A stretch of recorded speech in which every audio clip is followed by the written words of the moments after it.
moi. God keep our land glorious and free. Oh, Canada, we stand on guard for thee. Oh, Canada, we stand on guard for thee. Let the doors be opened, que l'on ouvre les portes.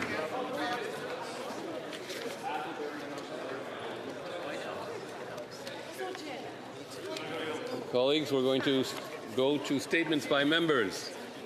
Statements by members, déclaration de député, the honourable member for Vancouver, Granville. Mr. Speaker, this May, Canadians mark Asian Heritage Month. And coming from a city like Vancouver, we don't have to look far to understand why that matters. There is no one Asian story in Canada. There are tens of thousands. They are written in many languages, carried through many faiths, shaped by many histories, and lived through families who crossed oceans, built lives from nothing, endured exclusion, and still chose to give this country their labor, their hope, and their children's future. Those of us who grew up in Vancouver know this story well. We know it in the restaurants that feed us, the businesses that raise up our neighborhoods, the music and festivals that fill our streets, the athletes who carry our pride, and the volunteers who show up for community day after day. Asian Canadians didn't simply arrive in Canada. They've helped to build it. They've established communities, preserved culture, and built bonds across differences. This month, Mr. Speaker, we honor that legacy and this commitment not as a footnote to Canadian history, but as a critical story in that history and of Canada's future. I invite all members of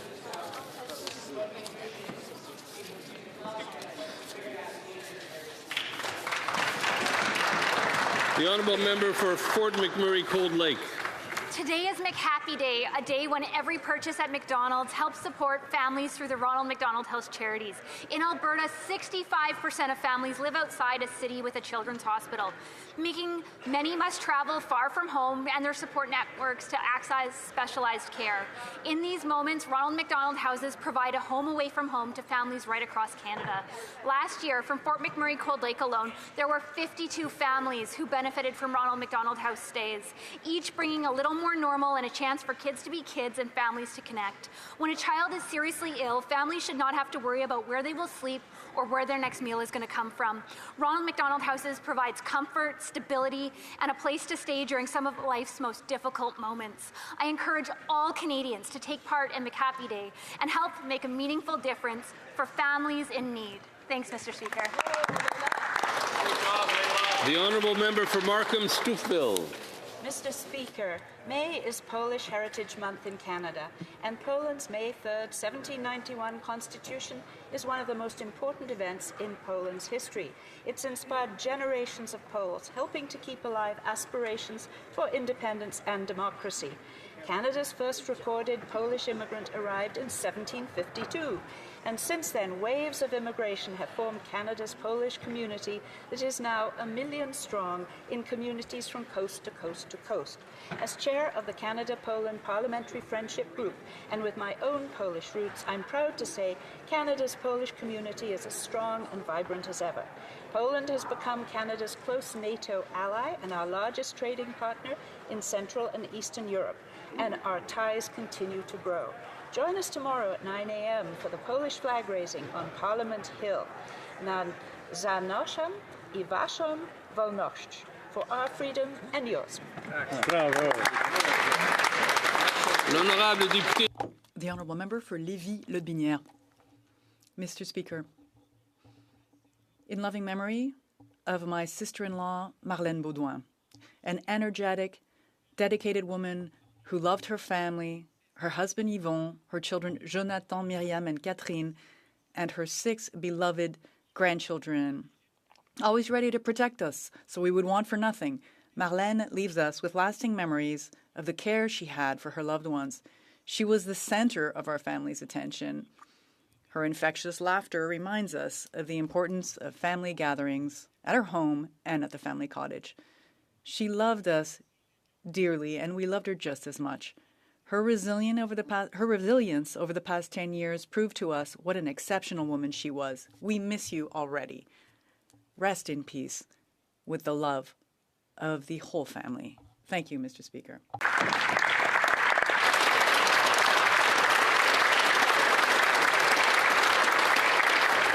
The honourable member for Ajax. Mr. Speaker, May is Multiple Sclerosis Awareness Month, a time for the MS community to come together and raise awareness about this neurological disease. Canadians are wearing carnations today because they're a symbol of hope for the MS community. Everyone's experience with this disease is different. The symptoms, severity, and effectiveness of treatment can vary, which is why the work of MS is so important by MS Canada. Canada has one of the highest rates of multiple sclerosis in the world, with more than 90,000 Canadians living with this disease, including my mother, who has been paralyzed by MS. This is a pivotal moment for Canada to invest in MS research. The latest science provides hope that MS can be prevented in our lifetime. Let's work together to build a stronger future for Canadians with multiple sclerosis.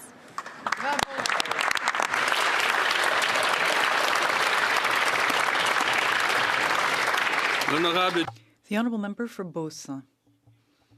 Mr. Speaker, I rise today with great pride to mark the 110th anniversary of the 619th Cadet Corps of Beauceville since its official founding on September 28, 1915.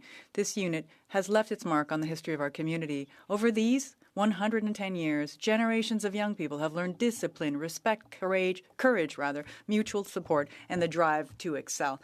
There are also cherished memories, lasting friendships, proud families, officers, instructors, and volunteers who have given their free time to guide our youth and instill in them a passion for service. Cadet Corps 619 is much more than a youth organization. It is a school of life. It is a pillar of Beauceville. It is a tradition that continues to inspire. I'd like to salute the cadets, alumni, officers, instructors, volunteers, and everyone involved with the Corps who has been there for so many years. Happy 110th anniversary to the Cadet Corps 619 in Beauceville. The honourable member for Canada. Mr. Speaker, this week Canada staked its claim in the global photonics and semiconductor race. Our government announced the spin-off of the Canadian Photonics Fabrication Centre, North America's only end-to-end pure-play compound semiconductor facility, built on a legacy stretching from Bell Northern Research and Nortel to the globally competitive companies thriving in Canada today. Now it has what it needs to reach its full potential, attracting private investment, growing innovative Canadian SMEs, and fabrication capacity right here in Canada to meet the soaring global demand in AI, quantum, and advanced defense systems. And it will remain what it has always been, a proudly sovereign Canadian asset. I'm grateful to the Canada North Business Association, the National Research Council, and every industry champion who helped make this vision possible. Canada has the talent, the companies, and now is our place to take our lead.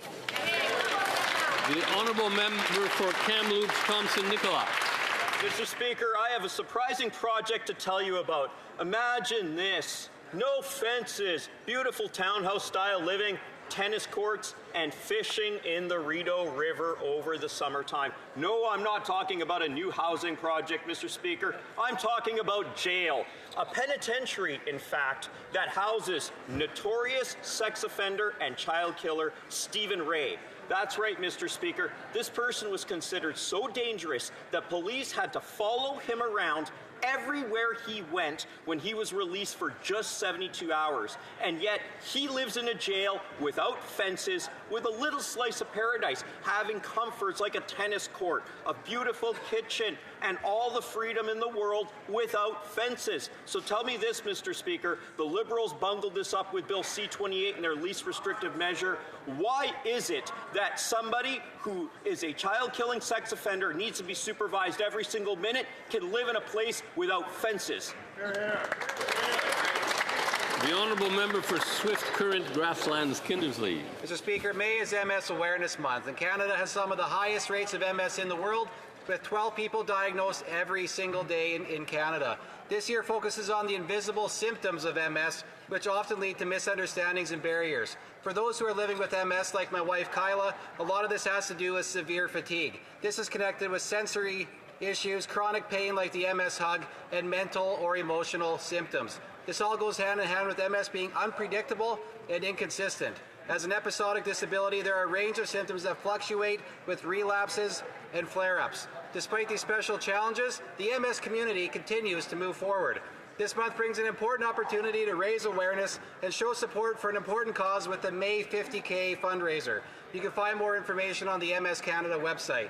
I also want to highlight MS Canada's call for the disability tax credit to be modernized, including updates for the eligibility criteria to better reflect episodic illnesses.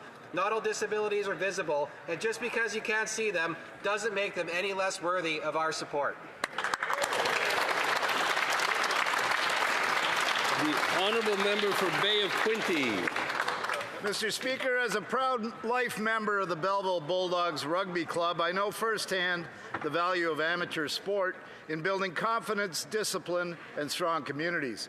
That is why I welcome the spring economic update's generational investment in Canadian sport, $755 million over 5 years and $118 million going forward to strengthen sport funding across Canada. In my recent meeting with representatives from Swimming Canada, Mr. Speaker, they were thrilled with this commitment. CEO Suzanne Pollins called it a meaningful step that will create lasting opportunities for athletes, coaches, and communities across Canada. For Swimming Canada, this funding can help restore and expand initiatives for Olympic funding and Paralympic athletes and address one of the biggest barriers local swim clubs face, access to facilities. This is truly smart public investment, Mr. Speaker. Stronger grassroots sport funding and stronger high-performance pathways from playground to podium. Thank you, Mr. Speaker. The honourable member for Skeena-Bulkley Valley.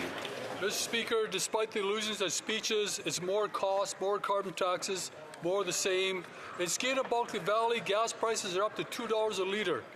The Liberals claim that gas prices are due to world oil prices being $100 a barrel.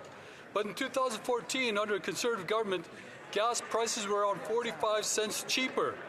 And the price of oil at the time was $100 a barrel. It's Liberal policies that are hurting the hardworking people of Northwest BC. It's high Liberal taxes and our weak dollar because of our weak economy. The loonie is down 20% compared to 2014. When we have a weak dollar, every internationally priced commodity like energy and food costs more. And why is our dollar weak? Because Liberal policies blocking resource development are scaring away investment. The Prime Minister should take our common sense plan to remove all taxes on all gas all year, unblock our oil and gas production, and make Canada affordable and strong.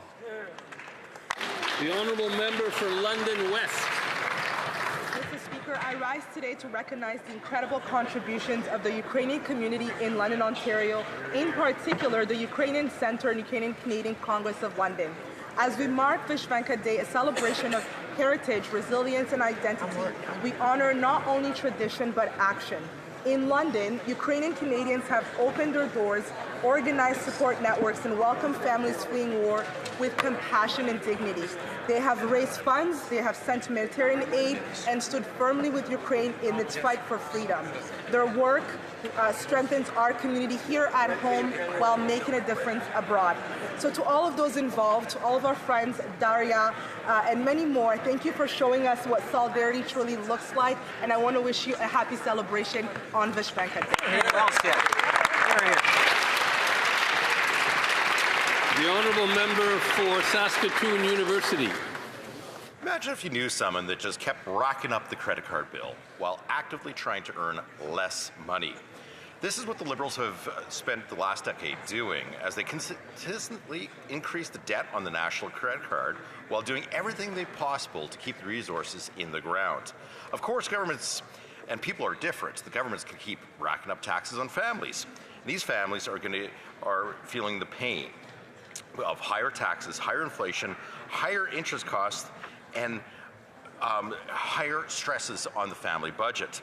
Despite the illusion that with this Liberal Prime Minister, it's more cost, more taxes, more debt, more on the national credit card, more of the same, he is just another Liberal.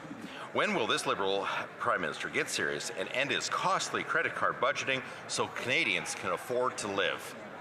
Hear, hear.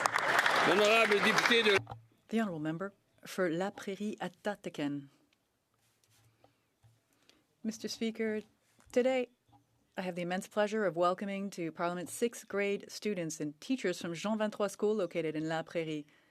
They are so curious. They want to learn. They're interested in democracy, and they want to contribute to making Canada a sovereign country. We had a discussion about the work that is done here in this Parliament, bills that have had or will have positive effects on their lives, whether we're talking about the groceries and essentials benefit that will help families, $1,900 a year this year, whether it's the school food program that gives children an opportunity to learn with a full belly, and also training support so that they can get good jobs in the future. Mr. Speaker, let's have faith in the future.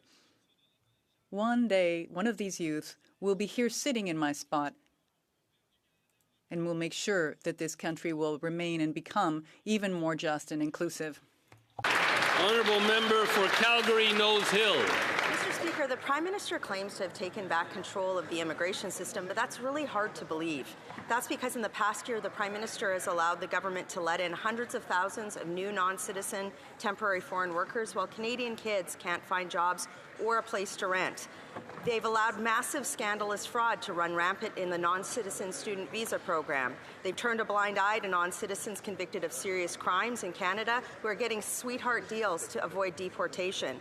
They've lost track of millions of non-file. That must mean that she's following his orders. There's no other plausible reason why a minister with this many failures under her belt would still have her job.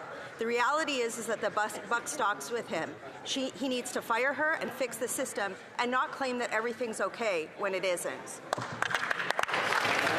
L'honorable député de Vaudreuil. The Honourable Member for Vaudreuil. It seems the opposition leader finds himself in a jam when yesterday he referred to green eggs and ham.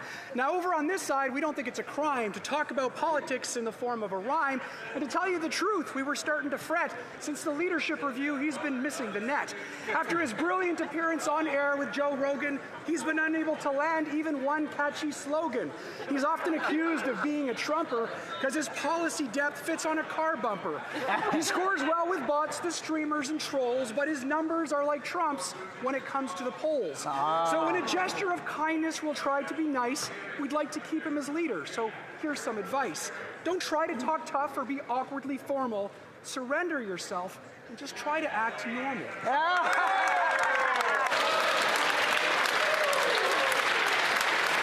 Oral questions, questions orales. The Honourable Member for Newmarket Aurora.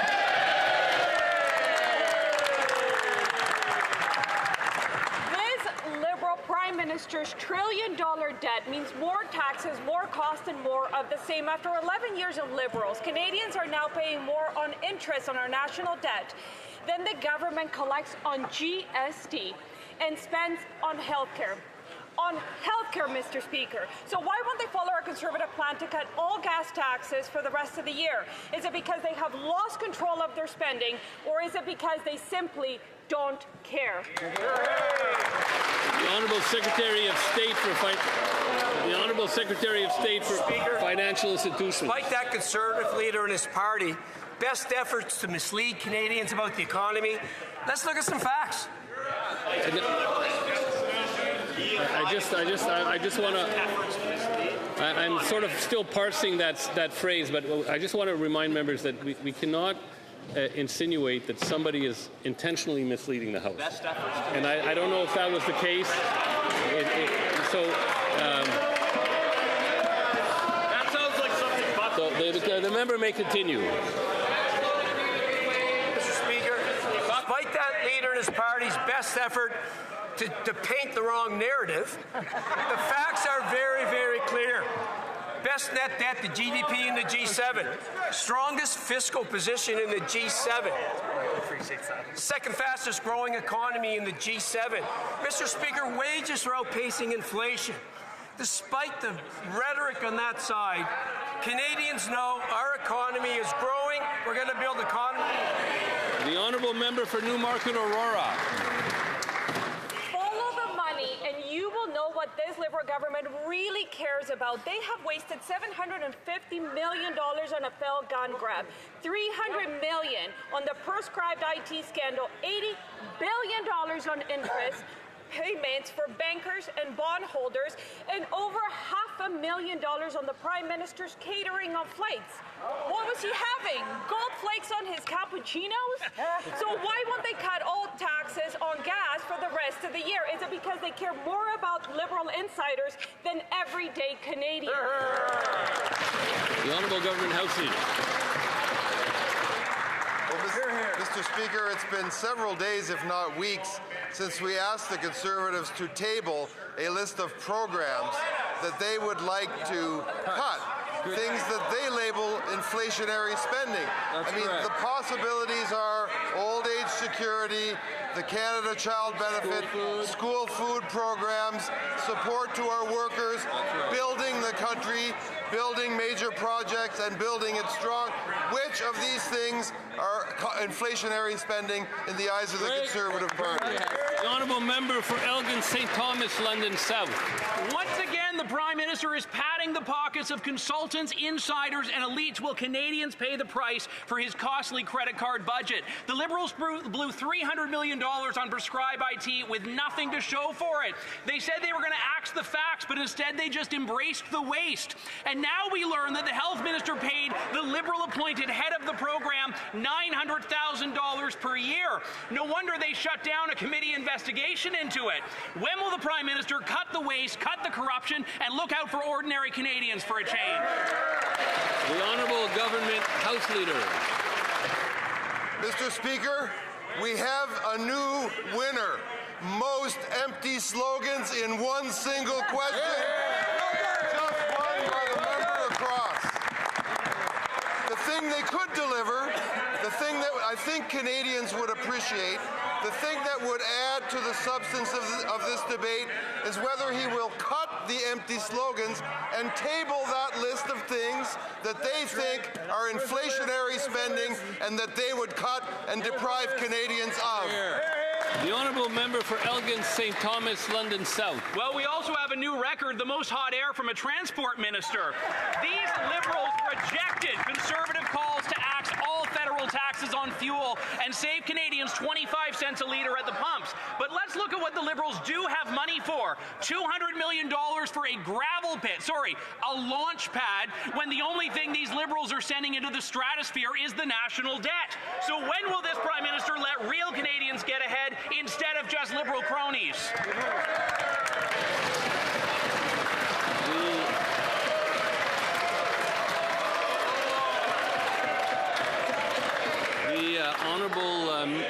The Honourable Minister of National Defence. Thank you, Mr. Speaker.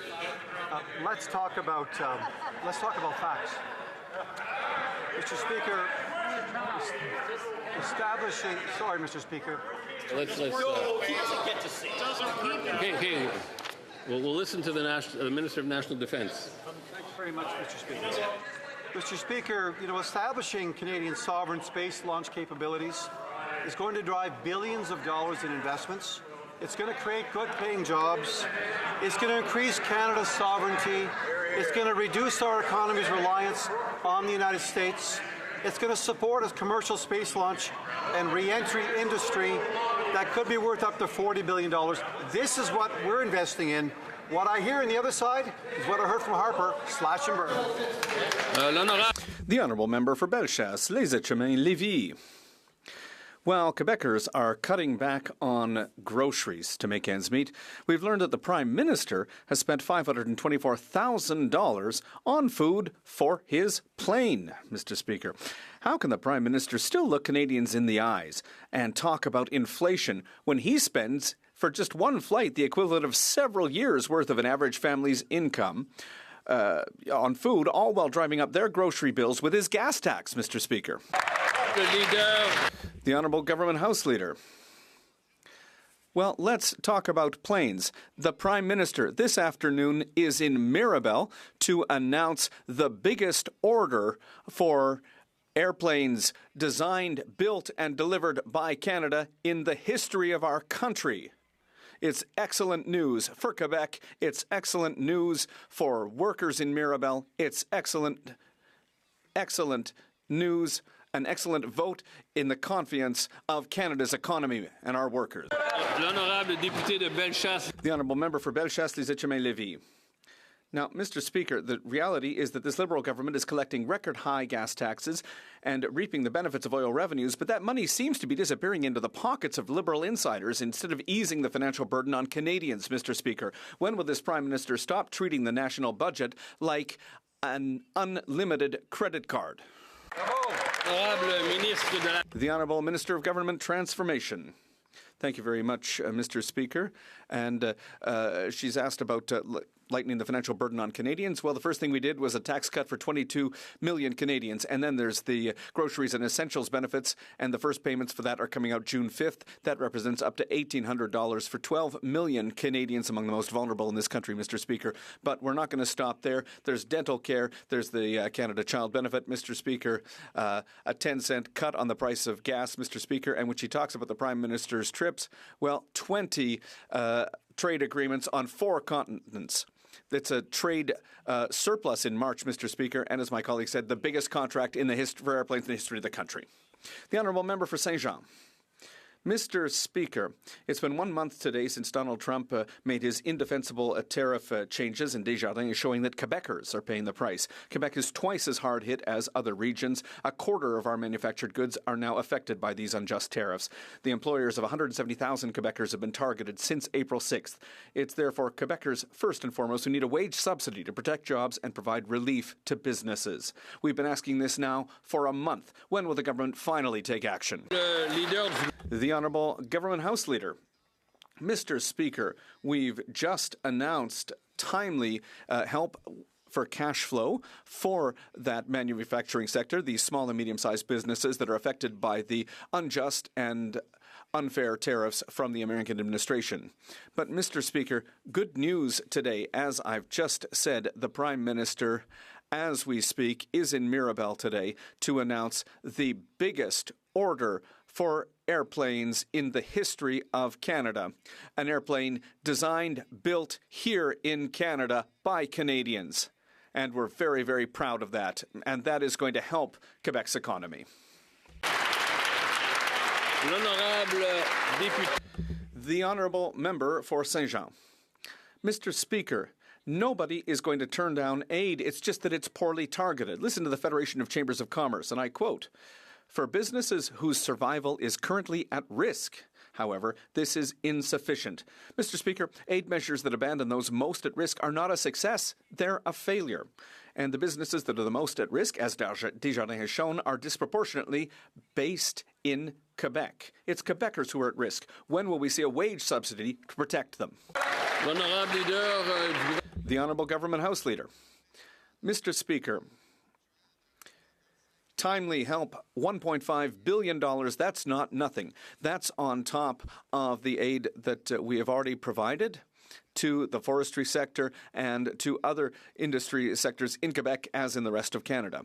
But, Mr. Speaker, I note the Bloc Québécois' silence about this order of airplanes. The first thing they should have done today is stand up and congratulate this government and Airbus for having gotten that order. The second thing that they should do is support Alto, which is going to help industries and small businesses across Quebec.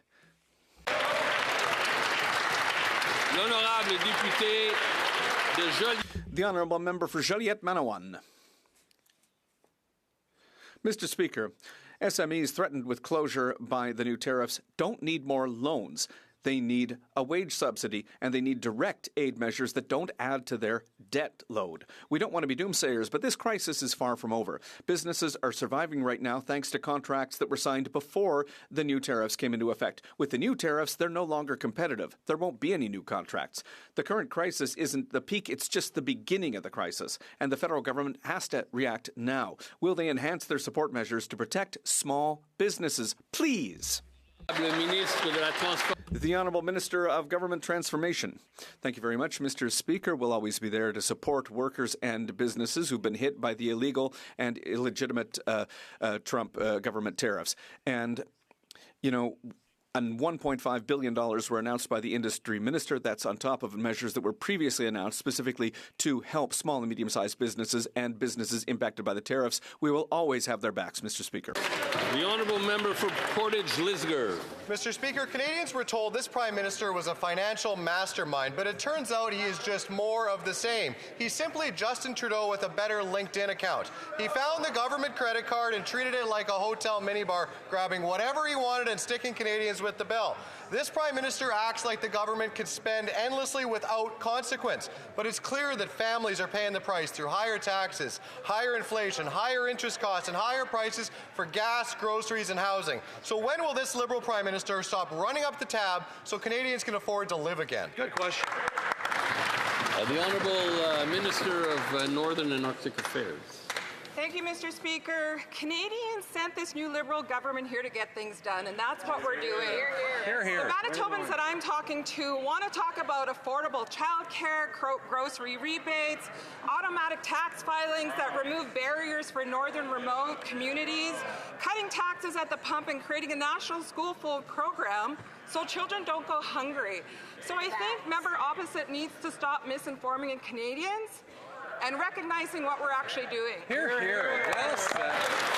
The Honourable Member for Portage-Lisgar. I wish the minister would come to my riding and talk to people who are sick and tired of the government overreaching and spending more money than they have year over year. That's right. The reality is that this Prime Minister is just the same, except he's a sequel. We all know what sequels are. They are worse than the first one. This year, Canadians will spend over $58 billion just to pay interest on our national debt. That's more than the GST brings in and more than the federal government transfers to provinces to deliver health care. So when will this Liberal Prime Minister stop making excuses for higher bills, stop the government bloat, and stop driving up the cost of living for Canadians? Hear, hear. The Honourable Minister of Agriculture and Agri-Food. Mr. Speaker, it's extremely important to talk about what we do invest in, and farmers are what we are investing in, Mr. Speaker. We've invested more than $1.5 million towards initiatives that will help farmers and processors. We have the productivity super deduction to boost productivity and encourage innovation, Mr. Speaker. We also recently announced $27 million for youth employment and skills program, Mr. Speaker. These are important programs that are going to help our farmers and producers and ranchers across the country, and we're going to continue to support them, Mr. Speaker. Thank you. The Honourable Member for Oshawa. Mr. Speaker, this Prime Minister of illusions delivers more of the same. More costs and more carbon taxes because he's just another Liberal. Last week in Oshawa, gas hit $1.89.9, but before these Liberal illusionists start blaming global factors yet again, let's be clear. 12 years ago under Conservatives, when world oil prices were the same, gas in Oshawa was almost 50 cents cheaper. This is a Liberal legacy. So when will the Prime Minister stop delivering illusions and instead deliver and adopt our plan to reduce all the gas tax for the entire year? Well said. The Honourable Parliamentary Secretary to the Minister of Finance. To have to say that if we are focused on illusions, the Conservatives are delusional. That's right. I'm thinking about a group therapist that I could refer to them.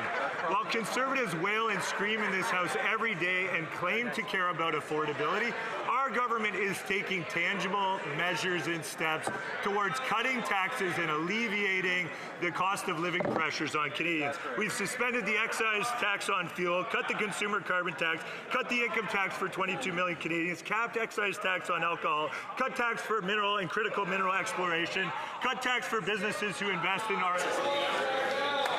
The Honourable Member for Oshawa.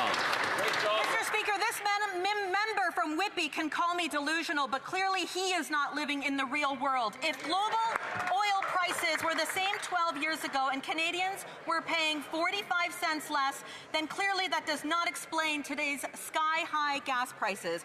Our gas prices are a made-in-Canada problem driven by the Liberal, newly named carbon tax and a weak dollar caused by a weak economy. That's right. Will these Liberals take our common sense plan, unblock our oil and gas production, and make Canada affordable and strong at home? Hear, hear. The Honourable Government House Leader. Mr. Speaker, the reason for high gas prices is a war in Iran. The reason for high... Hard to understand. They don't seem to understand this, basically. The member may continue. The member may continue. The Conservatives appear to have omitted the basic fact of why oil prices have spiked, and that is because we have a conflict in the Middle East, in Iran, and the Strait of Hormuz is presently closed, taking 20% of global oil capacity off the market. Canada, for its part, has reduced the price of fuel by reducing taxes by 28 cents over the last year, Mr. Speaker. The Honourable Member for New Tecumseh, Gwillimbury. Breaking news, Mr. Speaker. Reports say Honda has scrapped plans to build a new $15 billion EV plant in Alliston at the cost of thousands of jobs. This is a direct result of Liberal policies that force Canadian automakers to make cars Canadians don't want.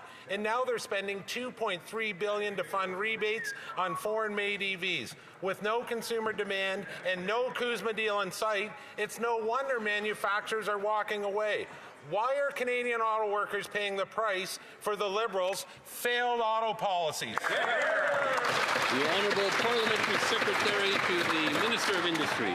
Thank you, Mr. Speaker. And we know that tariffs are affecting the industry globally, but we also know we have a very strong plant in Alliston, 4,100 workers. They recently rolled off their 11th millionth car, making popular CR-V and Civic brands. But we also know that we need to be there for our sector, which is why we're investing in workers, we're embracing the sustainable future, and we are attracting new investment, which I'm happy to get into in the supplementary.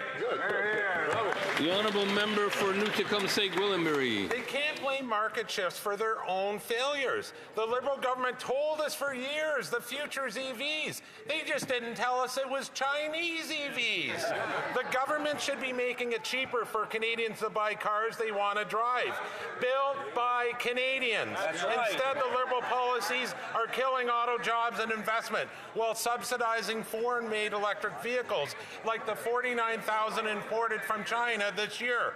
Will the Liberals admit they are choosing Chinese automakers over Canadian workers?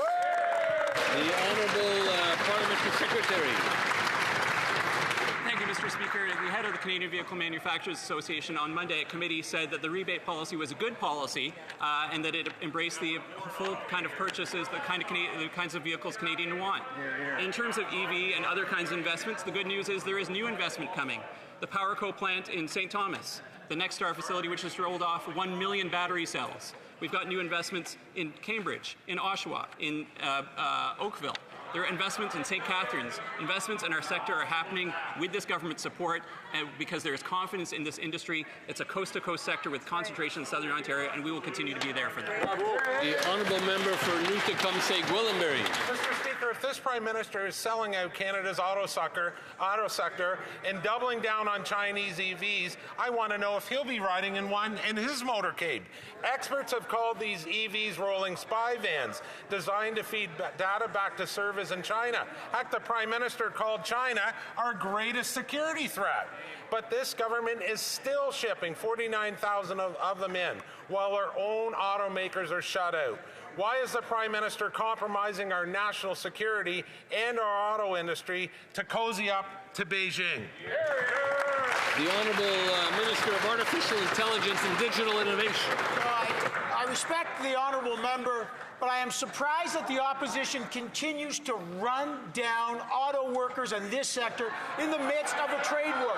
We just put forward $1.5 billion to support our sector in steel, aluminum, copper, and auto workers. Let me tell you what the Canadian manufacturers and exporters say, quote, a constructive step to help manufacturers and exporters manage through a period of significant economic uncertainty. Canadian steel producers say essential to help pivot and realign businesses to ensure our long-term competitiveness as we navigate a trade war. The Honourable Member for Abitibi-Témiscamingue. Mr. Speaker, when you say Liberal, you say cost overruns. We already had Curam, which now costs $7 billion after yet another cost overrun in the economic update. And there was ArriveCan, Phoenix, and now we have Prescribe IT. This is software designed by the federal government to meddle in healthcare and prescribe medication. It costs $300 million, almost 8 times more than expected, and that $300 million is for absolutely nothing because no one uses the software and the Liberals are even pulling the plug on it. Mr. Speaker, why, once again, is our money going up in smoke? The Honourable Minister of Health. Thank you, Mr. Speaker. Let me make sure things are clear for my colleague. First of all, the first bit of good news is that it's true that the Prescribe IT program worked well in Quebec. That's the first thing. What you have to know is that this program was, remember to speak through the chair, please. And when I came when I arrived here, when the new government came in, we looked at the program and we saw that the program was not working. And we decided to end it. So that's how we are managing taxpayers' money well. The Honourable Member for Rimouski-la-Matapidia. Mr. Speaker, the Liberals are once again abusing their majority, and a majority that they won through floor crossers. This time, they're silencing the opposition on Prescribe IT. This is software designed to interfere with healthcare and prescribe medication. After wasting $300 million, the Liberals are abandoning it because nobody's using it. Yesterday in committee, I tabled a motion asking the Minister of Health to appear and explain this fiasco. The Liberals abused their majority on committee to prevent us from taking a vote. Will the Minister come to committee to explain herself and condemn the censorship of the opposition? The Honourable Minister. Thank you, Mr. Speaker. Listen, since I've been Minister of Health in this new government, I think I've already appeared 5 times at the Health Committee. So I have no problem appearing again and sitting down with my honourable colleagues. The Honourable Member for Louis Saint-Laurent à Kewenrak. Mr. Speaker, let's remember, last year, a banker with an international reputation ran for Prime Minister saying that he was going to respect taxpayers' wallets. But a year later, where are we? The cost of living is very high. Food inflation is the worst in the G7. More taxes, more debt, and more money on the national credit card. So this great banker is just yet another Liberal. When will the Prime Minister realize that it's not by spending money on the national credit card that we're going to make Canadians richer? The Honourable Minister of Government Transformation. Thank you very much, Mr. Speaker. Let's remember last year that his leader presented a budget plan, Mr. Speaker, that included 17 pictures of himself with no numbers that were supported by economists. And that's why Canadians made the wise choice of rejecting the Conservative offer and choosing the serious offer from this Prime Minister and this government. And we're now in the best fiscal position in the G7, second highest growth in the G7, and we're way ahead of the third and fourth.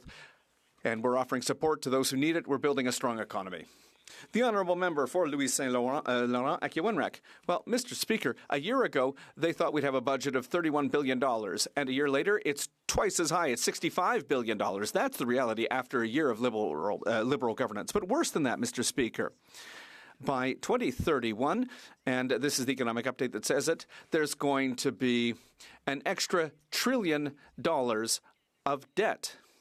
And with increased spending, deficits are going to go up as well, Mr. Speaker. Once again, are the Liberals aware that by spending money that we don't have, that's a bill that we're leaving to our children and our grandchildren who are going to pay for their irresponsible management? The Honourable Minister. Mr. Speaker, what's irresponsible would be to do what my colleague is suggesting and take the dental care program away from 27,000 families in his riding, for example, of Louis Saint-Laurent à Kewenrak.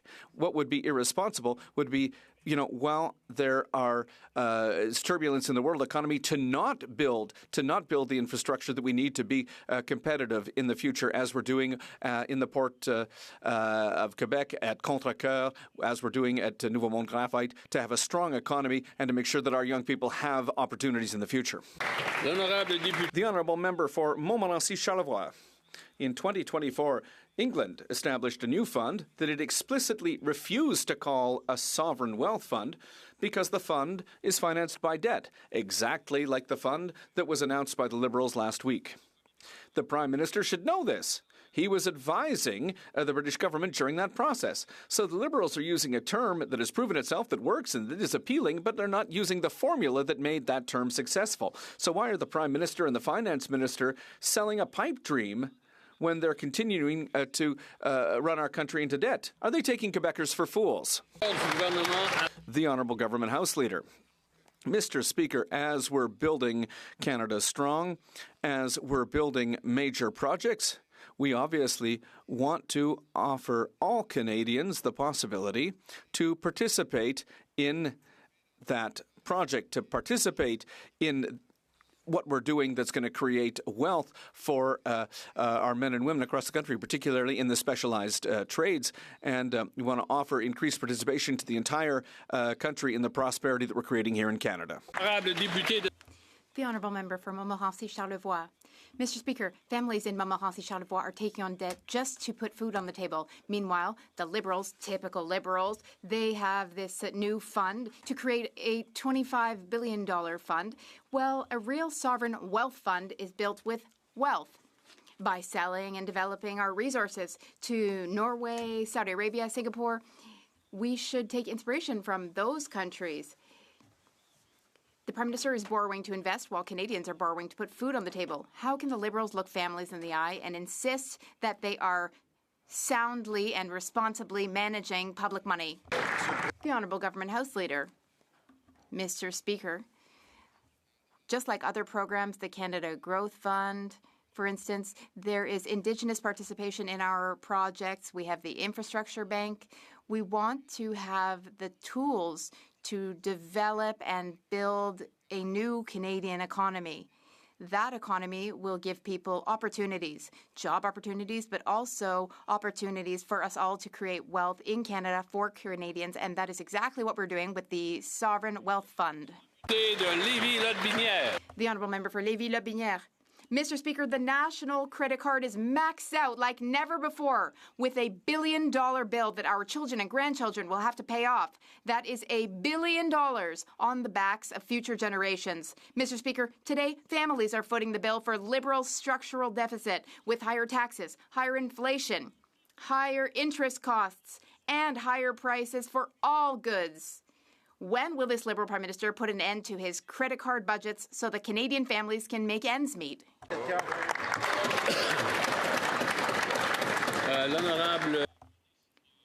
The Honourable Minister of Foreign Affairs. Thank you, Mr. Speaker. I thank my colleague for the question. That is not true. We are building a strong Canadian economy. We're doing so through trade deals with countries around the world. We struck a deal with Indonesia last year, for example. We have a deal with Indo-Pacific countries, and at ASEAN 2026, we will continue to build our economy through agreements and deals like those. Here's my question, though. Why won't the Conservatives vote with us to support Canadians? Honourable Member for Pickering, Brooklyn. Mr. Speaker, the seniors in our country are the very people who built the communities we live in today, who raised families, strengthened our economy, and shaped the Canada we are so proud of. They deserve to age with dignity, security, and peace of mind. In Pickering, Brooklyn, our seniors are concerned about the affordability and ensuring they receive the benefits they rely on.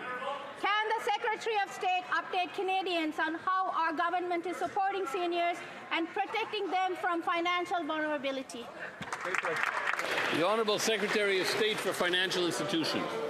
Mr. Speaker, I want to thank the member from Pickering, Brooklyn, for the great work she does in her riding and for recognizing the contributions for seniors across this country. Canada's new government is committed to ensuring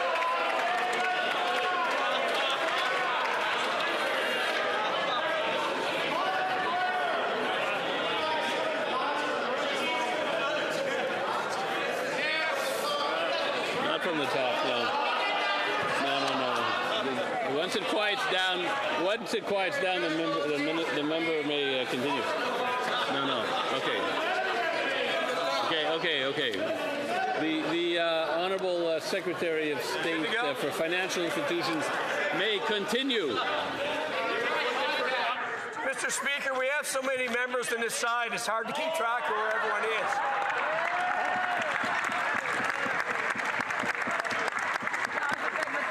But I want to thank the member from Pickering, Brooklyn, for the great work she does and for recognizing seniors across this country. Canada's new government is committed to ensuring that seniors age with dignity. We're going to make it easier for seniors who access benefits they're entitled to. Thank you, Mr. Speaker. The honourable member for St. Albert Sturgeon River. Mr. Speaker, the Liberals refused to come clean about $200 million tax dollars that they handed a six-person company of Liberal insiders to lease a so-called spaceport that is really nothing more than a gravel pit. $200 million tax dollars to a company that doesn't even own the land, that leases the land from the province of Nova Scotia for less than $20,000 a year. If taxpayers are not being ripped off, then why won't the Liberals release all of the documents surrounding this shady lease? The Honourable Minister of National Defence. Mr. Speaker, once again, establishing Canadian sovereign space launch capabilities is going to drive billions of dollars in investments. It's going to create good-paying jobs. It's going to increase Canada's sovereignty. It's going to reduce our reliance on the United States. It's going to support a commercial space launch and re-entry industry that could be worth up to $40 billion. European countries are lining up to work with us, Mr. Speaker. This is what we're investing in. I'm not sure what they're up to at all. The honourable member for St. Albert Sturgeon River. Mr. Speaker, there's more. The company's 2025 financial statements reported a comprehensive loss of $47 million and revenue of under $15,000. Wow. In other words, the company was nearly bankrupt until the Liberals came to the rescue and handed them $200 million tax dollars to lease land taxpayers already own. Isn't the reason the Liberals won't release the documents because it's just one big scam in which Liberal insiders are getting rich? The Honourable Minister of Justice. Mr. Speaker, it never ceases to amaze me how opposed the Conservatives are to jobs in Nova Scotia. We have an opportunity to establish a new industry. The facility to which he points has had 2 test launches that descend a rocket beyond a 100-kilometer threshold. We are breaking into a new industry in rural Nova Scotia. Mr. Speaker, I ran for office to help create good opportunities in modern industry to deliver good-paying jobs for my friends, my neighbours, and fellow residents of the province. If the Conservatives continue to oppose jobs in my home province, they're going to continue to have 0 seats in Nova Scotia for quite some time. The honourable member for Riding Mountain. Mr. Speaker, the Liberals gave Canada Health Infoway $300 million for Prescribe IT, a program they promised that would replace fax machines for prescription drugs. Instead, less than 5% of the prescriptions went through the program, and Prescribe IT is now being quietly shut down with no results. Canadians still don't know where their money went. Yesterday at Health Committee, the chair of Canada Health Infoway revealed that the health minister never once raised concerns about Prescribe IT. Really? Why did the Liberal minister allow $300 million to be burned without saying a word? Hear, hear. The Honourable Minister of Health. Thank you, Mr. Speaker. I will repeat this once again. The prescription program was deployed in 2017 by the previous government after consultation with provinces and territories. When we formed government last year, we assessed the program. We noted there was not a lot of uptake, so we shut down the program. Those are the facts. We are saving money for Canadians. Similkameen, South Okanagan, West Kootenay. Canadians need answers on how the Liberals burned $300 million on their failed prescribed IT program. Money that could have been spent on other healthcare needs. Right. Just last week, the Liberals moved to shut off the cameras at Health Committee, sealing the records of that meeting for 30 years. Wow. And yesterday, the Liberals shut down the Health Committee to prevent the minister from testifying. Why is the Liberals' $300 million prescribed IT failure being hidden from Canadians? The Honourable Health Minister. Thank you, Mr. Speaker. I will repeat once again to my colleague that this program was implemented in 2017 with provinces and territories. Indeed, the program did not work as intended, so when I became minister last year, we looked into the program. We saw that there wasn't much uptake, so we cut the program to save Canadians money. Kitchener South, Hespeler. Mr. Speaker, the Liberals gave $300 million to Canada Health Infoway to build Prescribe IT, which the minister now acknowledges was a total failure. But here's the problem. The board of Canada Health Infoway only fired their $1 million CEO after Conservatives raised these failures at Health Committee. So how much more money does the health minister plan to give this very badly run organization this year? Just the number of dollars, please. The Honourable Minister of Health. Thank you, Mr. Speaker. The first thing I'd like to tell the colleague is that, yes, he is right that the CEO's behavior, the CEO of Infoway, was totally unacceptable. I talked to the board of directors, and they took the necessary measures, and we're working on a governance plan. This year, Infoway will get $50 million, and that is in the public accounts of the Department of Health. So you have access to that information. Thank you. Please address the chair. Thank you. Mr. Speaker, Canadians watched a poorly staged performance last week from the Prime Minister responding to a simple question on private property rights from another Liberal MP. They could not even pretend to care. The fact remains, this Liberal government issued a litigation directive instructing federal lawyers to avoid protecting arguments for private property rights. That directive remains posted on this Liberal government's website today. That is true. Is this directive still government policy? And if so, will the Prime Minister withdraw it? Yes or no? The Honourable Minister for Crown Indigenous Relations. Thank you, Mr. Speaker. Preserving the certainty and stability of private property is of the utmost importance, and that's why we advance all viable legal arguments to protect private property. We disagree with the BC Supreme Court's ruling, and that's why we appealed it back in September. We're fully committed to ensuring stability, certainty, and confidence for Canadians who own property while we advance reconciliation. We will continue to pursue this matter where it belongs, in the courts, not on the floor of the House of Commons. Honourable Member for Skeena, Bulkley Valley. The Liberal government directed its lawyers not to argue for property rights in the Cowichan case. The judge then ruled that private property was defective and invalid. Canada must pursue reconciliation with Indigenous peoples, but these decisions are moving in the wrong direction. Canadians need the certainty that comes with knowing that their homes and property are theirs. Yes. With appeals and other court cases coming, why is this Liberal Prime Minister telling his lawyers not to defend private property? Good question. The Honourable Minister of Justice.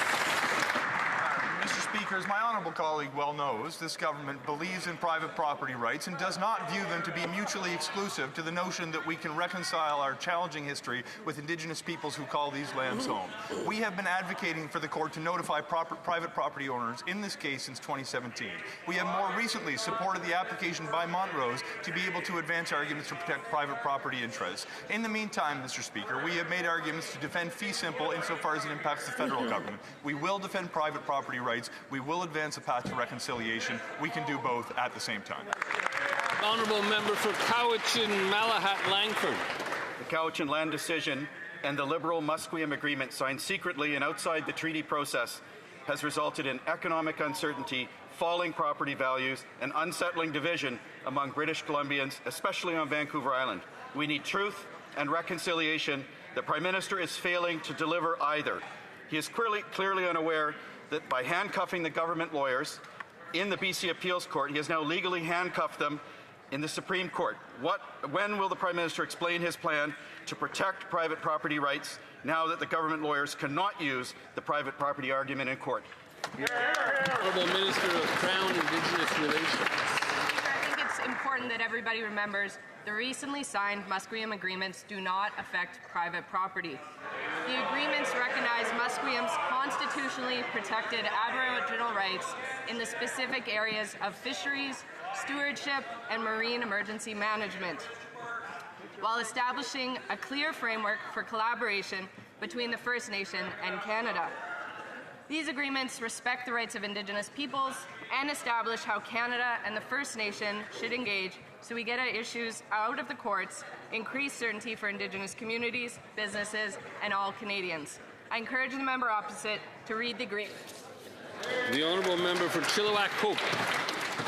British Columbians bought their homes, paid their mortgages, and played by the rules, but due to the Cowichan decision, they now face uncertainty as to whether their private property will be protected going forward. And instead of arguing in favour of those rights in the Cowichan case, this Liberal government told federal lawyers not to defend those rights through Litigation Directive number 14, a directive that is still active to this day. How can British Columbians believe that this Liberal Prime Minister will stand up for their private property rights when his government guidelines are telling his lawyers to stand down? The Honourable Parliamentary Secretary to the Minister of Artificial Intelligence and Digital Innovation. Mr. Speaker, let's be clear about what the facts are. The facts are the Prime Minister has stood and said very clearly our government is going to protect private property rights. Let's be clear about the facts. We have said we are appealing the decision, which we are. Let's also be clear, Mr. Speaker, that the fear-mongering, the misinformation that is coming from the other side of the House is causing uncertainty in British Columbia, not what the facts on the ground say. The facts on the ground say, Mr. Speaker, we are defending private property rights. The opposition is trying to drive uncertainty and driving problems in the housing market in British Columbia. L'honorable député de Madawaska. The Honourable Member for Madawaska-Restigouche. Mr. Speaker, for over 100 years, ACFAS, the Francophone Association for Knowledge, has been contributing to progress and supporting research, innovation, and science in French. At their annual convention next week in Trois-Rivières, there will be 260 seminars. They will showcase the diversity of science in French during the largest multidisciplinary scientific gathering of Canada and Quebec's francophonie. Can the Minister tell us about what our government is doing to support the creation and dissemination of scientific knowledge in French? Thank you. The Honourable Minister of Identity and Canadian Culture.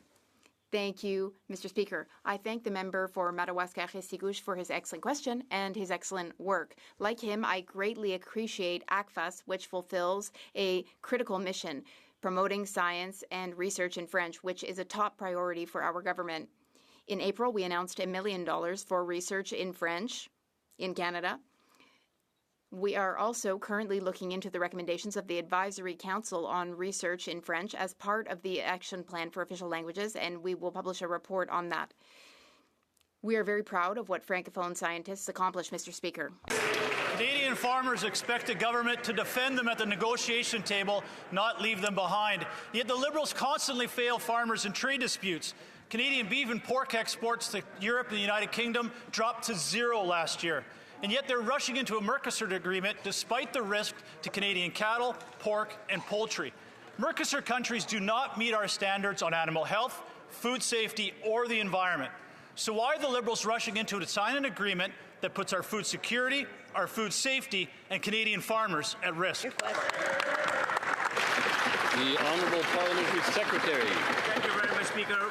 Speaker, we are engaged in active negotiations throughout the world to create more opportunities for Canadians, to create more good-paying jobs for our farmers and for our industries across. Speaker, that includes a negotiating agreement with Mercosur, which is the 5th largest trading bloc in the world, with a GDP of somewhere between $3 to $3.5 trillion. But in that process, Speaker, we're working with farmers, we're working with industries, we're working with stakeholders. Just today, I met with Canadian Cattle Association. The minister met with them last week. We're working together to make sure that we create good-paying jobs for all Canadians. The honourable member for Bruce Grey, Owen Sound. Mr. Speaker, the Bruce and Grey County beef farmers have publicly expressed concerns about the ongoing negotiations with Mercosur. Quote, this just won't hurt farmers, it will weaken rural communities and reduce Canada's ability to produce its own food. In Ontario, where most imported beef enters the market, the impact on local farmers would be severe, unquote. Canadian beef producers are waiting to get more access in markets across the world.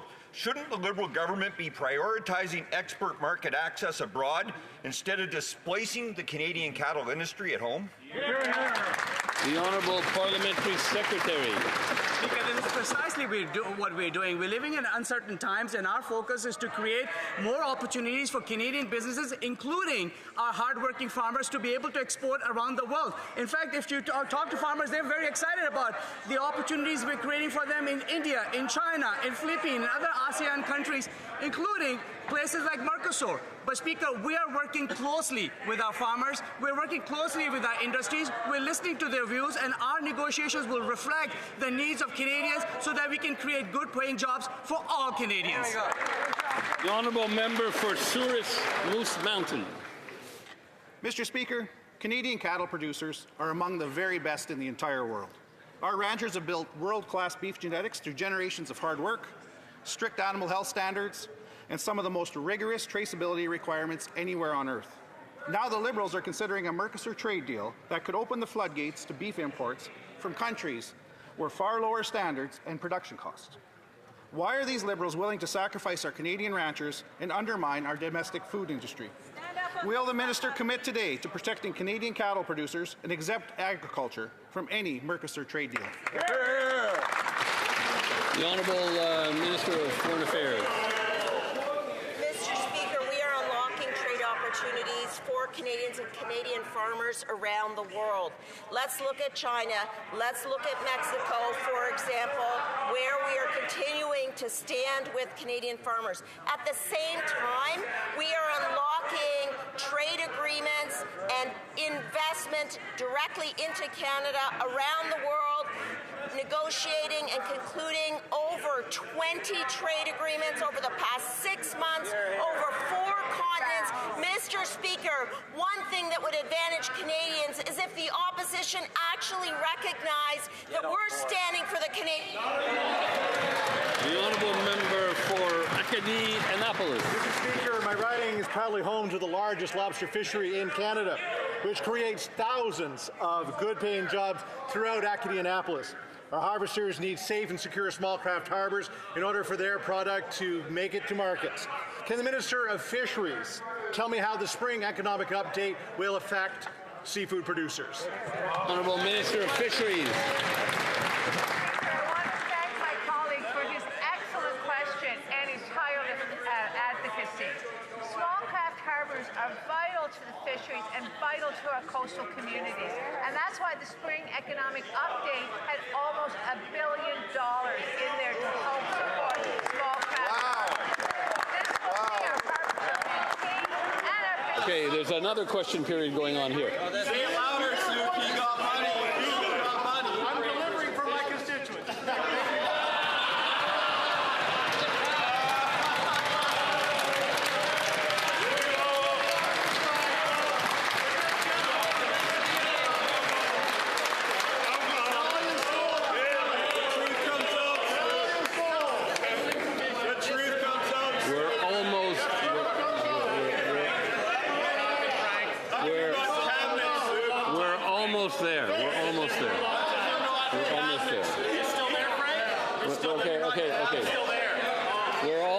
We're almost at the end. I can see it. Okay, okay, let's try and do this. Let's try and get across the goal line. The Honourable Minister of Fisheries and Oceans, I'll give her a little bit of extra time given the brouhaha. Fisheries infrastructure. to ensure that our community stays strong. Mr. Speaker, we are building Canada and our coastal communities strong. The honourable member for Calgary Nose Hill. Mr. Speaker, the Prime Minister claims that he's taken back control of the immigration system, but that's kind of hard to believe. In the past year, his government has let in hundreds of thousands of new temporary foreign workers while Canadians can't find jobs. They have no way of tracking if millions of non-citizens on expired or expiring visas will leave. And now they're issuing visas to terrorists. And every time the minister speaks, somehow she manages to make things worse. Why hasn't the Prime Minister fired her? The Honourable Parliamentary Secretary. Personal attacks, as I've shared with the House before, Mr. Speaker, and yourself, speak for themselves. What do we see on this side of the House? We're working for Canadians, putting in place the platform that every single Liberal MP ran on. It's being executed now. A decline in the number of temporary residents, a decline in the number of people seeking asylum, working towards and improving the international student system, a 70% decline in the number of student permits issued since 2004, an entry and exit system that is being strengthened in partnership with the CBSA. I could go on, Mr. Speaker. We'll continue to be serious. They can continue to play games. The honourable member for Vancouver Kingsway. Speaker, legal experts just confirmed what New Democrats have been warning for months. Alberta's private healthcare law violates the Canada Health Act. Danielle Smith's two-tier scheme lets wealthy patients pay to jump the line while everyone else waits longer. This breaks a core principle of public health care. Access must be based on need, not ability to pay. Upholding this value is the federal government's job, but the Liberals have refused to do it. Why is this Prime Minister doing nothing while Conservatives dismantle public health care? Here, here. Good question. The Honourable Health Minister. Thank you, Mr. Speaker. That's news, because thus far I've spoken with the Alberta Health Minister just last week, in fact, and regulations have not been implemented, and our two health departments are working together. So for now, we cannot say that Alberta is not following the Canada Health Act.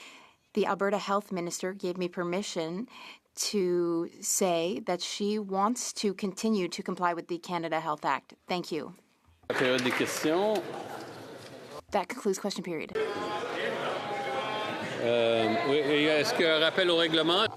Point of order.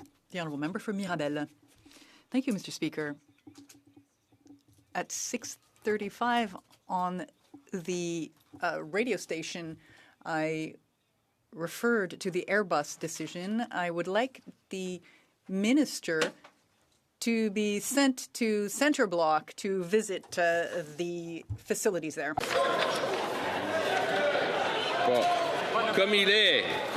It being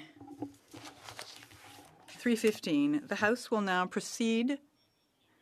Another point of order. The Honourable Member for Saint-Jean. Mr. Speaker, during the question period, in response to a question from the Bloc Québécois, the Government House Leader referred to the absence of the Prime Minister. I think perhaps he should be reminded of the rules in here, or he should be deprived of dessert when he does go to Centre Block for a visit. Honestly, says the Speaker, I don't recall. Of course, one should never point to the absence of any member in this House. It being 3:15, the House will now proceed to the deferred recorded divisions on the member for Juliette Manawan's opposition motion.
La suivante, Monsieur Sainte-Marie a...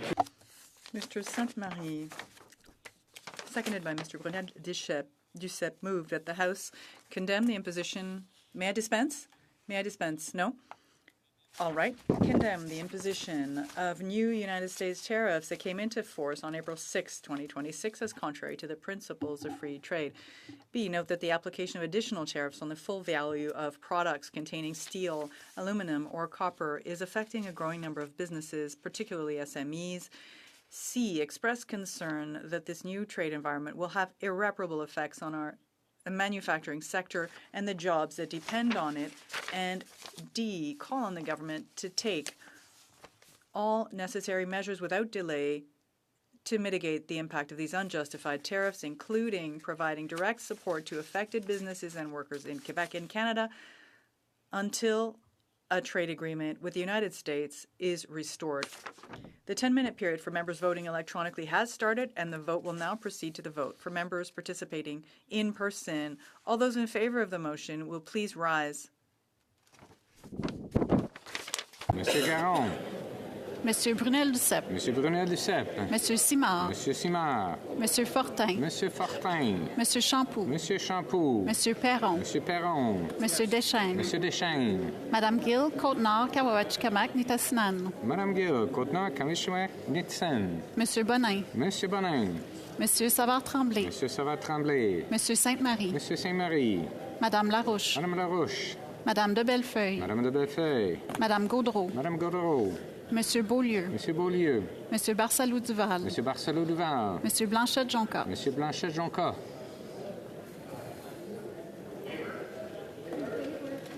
Mr. Alley. Mr. Alley. Mr. McDonald-Malpec. Mr. McDonald-Malpec. Mr. McGuinty. Mr. McGuinty. Monsieur Lightbound. Monsieur Lightbound.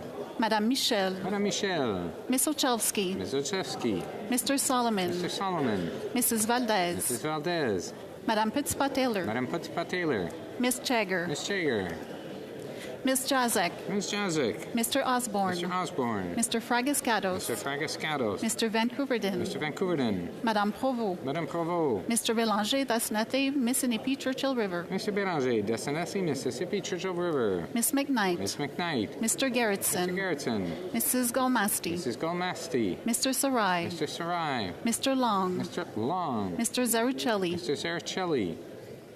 Miss Latanzio. Miss Latanzio. Mr. Naqvi. Mr. Naqvi. Mr. Housefather. Mr. Housefather. Mr. Noor Mohammed. Mr. Noor Mohammed. Miss Groh. Miss Groh. Mr. Duguid. Mr. Duguid. Mr. Fisher. Mr. Fisher. Mr. Dollywall. Mr. Dollywall. Mr. Biddle. Mr. Biddle. Madame Châtel. Madame Châtel. Mrs. Romanato. Mrs. Romanato. Mr. Louis Kitchener-Conestoga. Mr. Louis Kitchener-Conestoga. Mr. Essassi. Mr. Essassi. Mr. Leitao. Mr. Leitao. Mr. Bardisi. Mr. Bardisi. Madame Kayabaga. Madame Kayabaga. Mr. Lamoureux. Mr. Lamoureux. Madame Brière. Madame Brière. Mr. Turnbull. Mr. Turnbull. Monsieur Gay. Monsieur Gay. Mr. Hogan. Mr. Hogan. Miss Chi. Miss Chi. Mr. Miles. Mr. Miles. Miss Dillon. Miss Dillon. Monsieur El Khoury. Monsieur El Khoury. Monsieur Fergus. Mr. Fergus. Mr. Fonseca. Mr. Fonseca. Miss Gladue. Miss Gladue. Miss Khalid. Miss Khalid. Monsieur Lauzon. Monsieur Lauzon. Mr. Maloney. Mr. Maloney. Miss Suds. Miss Suds. Madame Desrochers. Madame Desrochers. Mrs. McKelvey. Mrs. McKelvey. Mr. Gasparo. Mr. Gasparo. Madame Rochefort. Madame Rochefort. Mr. Casey. Mr. Casey. Madame Bendayen. Madame Bendayen. Madame Fortier. Madame Fortier. Mr. Oliphant. Mr. Oliphant. Mr. Baptiste. Mr. Baptiste. Mr. Claassen. Mr. Claassen. Monsieur Ramsey. Monsieur Ramsey. Miss Church. Miss Church. Mr. McKinnon, Coquitlam, Port Coquitlam. Mr. McKinnon, Coquitlam, Port Coquitlam. Mr. Morrissey. Mr. Morrissey. Mr. Sheehan. Mr. Sheehan. Miss Sidhu Brampton South. Miss Cedar Brampton South. Mrs. Zaid. Mrs. Zaid. Miss Yip. Miss Yip. Mr. Baker. Mr. Baker. Monsieur d'Entremont. Mr. d'Entremont. Madame Lalonde. Madame Lalonde. Monsieur Zuberi. Monsieur Zuberi. Mr. Ailfson. Mr. Ailfson. Mr. Baines. Mr. Baines. Mr. Coteau. Mr. Coteau. Miss Sepfner. Miss Hefner. Miss Idlout. Miss Idlout. Madame Lapointe Sudbury. Madame Lapointe Sudbury. Mr. Sousa. Mr. Sousa. Mr. Carr. Mr. Carr. Miss Akan. Mr. Khan. Mr. Al-Sud. Mr. Al-Sud. Mr. Chang. Mr. Chang. Mr. Clark. Mr. Clark. Mr. Connors. Mr. Connors. Madame Dandurand. Madame Dandurand. Mr. Danko. Mr. Danko. Mr. Deschênes-Thériault. Mr. Deschênes-Thériault. Mr. Earl. Mr. Earl. Miss Fancy. Miss Fancy. Mr. Fanjoy. Mr. Fanjoy. Mr. Greaves. Mr. Greaves. Miss Harrison. Miss Harrison. Miss Hurdle. Miss Hurdle. Mr. Joseph. Mr. Joseph. Mr. Lavoie. Mr. Lavoie. Mr. Ma. Mr. Ma. Mr. McDonald Cardigan. Mr. McDonald Cardigan. Mr. Mallet Bay of Quinte. Mr. Mallet Bay of Quinte. Miss Miedema. Miss Miedema. Madame Mingarelli. Madame Mangarelli. Miss Nathan. Miss Nathan. Miss Wien. Miss Wien. Mr. Tumba. Mr. Tumba. Miss O'Rourke. Miss O'Rourke. Mr. Rana. Mr. Rana. Miss Royer. Miss Royer. Mr. Saini. Mr. Saini. Mr. Sari. Mr. Sari. Mr. Sawatsky. Mr. Sawatsky. Miss Sodi. Miss Sodi. Mr. Saint-Pierre. Mr. St. Pierre. Miss Tessa Dirksen. Miss Tessa Dirksen. Mr. Villeneuve. Monsieur Villeneuve. Miss Begum. Miss Begum. Miss Martin. Miss Martin. Mr. Brock. Mr. Brock. Mr. Bazan. Mr. Bazan. Mrs. Block. Mrs. Block. Mr. Deltel. Mr. Deltel. Mr. Paulus. Mr. Paulus. Miss Lewis, Haldeman Norfolk. Miss Lewis Haldeman Norfolk. Mrs. Cousy. Mrs. Cousy. Mrs. Stubbs. Mrs. Stubbs. Mr. Barlow. Mr. Barlow. Mr. Barrett. Mr. Barrett. Mr. Chambers. Mr. Chambers. Mr. Albus. Mr. Albus. Mr. Small. Mr. Small. Mr. Major. Mr. Major. Mr. Brassard. Monsieur Brassard. Mr. Moore. Mr. Moore. Mr. Berthold. Mr. Berthold. Mr. Workington. Mr. Workington. Mrs. Cramp Nyman. Mrs. Cramp Nyman. Mr. Morin. Mr. Morin. Mr. Ross. Mr. Ross. Madame Vien. Madame Vien. Monsieur Godin. Mr. Godin. Miss Rempel Garner. Miss Rempel Garner. Mr. Cooper. Mr. Cooper. Mr. Van Popta. Mr. Van Popta. Monsieur Généreux. Monsieur Généreux. Monsieur Gould. Mr. Gould. Mr. Zimmer. Mr. Zimmer. Mr. Lobb. Mr. Lobb. Mr. Baldinelli. Mr. Baldinelli. Mr. Davidson. Mr. Davidson. Mr. Malillo. Mr. Malillo. Mr. Muse. Mr. Muse. Mr. Waugh. Mr. Waugh. Mr. Ho. Mr. Ho. Mr. Majumdar. Mr. Majumdar. Mrs. Goodridge. Mrs. Goodridge. Mr. Bragdon. Mr. Bragdon. Mr. Arnold. Mr. Arnold. Monsieur Lefebvre. Monsieur Lefebvre. Mrs. Gallant. Mrs. Gallant. Mr. Reed. Mr. Reed. Mr. Diot. Mr. Diot. Mr. Williamson. Mr. Williamson. Mr. Macaulay. Mr. Macaulay. Mr. Menegakis. Mr. Menegakis. Mrs. Wagenthal. Mrs. Wagenthal. Mrs. Jansen. Mrs. Jansen. Mr. Albultaif. Mr. Albutaev. Mr. Motz. Mr. Motz. Mr. Dalton. Mr. Dalton. Mr. Dowdle. Mr. Dowdle. Mr. Cram. Mr. Cram. Mr. McLean, Calgary Centre. Mr. McLean, Calgary Centre. Mr. Tolmie. Mr. Tolmie. Mr. Lewis, Essex. Mr. Lewis, Essex. Mr. Patzer. Mr. Patzer. Mr. Groslo. Mr. Groslo. Mrs. Anstey. Mrs. Anstey. Mr. Au. Mr. Au. Mr. Bailey. Mr. Bailey. Mr. Bélanger, Sudbury Est, Manitoulin, Nickel Belt. Mr. Bélanger, Sudbury Est, Manitoulin, Nickel Belt. Mr. Bexty. Mr. Bexty. Mrs. Cody. Mrs. Cody. Mr. Davies, Niagara South. Mr. Davies, Niagara South. Mr. Dawson. Mr. Dawson. Mr. Gill, Brampton West. Mr. Gill, Brampton West. Mr. Gill, Calgary McKnight. Mr. Gill, Calgary McKnight. Mr. Gill, Windsor West. Mr. Gill, Windsor West. Mr. Kimmich. Mr. Kimmich. Mr. Holman. Mr. Holman. Mr. Jackson. Mr. Jackson. Mr. Kibble. Mr. Kibble. Miss Kirkland. Miss Kirkland. Mrs. Conans. Mrs. Conans. Miss Cronus. Miss Cronus. Mr. Mahal. Mr. Mahal. Mr. Mackenzie. Mr. Mackenzie. Mr. Reynolds. Mr. Reynolds. Mr. Rowe. Mr. Rowe. Mr. Stevenson. Mr. Stevenson. Mr. Davies, Vancouver Kingsway. Mr. Davies, Vancouver Kingsway. Miss Kwan. Miss Kwan. Mr. Johns. Mr. Johns. Miss May. Ms. May. Que tous ceux qui sont... All those opposed to the motion will please rise. La Chambre attendra maintenant la fin de... The House will now wait for the electronic voting period to end before resuming its proceedings.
Je désire informer la Chambre que la période de vote électronique est terminée.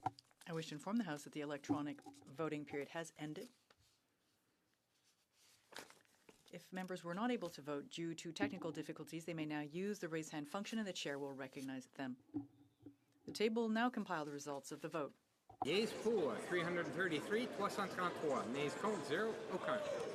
Je déclare la motion adoptée. I call the motion carried.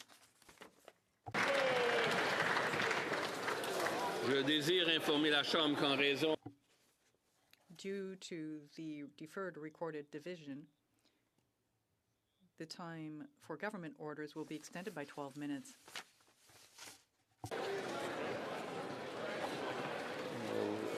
Give everyone a few moments to leave quietly and quickly so we can proceed with daily routine of business. Tabling of documents, the Honourable Parliamentary Secretary to the Government House Leader. Yes, thank you, Mr. Speaker. Pursuant to Standing Order 36.8a, I have the honour to table in both official languages the government's responses to the 11 petitions. These returns will be tabled in an electronic format. Here. Introduction of government bills. Statements by ministers. Reports from interparliamentary delegations. The Honourable Member for Tobique-Mactaquac.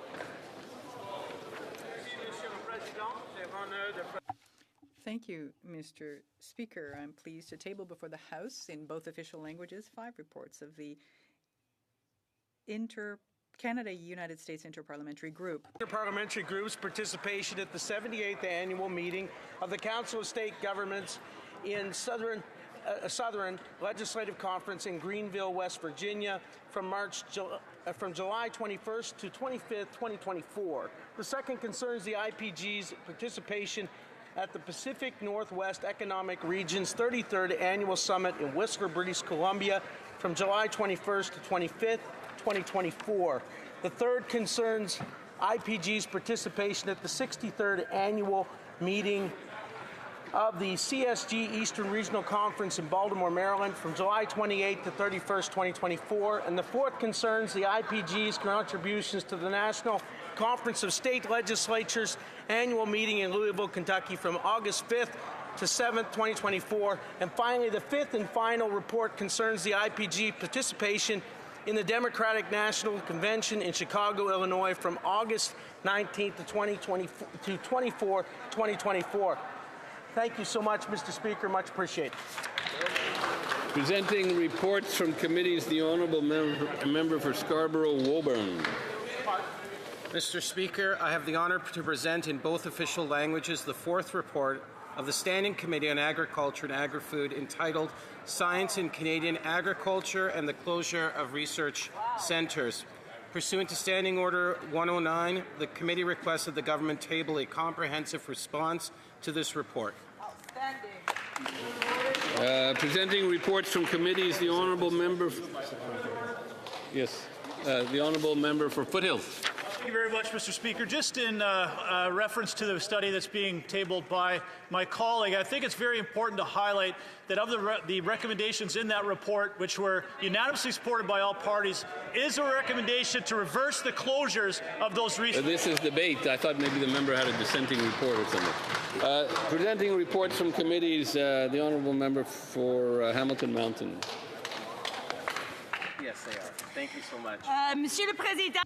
Mr. Speaker, I have the honor of tabling in both official languages the 7th report of the Standing Committee on Canadian Heritage. That is the main estimates 2026-27. Thank you.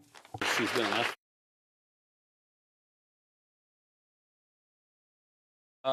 The honourable member for Halifax.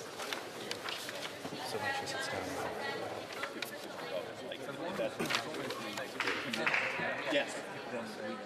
In relation to Bill C-240. I don't know what's happening with the sound system, but maybe the perhaps the member could start over. Mr. Speaker, I have the honor to present in both official languages the 4th report of the Standing Committee on Environment and Sustainable Development in relation to Bill C-241. Pursuant to Standing Order 9711, the committee is requesting a single extension of 30 sitting days to hear from the bill's sponsor. Thank you very much. Pursuant to Standing Order 97.13a, a motion to concur in the report is deemed moved, the question deemed put, and a recorded division deemed requested and deferred until Wednesday, May 27th, at the expiry of the time provided for oral questions. We've got introduction of private members' bills. Okay. Introduction of private members' bills. Mr. Coteau, seconded by Ms. Hepner, moves for leave to introduce a bill entitled An Act to Provide for the Regulation of the Online Use of Deepfakes and for Related Transparency Measures. The motion is deemed adopted. The honourable member for Scarborough-Woburn. Thank you, Mr. Speaker. AI is advancing quickly, and more risks are emerging for Canadians. Deepfakes can now create highly realistic images, videos, and audio that falsely represent a person without their knowledge or consent. These tools can be used for fraud, identity theft, harassment, intimidation, other forms of abuse causing serious emotional, reputational, and financial harm. At its core, this bill is about a simple principle. People should have control over their own image, voice, and face. No one should have their identity digitally copied, manipulated, or used in a way that misrepresents or exploits them. Canadians deserve transparency, accountability, and trust online. This bill will help Canadians feel their dignity, privacy, personal autonomy are safe in a digital age, and it would require online platforms to identify deepfakes, create users reporting mechanisms, clearly label deepfake content, and take reasonable steps to prevent and remove harmful deepfakes. Mr. Speaker, we know that technology is advancing quickly. Let's ensure that the rights and dignity of all Canadians are not being outpaced by that growth. Thank you very much. Hear, hear, bravo. Mr. Coteau, seconded by Ms. Hepner, moves that the bill be now read a first time and be printed. The motion is deemed adopted. First reading of this bill, première lecture de ce projet de loi. When shall the bill be read a second time? At the next sitting of the House. Première lecture. First reading of Senate public bills. Motions. Presenting petitions. The honourable member for Honoré Mercier. I rise today to present a petition brought forth by many residents in Saskatchewan, as well as across the country, and with the purpose of seeking the enforcement of the federal government's coal phase-out regulations in Saskatchewan. The petitioners would like to bring to the attention of the House and have submitted a request to have the Minister of Environment and Climate Change take the necessary measures within federal jurisdiction to prevent the continued operation of coal-fired electricity generation. Mr. Speaker, the petitioners seek clarity on the specific steps being undertaken to ensure compliance with federal regulations. Thank you. The honourable member for Regina Capel. Thank you very much, Mr. Speaker. And I have yet another petition from concerned residents in the Indian Head area at the closure of the research farm. The minister is trying to claim that he can close this farm down and relocate it. But what the minister must not understand, what this Liberal minister must not understand, is that this particular site at Indian Head has over 100 years of soil data. This is an integral part of the agricultural research network across Canada. This centre itself provides jobs for the people in Indian Head and also provides hundreds of millions of dollars in value to our agricultural producers because of the innovation and advancements it can make for crop health, for pest resistance, for drought resistance.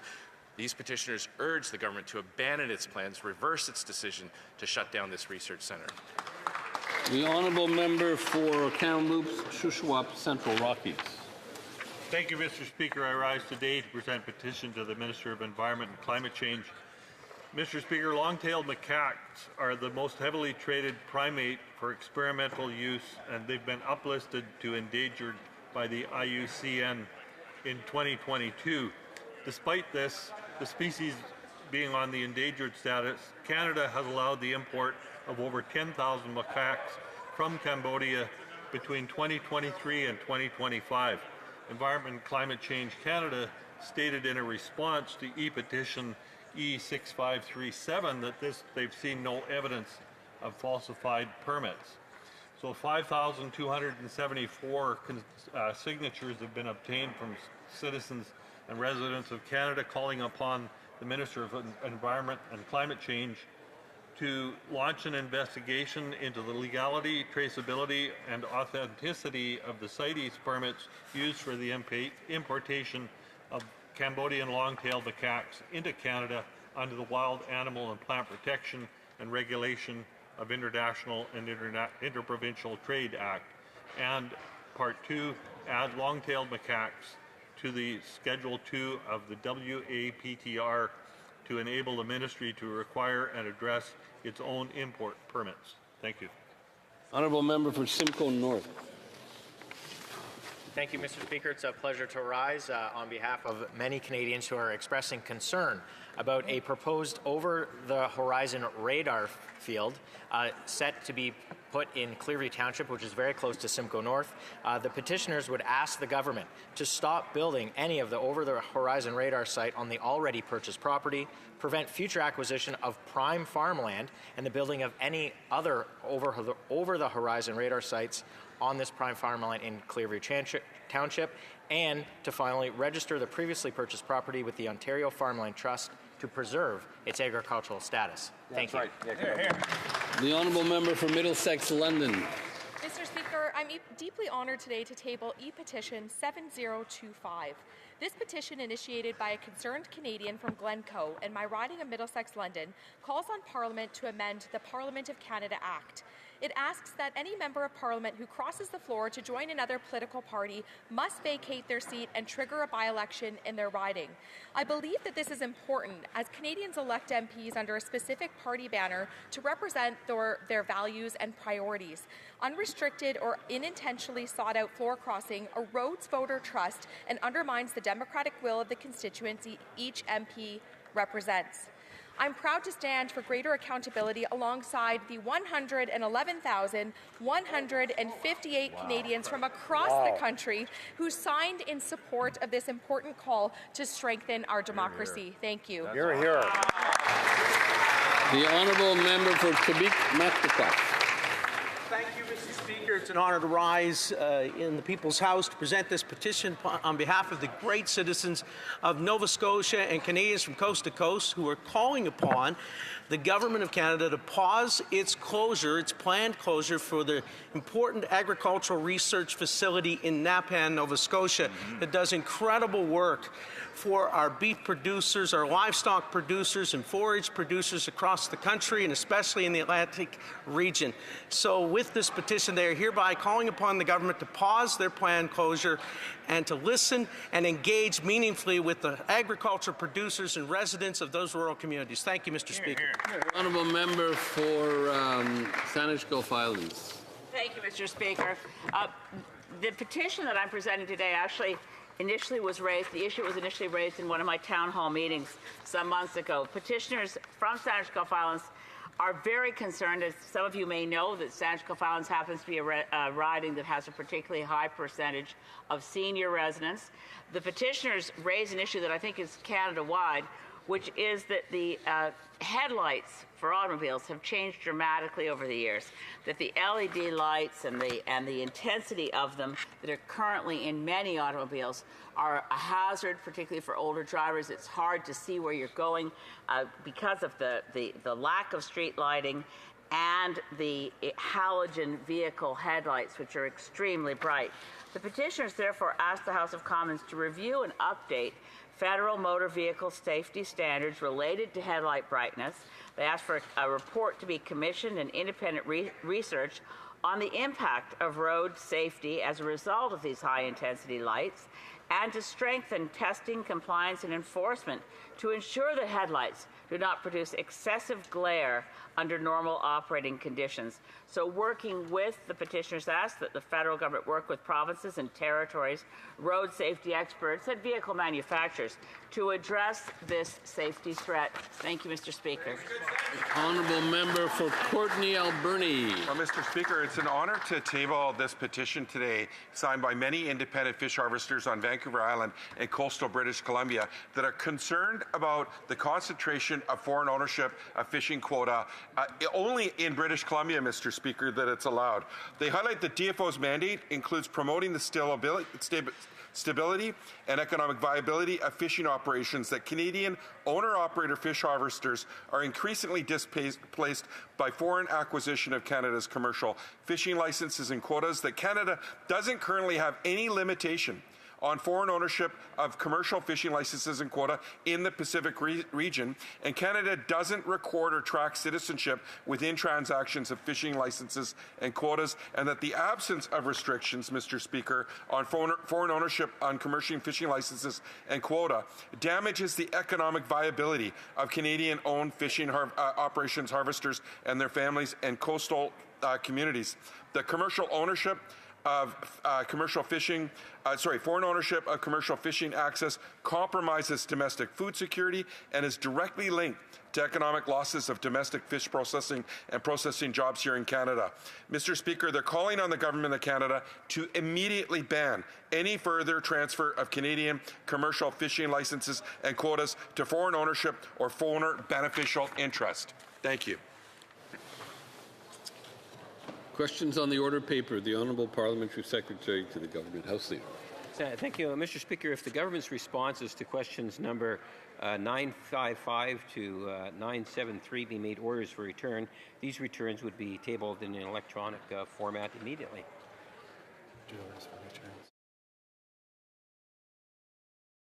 Is it agreed? Agreed. And then, Mr. Speaker, I would then ask that all remaining questions be allowed to stand at this time, please. Agreed? Agreed. Notice of motions for the production of papers. The Honourable Parliamentary Secretary to the Government House Leader. And finally, Mr. Speaker, I would ask that all notices of motions for the production of papers also be allowed to stand at this time, please. Agreed. Orders of the day. Orders of the day, government orders, Ways and Means. Consideration of motion number 11 regarding a motion to introduce a bill entitled A Second Act to Implement Certain Provisions of the Budget, tabled in Parliament on November 4th, 2025. Mr. Lightbound for Mr. Champagne, seconded by Mr. Van Couverden, moves that a Ways and Means motion to introduce a bill entitled a Second Act to Implement Certain Provisions of the Budget, tabled in Parliament on November 4th, 2025, be concurred in. If a member participating in person wishes that the motion be carried or carried on division, or if a member of a recognized party participating in person wishes to request a recorded division, I would invite them to rise and indicate it to the chair. The Honourable Parliamentary Secretary to the Government House. Mr. Speaker, would request a recorded vote, please. Okay. Call in the members.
The question is as follows. Mr. Champagne, seconded by Mr. Van Couverden, moved that a Ways and Means motion to introduce a bill entitled The Second Act to Implement Certain Provisions of the Budget tabled in Parliament on November 4th, 2025 be concurred in. The 10-minute period for members voting electronically has started, and the House will now proceed to the vote for members participating in person.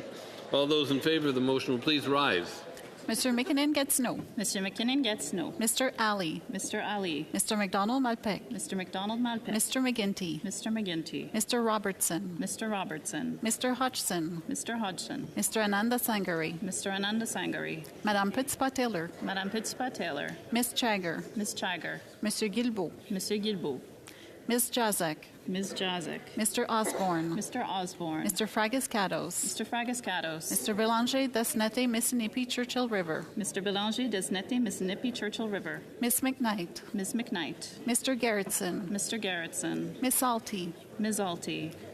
Mr. Sarai. Mr. Sarai. Mr. Long. Mr. Long. Mr. Zaruccelli. Mr. Zaruccelli. Miss Latanzio. Ms. Latanzio. Mr. Nagvi. Mr. Nakvi. Mr. Housefather. Mr. Housefather. Mr. Dogood. Mr. Dogood. Mr. Fisher. Mr. Fisher. Mr. Dollywall. Mr. Dollywall. Mr. Biddle.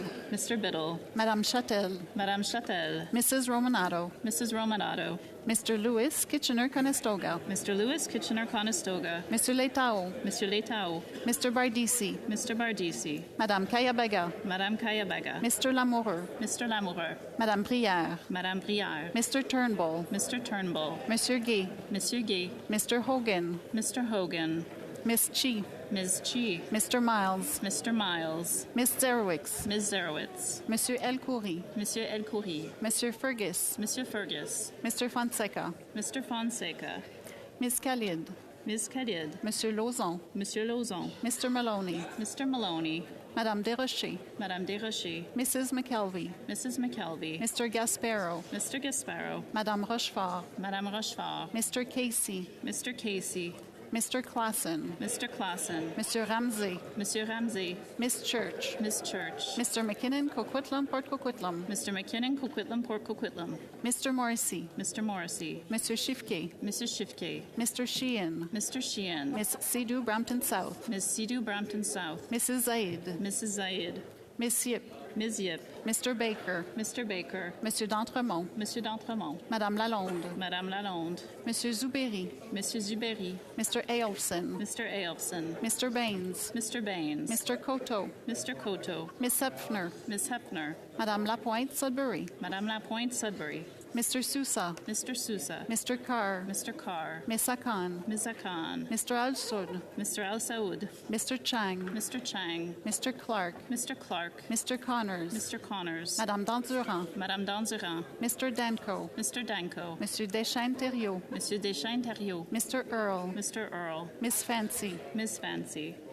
Mr. Fanjoy. Mr. Fanjoy. Miss Harrison. Miss Harrison. Miss Hurdle. Miss Hurdle. Monsieur Joseph. Monsieur Joseph. Mr. Ma. Mr. Ma. Mr. McDonald Cardigan. Mr. McDonald Cardigan. Mr. Mallet Bay of Quinte. Mr. Mallet Bay of Quinte. Miss Miedema. Ms. Miedema. Madame Mingarelli. Madame Mingarelli. Miss Nathan. Ms. Nathan. Miss Wien. Ms. Wien. Miss O'Rourke. Ms. O'Rourke. Mr. Rana. Mr. Rana. Mr. Saini. Mr. Saini. Mr. Sari. Monsieur Sari. Mr. Sawatsky. Mr. Sawatsky. Miss Sodi. Ms. Sodi. Miss Tessa Dirksen. Ms. Tessa Dirksen. Monsieur Villeneuve. Monsieur Villeneuve. Miss Begum. Ms. Begum. Miss Martin. Ms. Martin.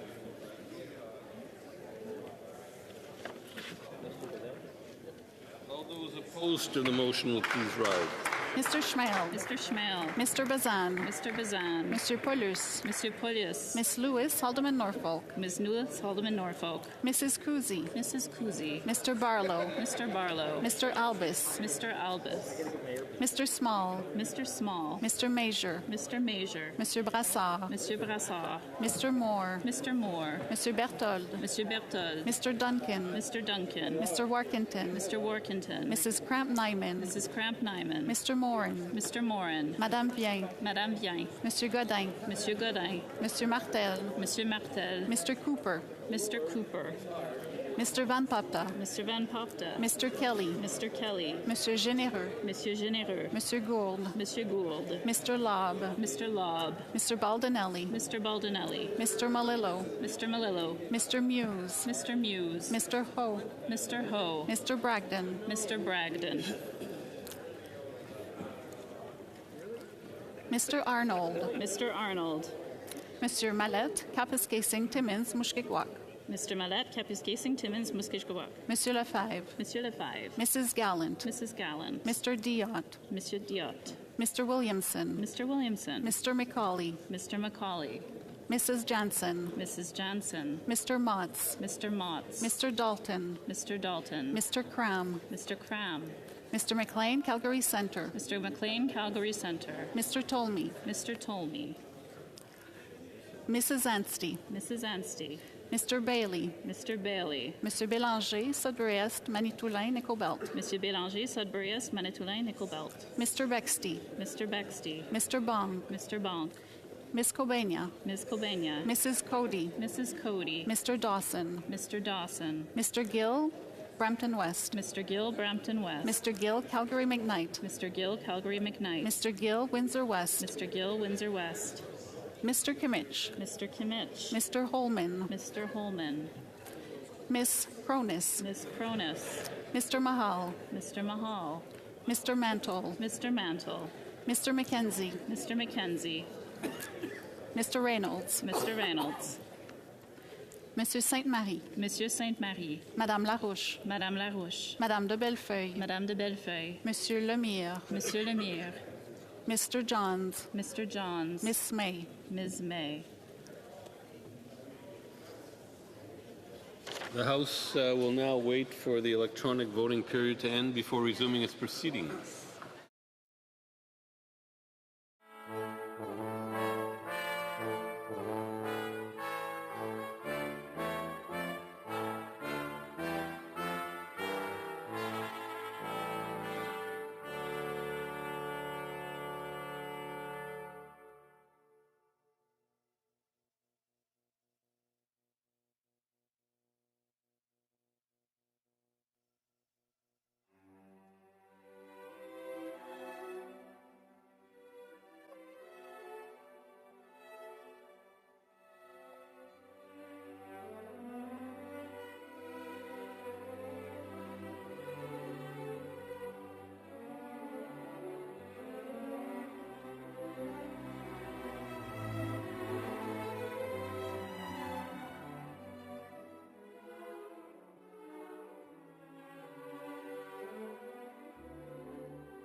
In the House that the electronic voting period has ended. If members were not able to vote due to technical difficulties, they may now use the raise hand function and the chair will recognize them. Ms. Roberts. Yes, thank you, Mr. Chair. I just want to make sure that my vote was voted as nay, as my application said to verify. I'm getting a signal that it was noted, yeah. The table will now compile the results of the vote. The Honourable Member for Beauharnois, Salaberry, Soulange Huntingdon. Mr. Speaker, I would like to ask you to verify the member for Oakville West, no picture for the vote. Mississauga South, neither. Brampton, something, no. Northwest Territories, neither. Scarborough Rouge Park, could you please verify and I authenticate their votes, please, as there was no picture.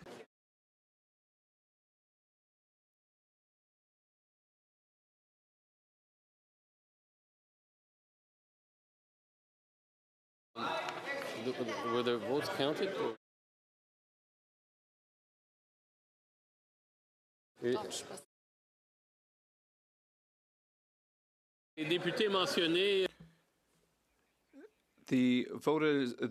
named members voted in person, if I understand correctly. The members that the honourable member named voted in person, if I understand correctly. And their votes were recorded properly.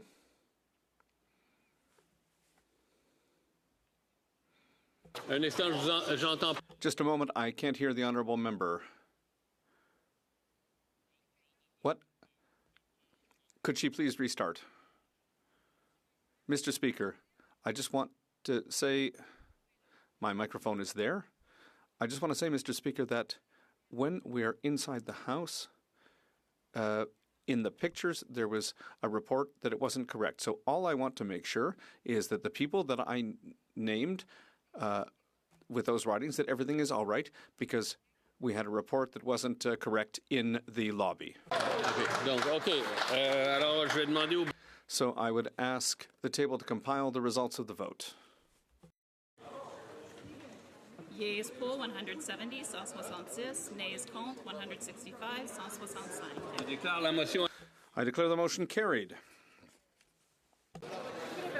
Mr. McDonald Malpeck. Mr. McDonald Malpeck, seconded by Mr. Ali, moves for leave to introduce a bill entitled the Second Act to Implement Certain Provisions of the Budget tabled in Parliament on November 4th, 2025. This motion is deemed adopted. Mr. McDonald Malpeck for Mr. Champagne, seconded by Mr. Ali, moves that the bill be now read a first time and to be printed. The motion is deemed adopted. First reading of ce projet de loi. Shall the bill be read a second time at the next sitting of the House? Orders of the day. Government business, Government Bills Commons, Bill C-30, in the name of the Minister of Finance and National Revenue, resuming debate on the amendment of Mr. Gugelmin. The member for Long Range Mountains has 2 minutes remaining. In conclusion to my earlier speech on Bill C-30, the Liberals brag about $37 billion in spending, but walk into any grocery store in Long Range Mountains and ask a family how they are managing. They don't want to hear about billions for international conferences. They want to know how they can afford to drive their kids to hockey or keep food on the table. Seniors on fixed incomes are falling behind. Entrepreneurs are wondering how to make payroll instead of how to grow. At a time when we should be bringing costs down, this bill proposes a sovereign wealth fund with no wealth behind it, only borrowed money. The cost of servicing this Liberal debt will reach $59 billion this year. That is more than the federal government transfers for health care, and it costs every Canadian family $3,400 just to cover the interest. Despite this unprecedented spending, our economic fundamentals are weakening. We faced some of the worst indicators in the G7, high debt, unaffordable housing, and weak productivity. In Newfoundland and Labrador, we have the resource potential to be a global energy superpower, but we have been held back by a Liberal wall of regulatory bottlenecks, and a punishing industrial carbon price. Conservatives believe Canada can do better. We believe in fiscal responsibility, lower taxes, and unlocking our natural resources so that Canadians benefit from our country's wealth. We have enormous resource potential, but we need the government to get out of the way so Newfoundlanders and Labradorians can do what we have always done, work hard and provide for our families. Canadians are not asking for more Liberal empty announcements. They're asking for a government that understands the pressures they face and a government that understands the realities. The people of Long Range Mountains are resilient. We've survived the hardest winters and the toughest seas, but we shouldn't have to survive this Liberals government's costly credit card economic policies. Bill C-30 fails to provide relief or a sustainable path forward. Therefore, I cannot support this legislation. Thank you, Mr. Speaker. Questions and comments. Question et commentaire. The Honourable Parliamentary Secretary to the Government House Leader. Yes, thank you, Mr. Speaker. It's disappointing that the Conservative Party of Canada does not recognize fantastic programs that have been a part of Canadian society for many years. I'm talking about the Red Seal program. Under the Red Seal program, this government, this Prime Minister, has made a commitment that we're going to see anywhere from 80,000 to 100,000 new skilled professional Red Seal recipients. This is something that's good news, in particular for young people. On the one hand, the Conservative Party says we need to do things for the young people.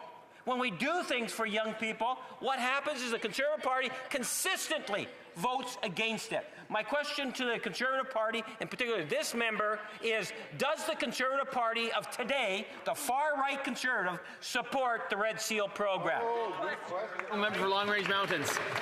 Thank you to the member across the way who consistently stands up in this House and is always the person to ask questions to members opposite. However, if we don't have an economy that has opportunities for our young people, we can train them all we want, but at the end of the day, there's no job for them to go to. In Newfoundland and Labrador, we have enormous resource potential, but we have an out-migration problem because we haven't developed our natural resource sector to be able to retain our people in our communities.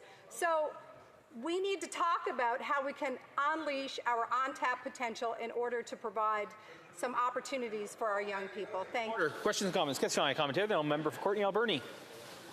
First, I appreciate the question from my Liberal colleague in terms of the $6 billion plan to recruit and train 100,000 new Red Seal workers. But, Mr. Speaker, the Liberal government cut international student study permits by more than 40% and restricted post-graduation work permits without consulting higher learning institutions that rely on those students. The consequences have been hard-hitting on Vancouver Island. Nearly 30 programs have been cut between North Island College and Vancouver Island University, including a dental assistant program that has trained workers for 50 years. The Prime Minister says Canada must deliver major nation-building projects. Well, Mr. Speaker, how will the government build the workforce Canada needs while its policies shut down the very important programs that are needed to train those workers, especially in rural Canada, places like Port Alberni? Maybe my colleague can speak about how that impact is hurting her riding and people that want to study and participate in the workforce in her community.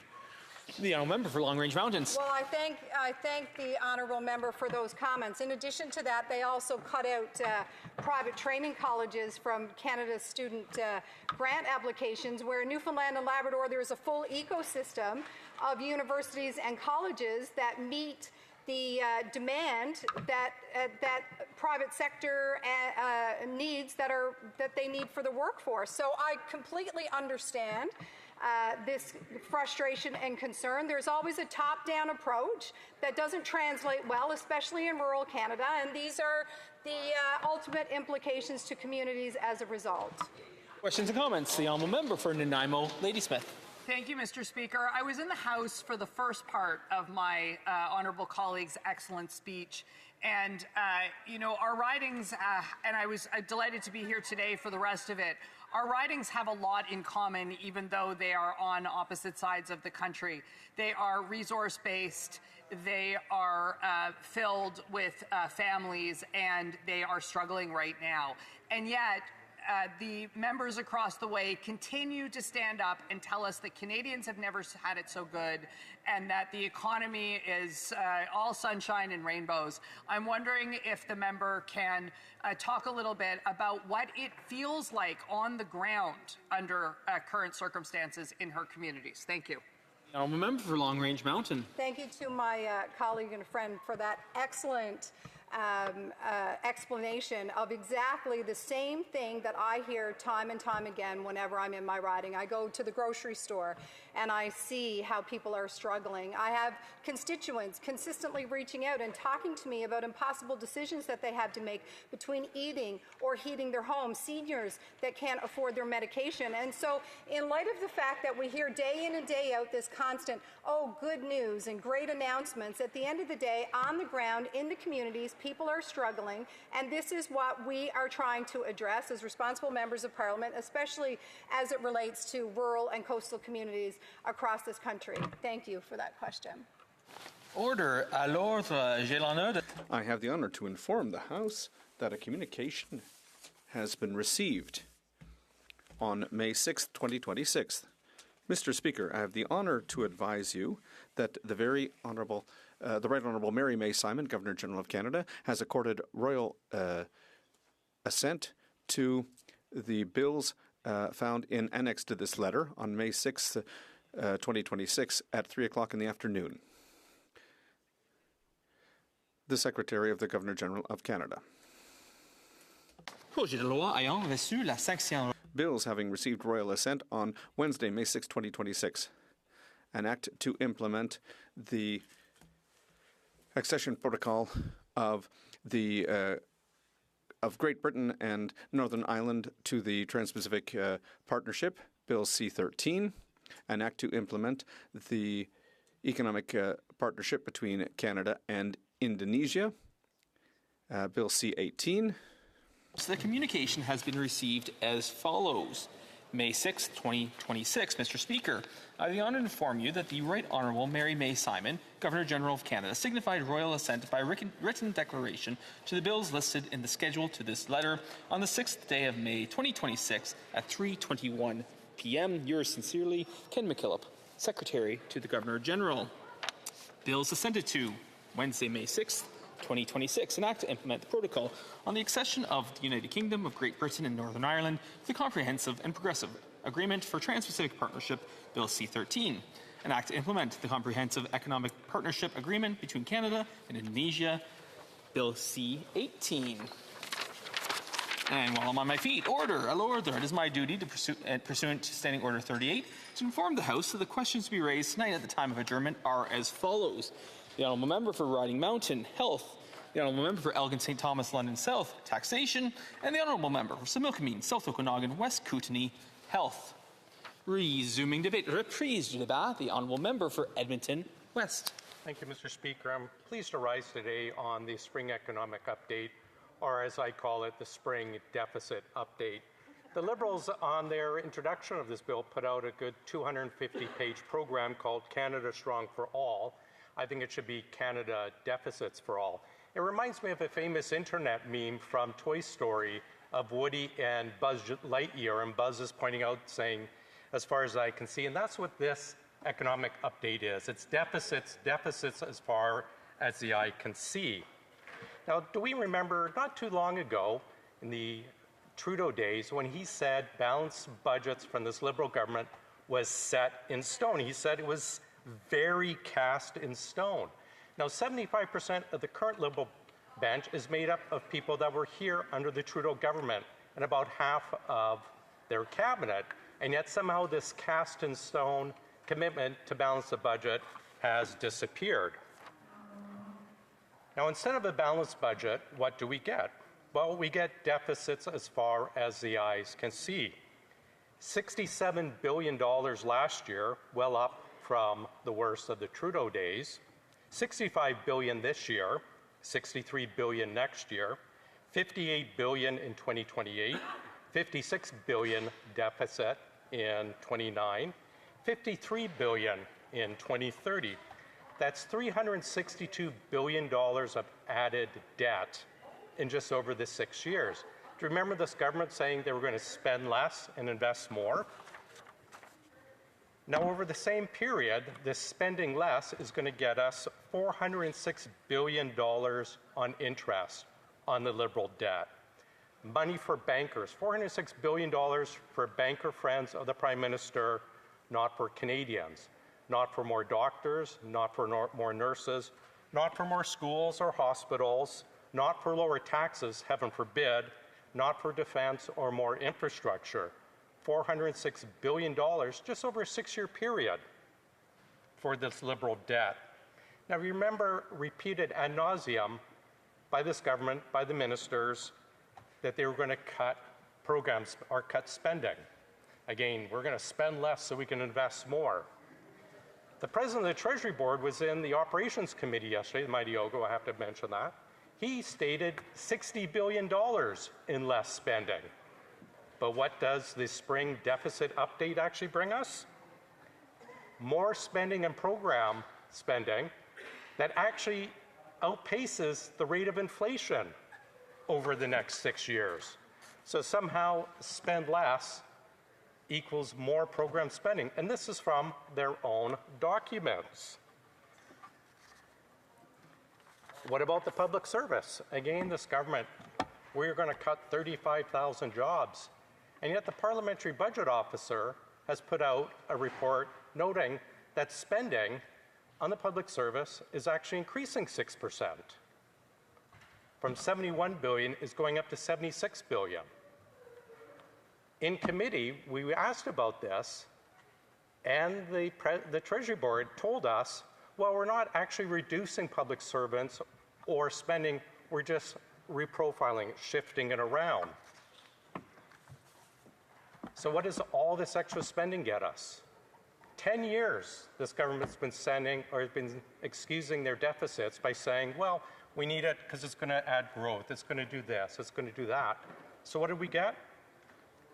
Not a lot of growth. 1.7% average growth over the next 6 years. $362 billion of added deficit equals 1.7% growth. Now, what's interesting, the Bank of Canada put out its monetary policy report about the same time as the spring deficit update came up from the government. Bank of Canada actually shows growth, their numbers for growth are 16% lower in 2027 than what the government is saying. 10% lower prediction in GDP growth the following year. So how is it the Bank of Canada has different numbers than this government? We actually asked, and we were told, well, the Bank of Canada is using proper numbers. So who has the real numbers? How much higher is the deficit going to be if we are to believe the Bank of Canada over this government? It's about an extra $2 billion to $3 billion deficit added per year. Now, it's certainly not adding to any productivity or growth.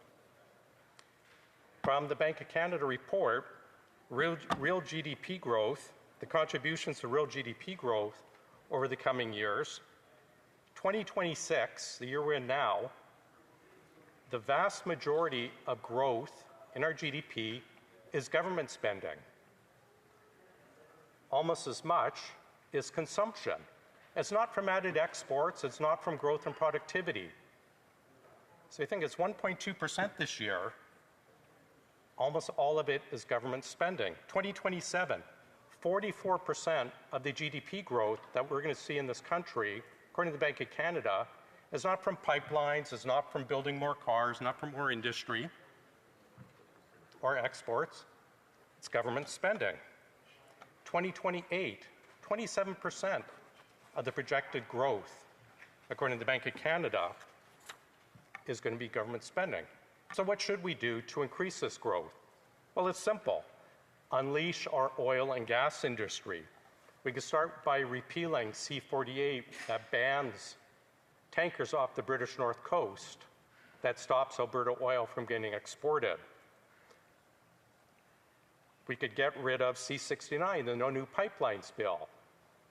We could end the destructive oil production cap that this government still has not repealed. we could actually get to building pipelines and increasing revenue and wealth for this country.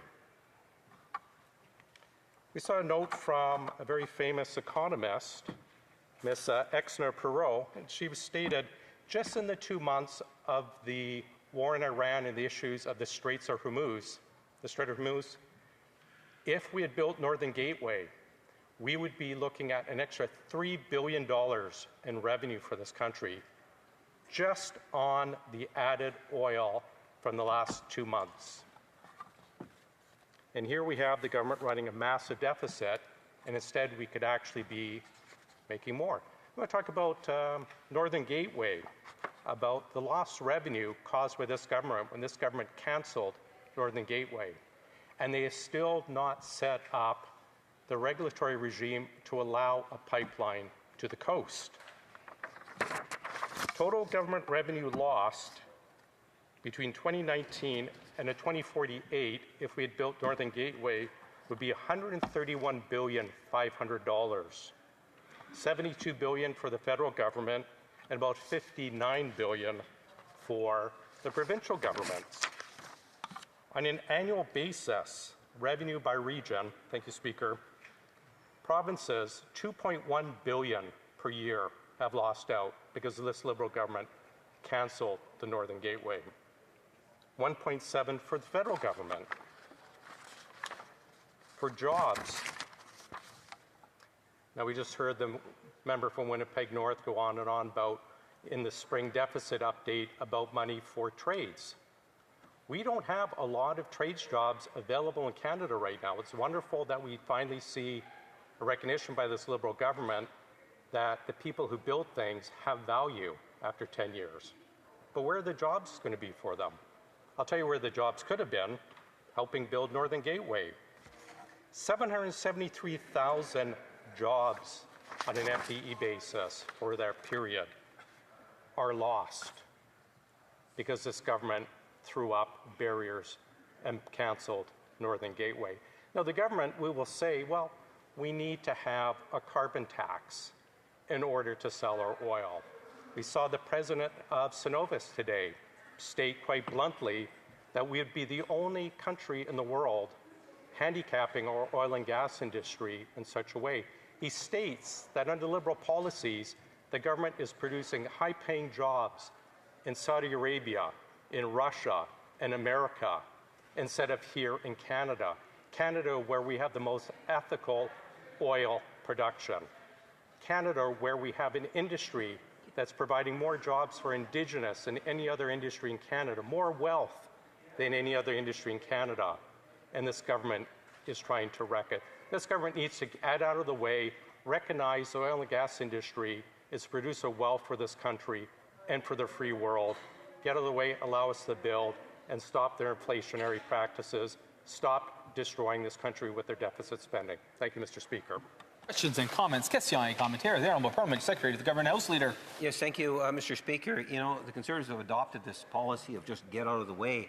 And it's unfortunate in regards to the government has been able to achieve a great deal over the last year. Canadians elected a new Prime Minister. This new Prime Minister made a commitment to build Canada strong by looking at things such as the major projects. That means working with premiers and others. In fact, in the province of Alberta, the member's own province, there's an MOU of understanding that's going to see more natural resources getting to the West Coast. There's all sorts of opportunities in which the government is a major player in. The Calgary office has been set up. I'm wondering if the member could give his thoughts in regards to, is there anyone within the Conservative Party that supports the major project? The member for Edmonton West.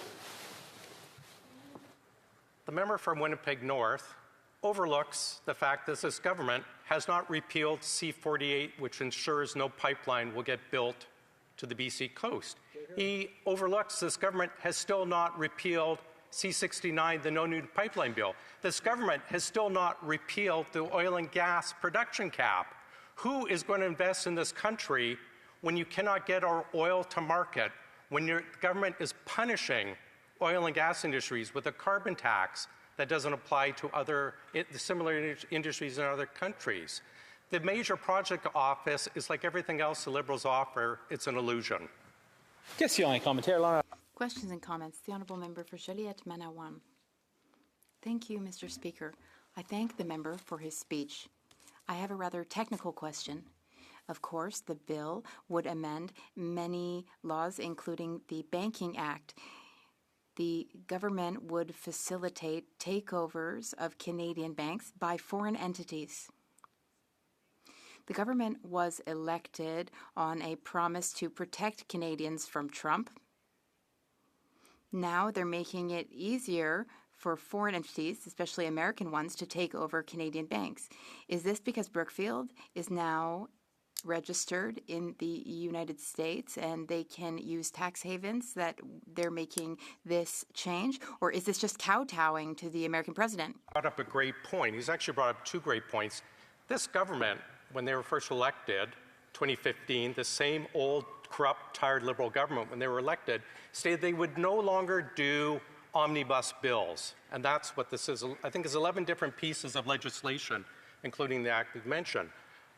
But on to the direct question about helping foreign entities come in and take over our banking system.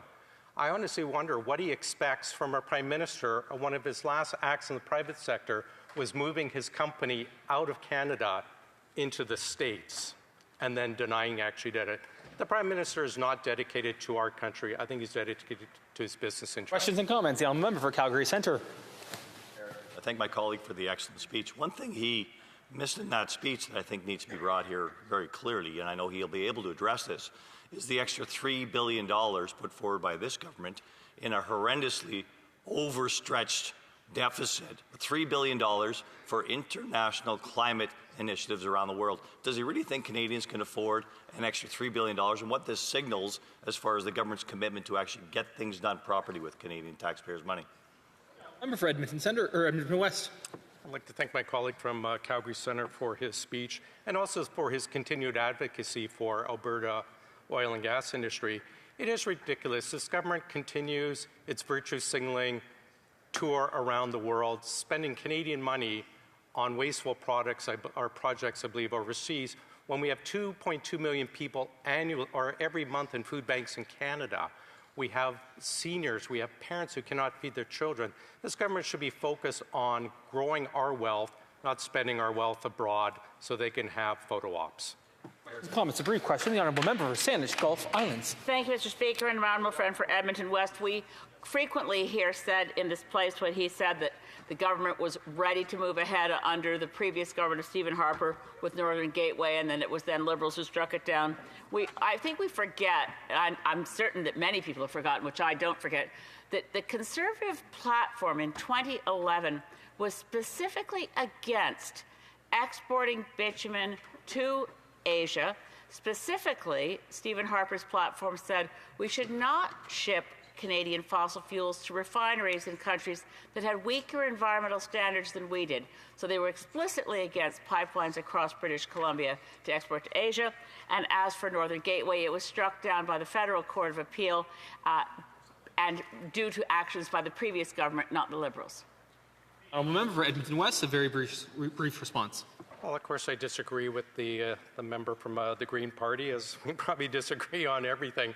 I think she needs to leave the past behind and, like Marty McFly, go back to the future and understand Canada's in a different spot right now. We need to get the pipelines built. We need to build the wealth in Canada to serve Canadians.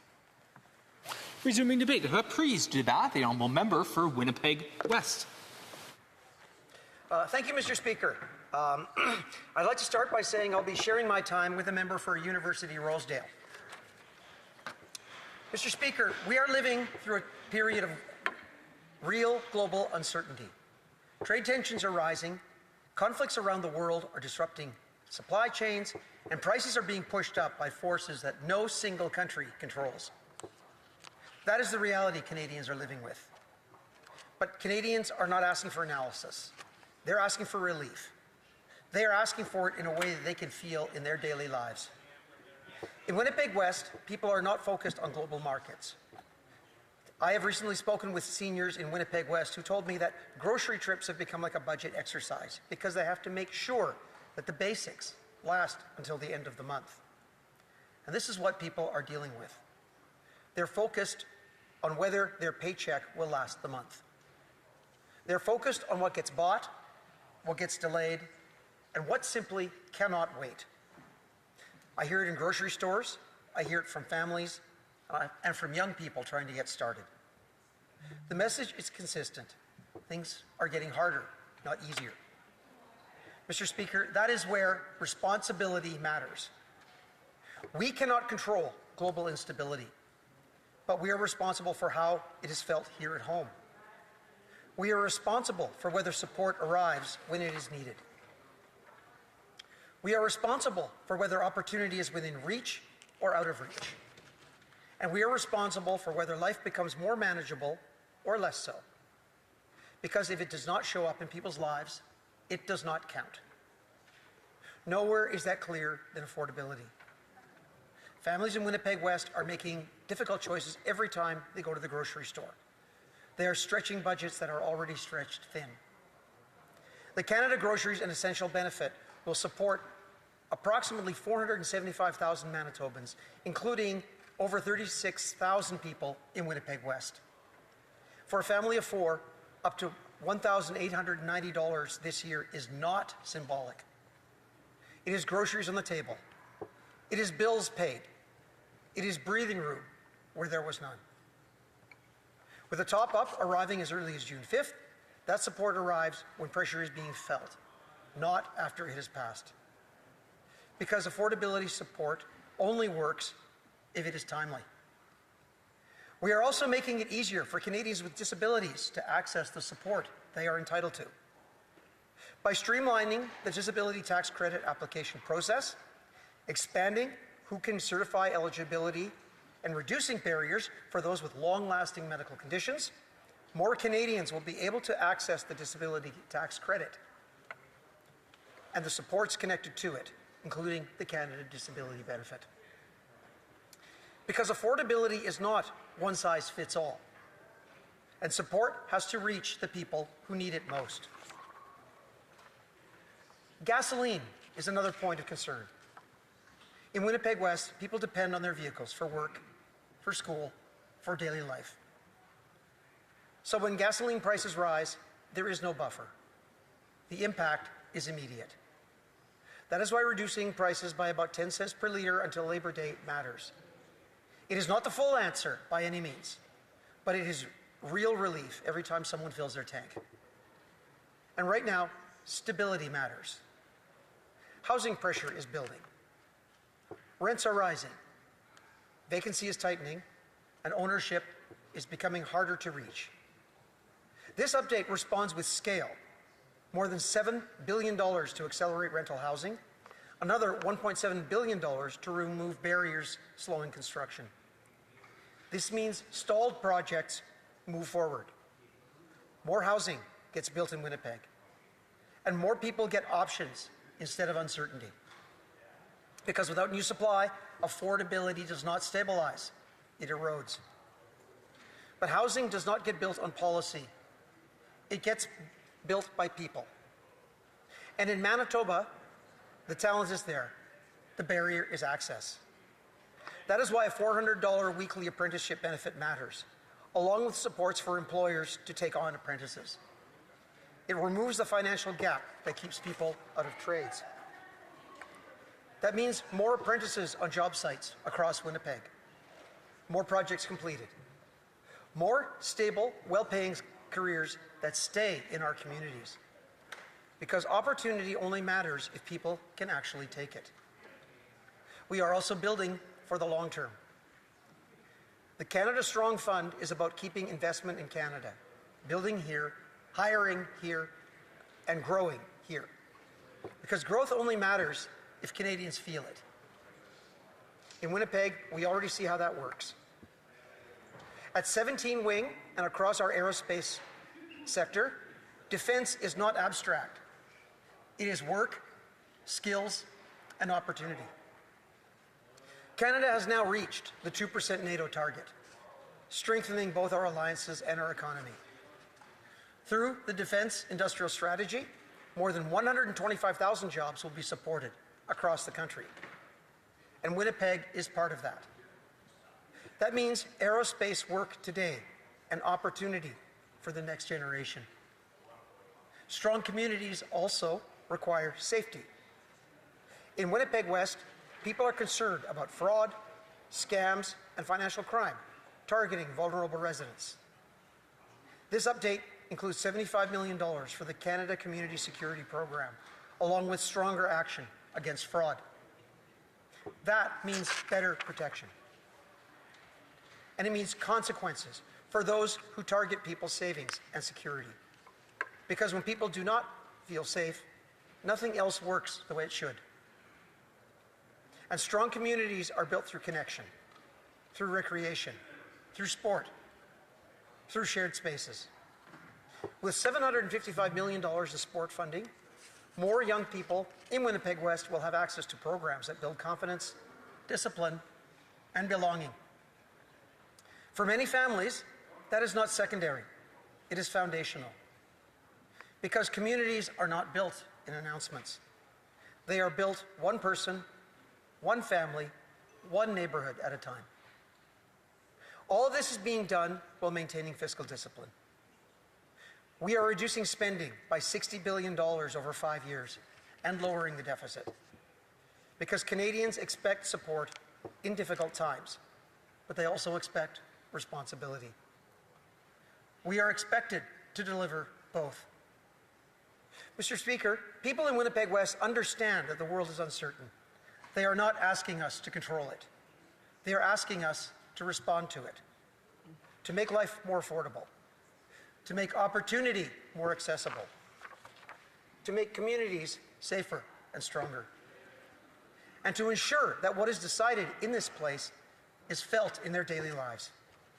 Because in Winnipeg West, if it is not felt, it does not count. Thank you, Mr. Speaker. Oh, that's good. Questions and comments. Question and commentaire. The honourable member for Edmonton West. Thanks, Mr. Speaker. I'd like to thank my colleague from Winnipeg West, because I share the West part. But no, I appreciate his speech, and I honestly believe that he means well, and he cares for people. He's not out here pushing some of the government slogans. One of the issues he brought up, of course, was the grocery rebate. And the way it's formatted is, if you have a husband and wife, or mother and father, or two adults with up to 4 kids, even earning just pennies above minimum wage in Manitoba, you would be earning too much and wouldn't receive the grocery rebate. The way the government has it set up, it pushes most of it into the hands of single earners, single families without children. I wonder if my colleague could comment on the government priority toward that and not actually toward helping low-income families, the way the program's set up. Member for Winnipeg West. Thank you, Mr. Speaker. And I understand, I thank the honourable member for his kind words. This benefit is meant to give the maximum relief to the lowest income Canadians. And that's what this does. It is not a one-size-fits-all answer at all, but it is targeted towards the lowest income Canadians.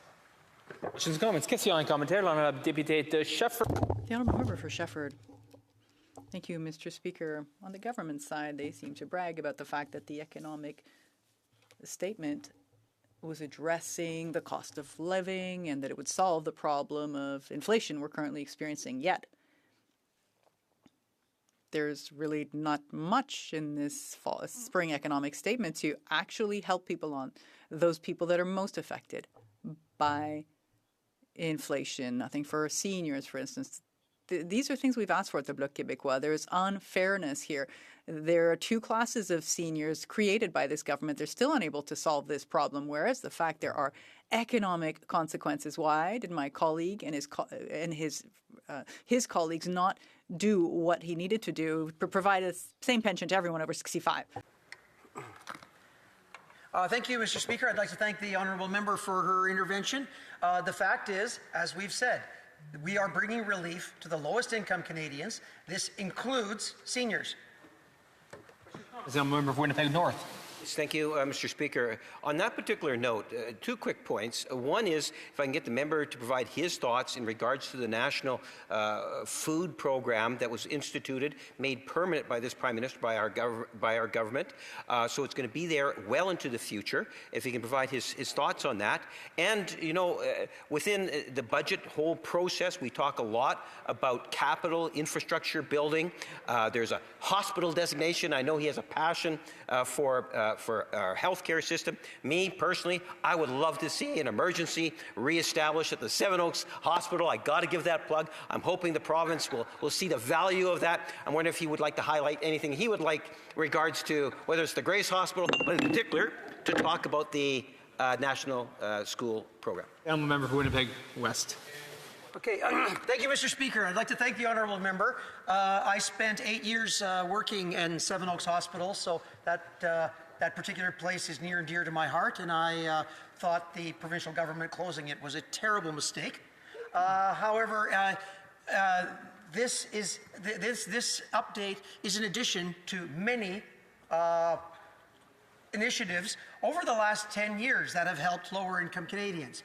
The Canada Child Benefit, the school nutrition program that is feeding thousands and thousands of 400,000 children across the country.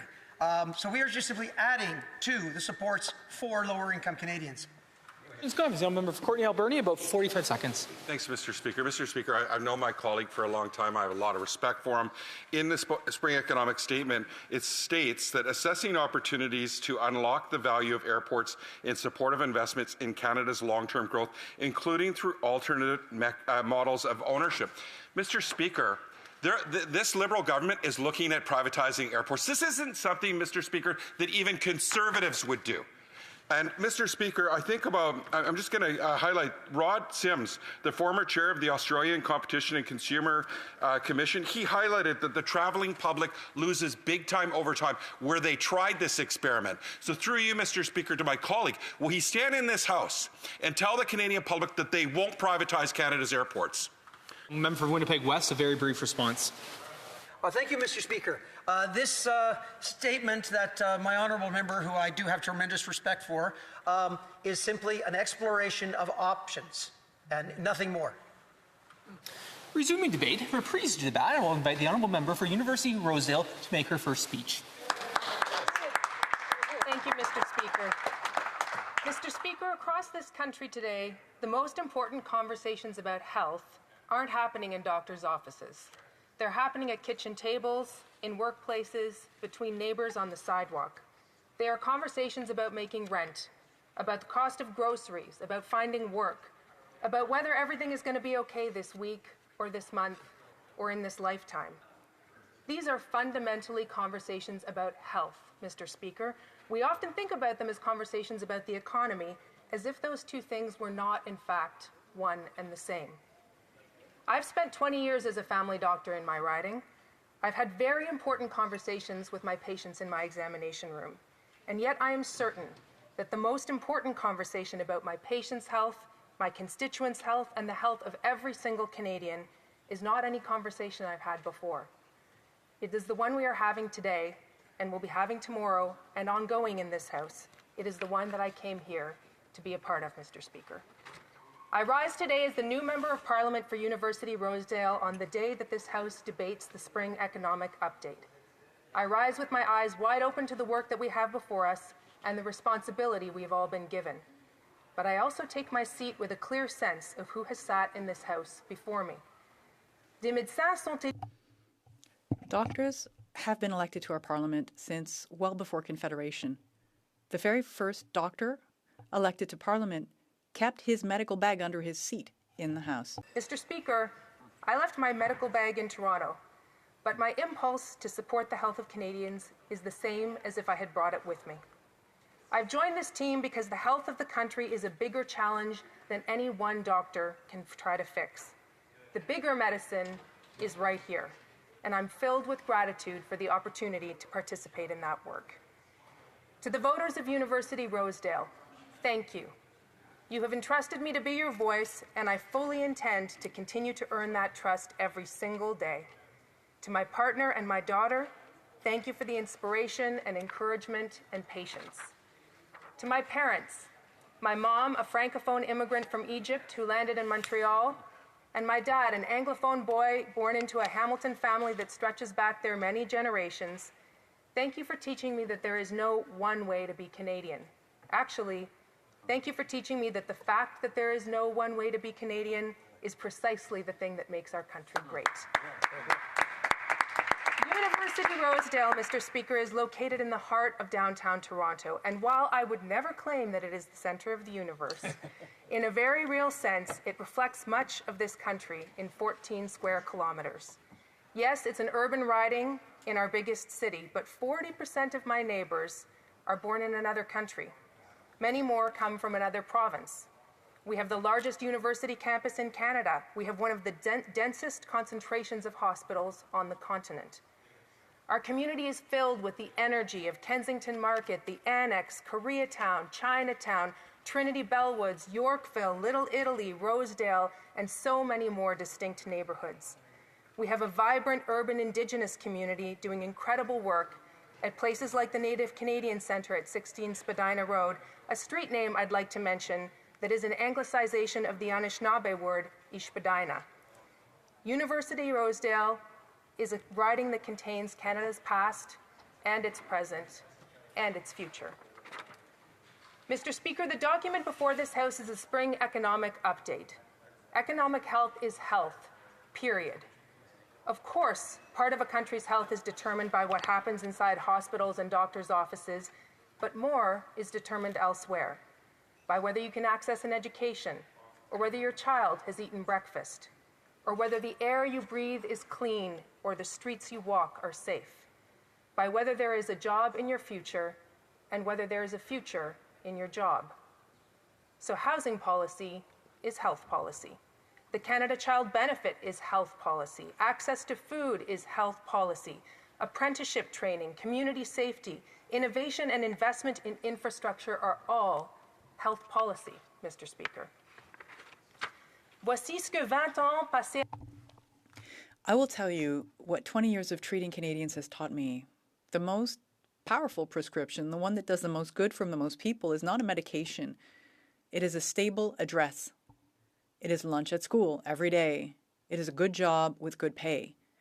It is the social programs this country built for itself and must have the courage to protect.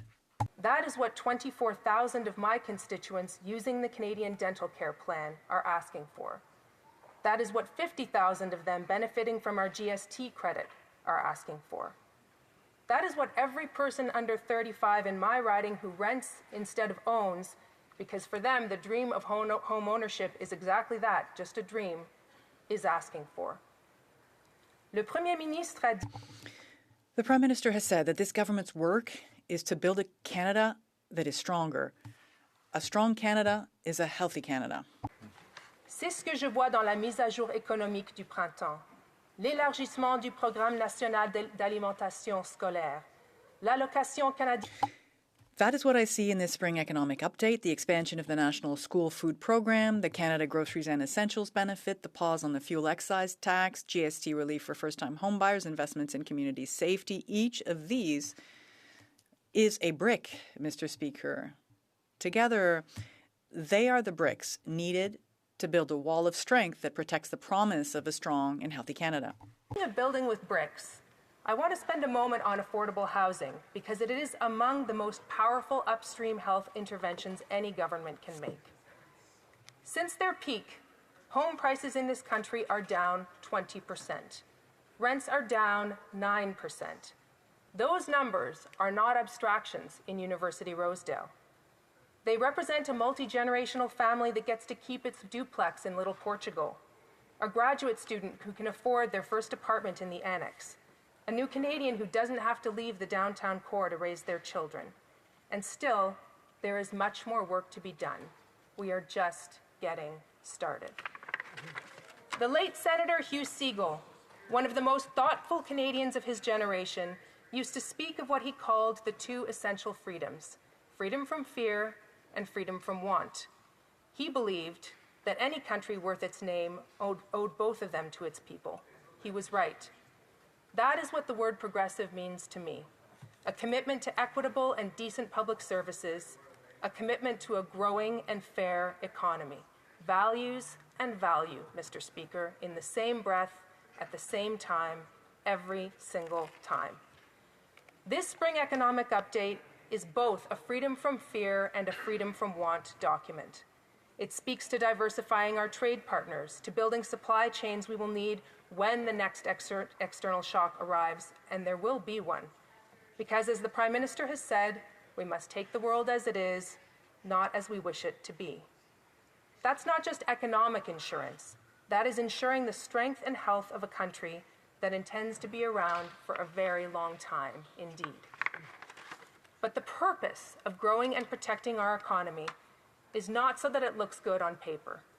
The purpose of our economy is people, supporting them, creating the conditions for them to achieve their fullest potential, taking the world as it is, yes, and also working to move it closer to the world we want it to be.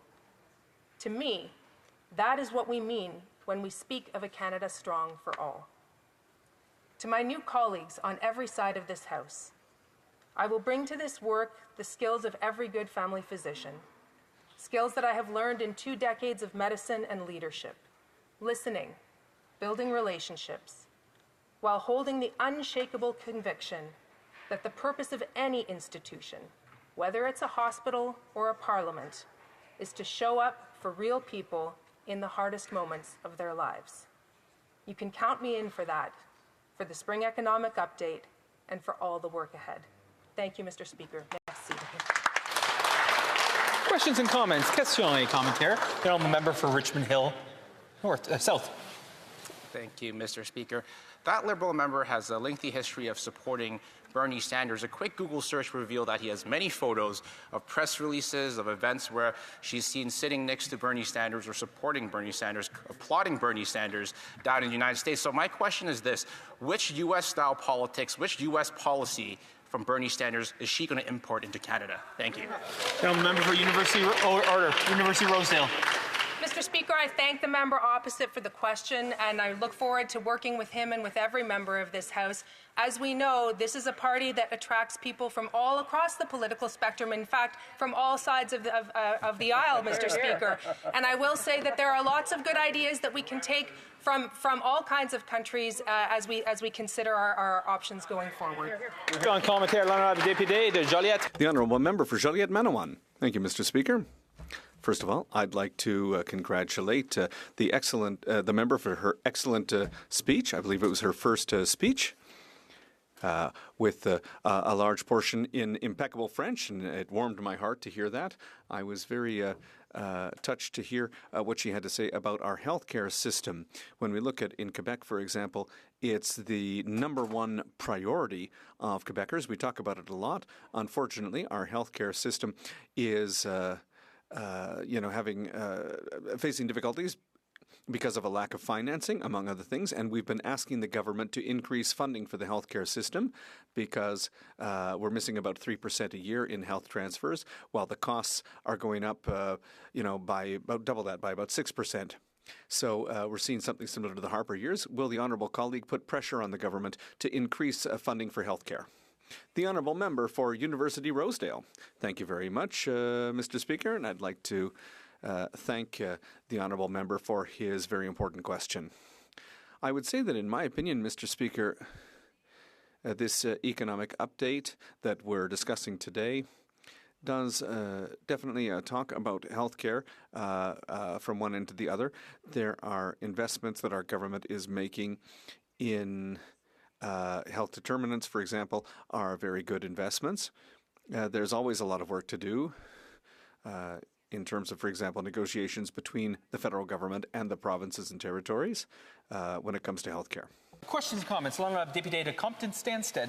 The Honourable Member for Compton-Stansted. Thank you very much, Mr. Speaker, and I'd like to add to what my colleague from across the way was saying about the link between Canada and the United States. I'd like to ask my colleague what our country can bring as a good example. What example can we set for the United States when it comes to healthcare?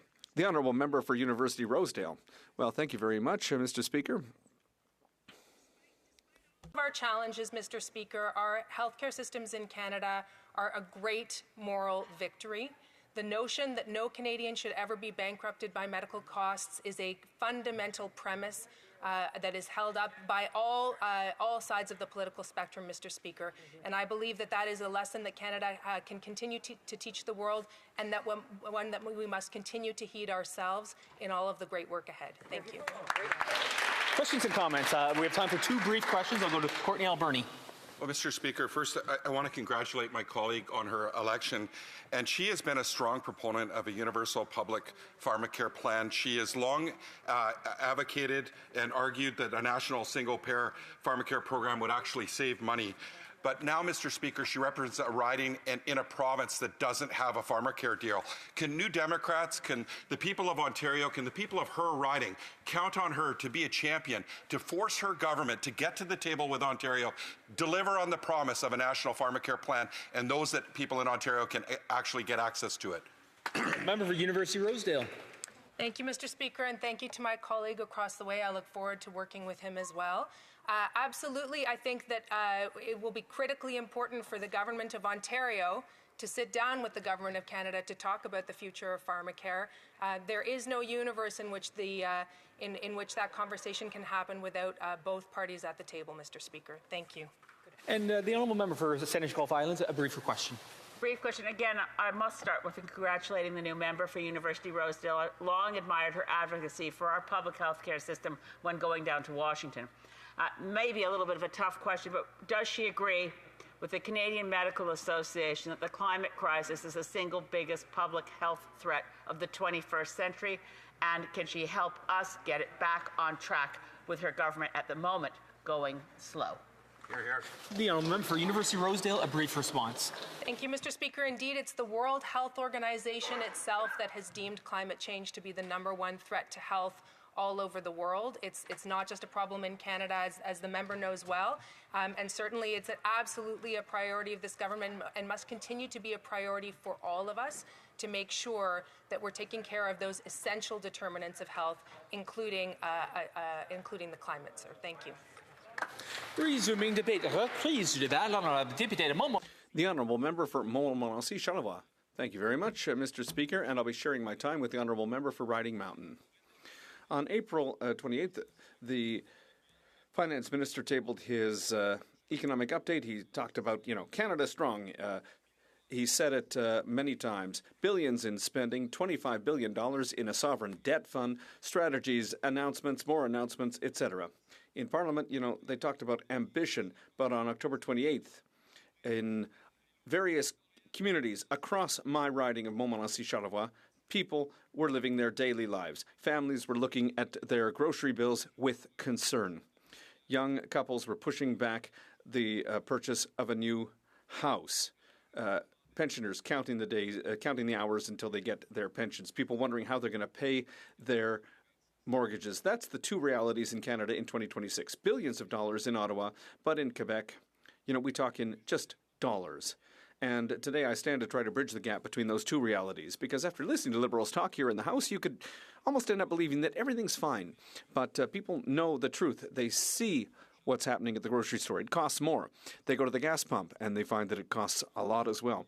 They see that when it's time to pay the rent, the mortgage, or to pay their credit cards, well, things aren't working for them. So this is a credit card budget. The government talks about discipline. They talk about prudence, responsibility. But let's look at the facts, and we'll look at them, from a neutral point of view. Claude Lavoie said the following, and this is not a conservative. This is somebody who's worked for the department. It's not that GDP is going better. It's that Canada's had more revenue, particularly from tax on gas, because gas is more expensive, so they're getting more money, and because they've spent less by delaying some of their commitments. So in other words, the programs that have been announced haven't been delivered, the money hasn't been spent, and people are being taxed more. And the government's saying, hey, look, we've really done a good job managing public funding. We've kept our financing. We've kept our promises. But no, Not only have they not spent, but they've taxed more.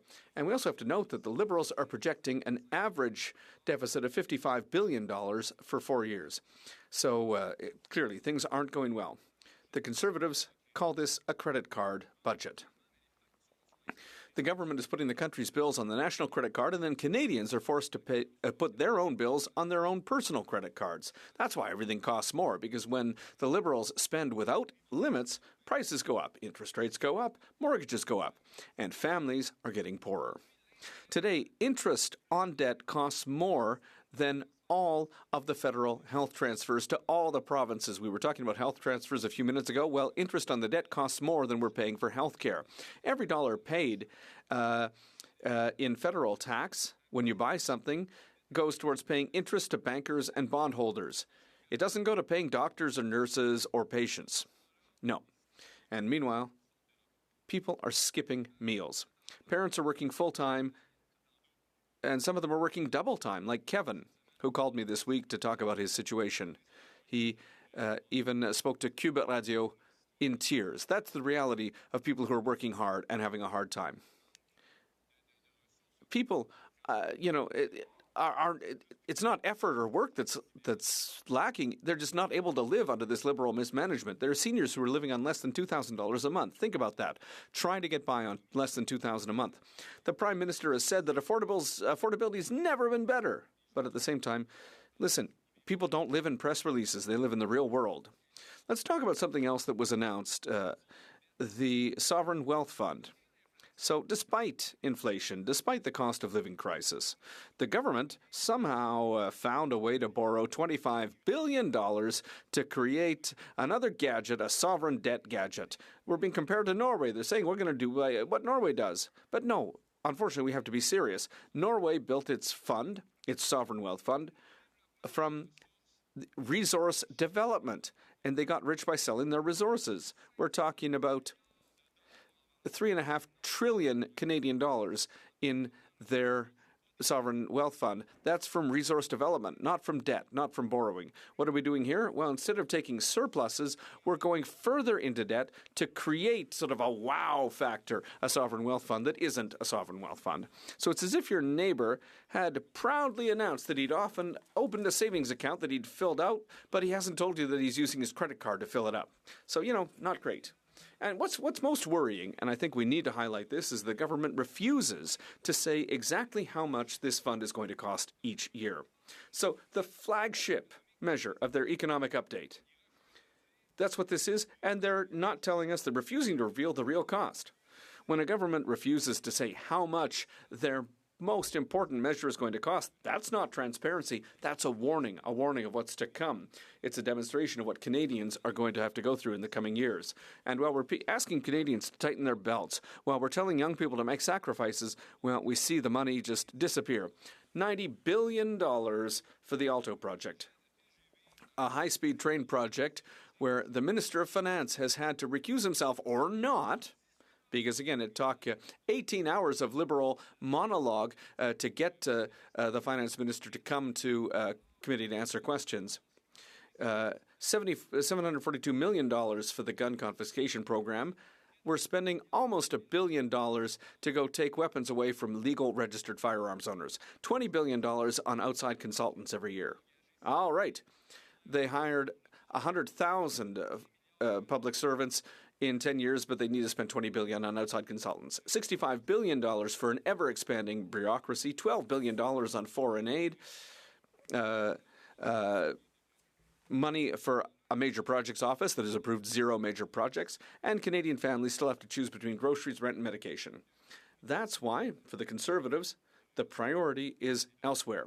The priority is to put money back in Canadians' pockets, not into the pockets of consultants or, well-connected insiders, not into mismanaged mega projects, and not into the pockets of those people at all. We want to put money back in everyday Canadians' pockets. And, we're talking about mismanaged projects, and one of them is Kiram. Kiram is, listen, we haven't spoken about this enough. We saw it in the budget. It was supposed to be a computer system that would modernize pension payments. Well, what's the result? tens of thousands of seniors who haven't received their checks, people who've worked their whole lives, who paid their taxes, who trusted their government. And what did the government do? Well, in its economic update, with this Canadians Trust, they've added $473 million into this fiasco. So when the total bill has gone from $1.75 billion to create the software, it's going over $7 billion. And that's what we're discovering as we're learning more and more every day. So costs have exploded by 277%. So cost overruns of $5.2 billion. And apparently that's good management. And that's not it. An internal directive told civil servants under no circumstances to tell citizens that delays with their checks were linked to Curum. And then 2 days after the economic update came out and we discovered the $473 million in additional dollars, the government used its majority to block requests for documents from the opposition. So, Mr. Speaker, when we open the House of Commons here every day, well, you get up and you say, let the doors be open. You say to people, come in. This is the House of the people. But when the opposition asks questions, well, that's when the doors close. That's not transparency. And it's not responsibility. And I'll talk about something that was in the budget, and that's sports. Because when something's good, you have to be able to recognize it. Investments in amateur sports and sports federations are good news. It's great news. But it's unfortunate that we can't just vote for one single measure, because that's a measure that everyone agrees is good. It's not a conservative or liberal point of view. Canadians agree on this. Investing in sports and physical activity is a good investment. But, it's good for young people, it's good for families, it's good for the volunteers who spend their evenings in arenas on fields. And I'm looking forward to seeing how this is going to offer direct support to our teams on the ground. And listen, I can say that there are good things. So you can trust me that I'm not just being partisan when I say that there are bad things that are happening as well. Our role isn't just to criticize and oppose, it's also to propose. And the Conservatives believe that a government should live by the same principles as Canadian families. When money's tight, we make choices. We cut waste. We reduce unnecessary spending. We respect the money earned by workers. Because every dollar spent comes out of the pockets of Canadians, and we have to respect that. So, Mr. Speaker, I'll close on this. We need to cut spending on consultants. We need to reduce the size of the bureaucracy. We need to end funding for poorly managed projects. We need to cut waste. We need to cut interference in provincial jurisdiction. And, we need to be excellent in the things that we absolutely need to manage. Borders, the army, the justice system, a strong currency, and good interprovincial trade. That's what we should be focused on to make sure that Canadians live in a rich country and that they feel rich. The Honourable Member for Joliette-Manawan.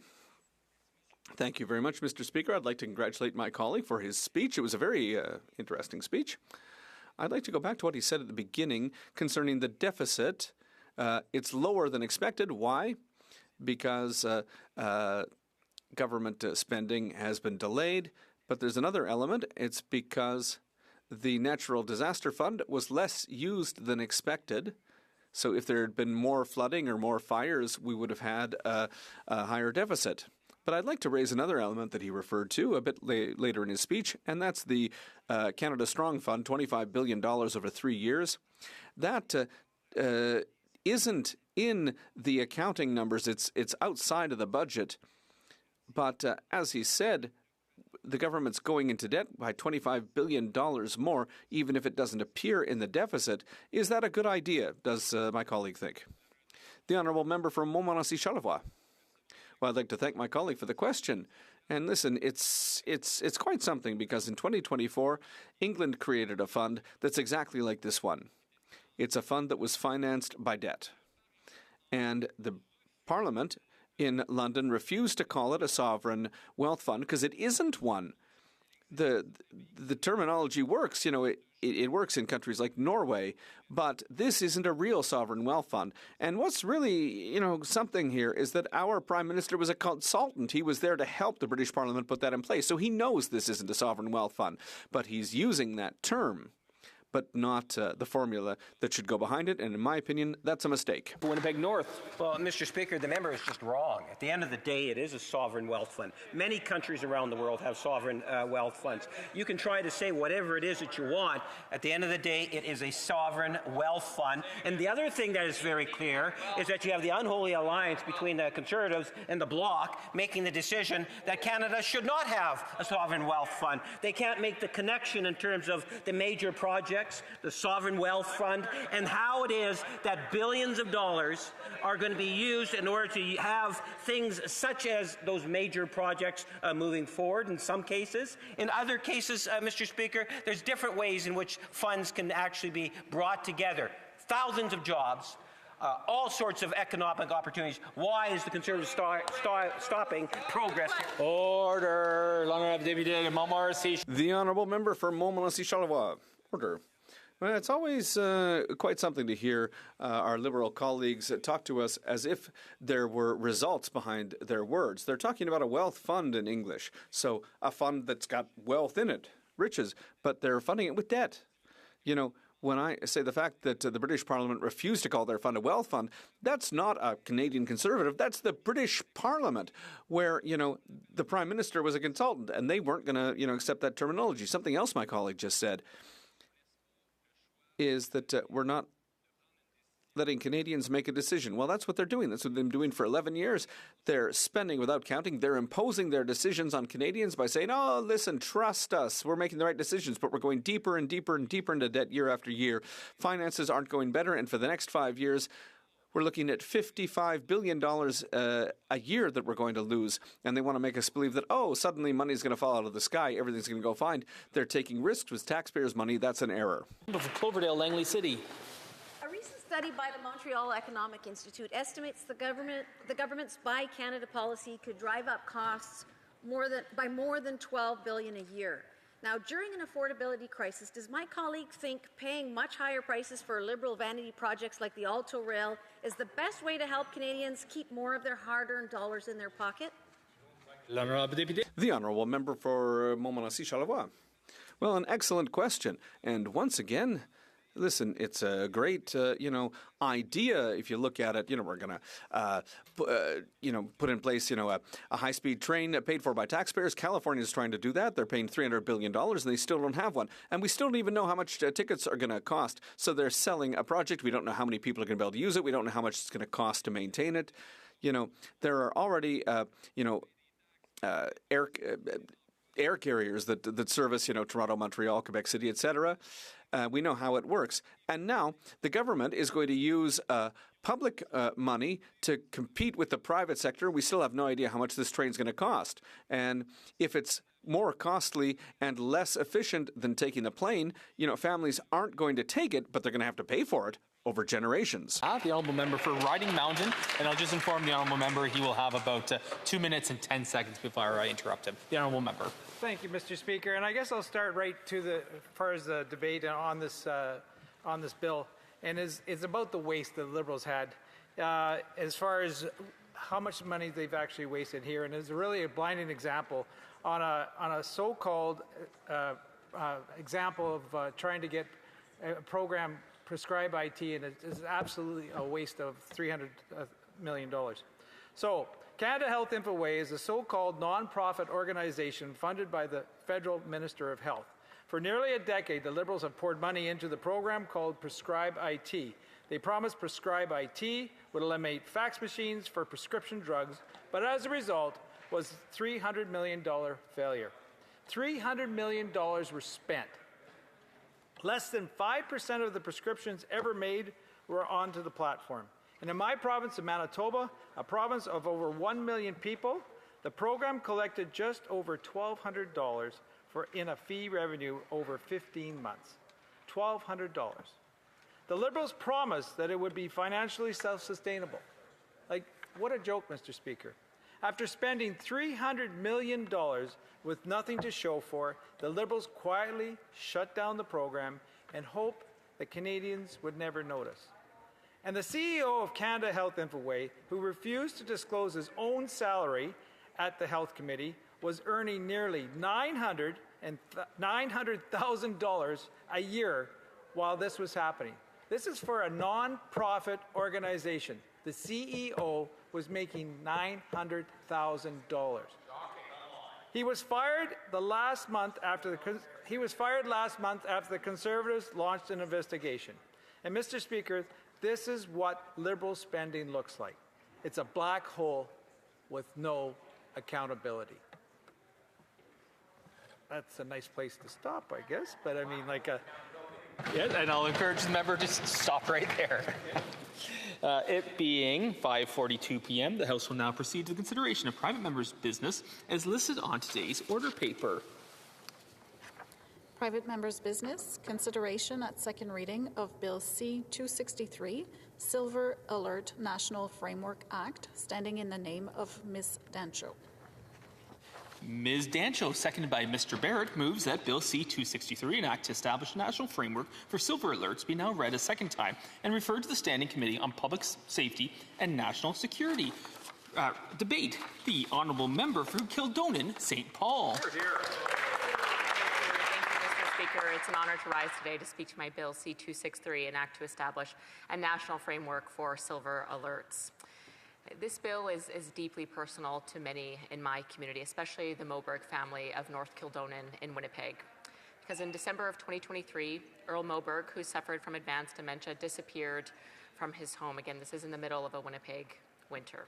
And despite extensive search efforts, he was never found and is presumed deceased. And Mr. Moberg was a real person. He was a husband, he was a father, he was a grandfather, he was a teacher, and he was a veteran in the Canadian Air Reserve. He was a man who was deeply proud of his Swedish heritage. He was a man who spent decades serving northern Manitoba communities.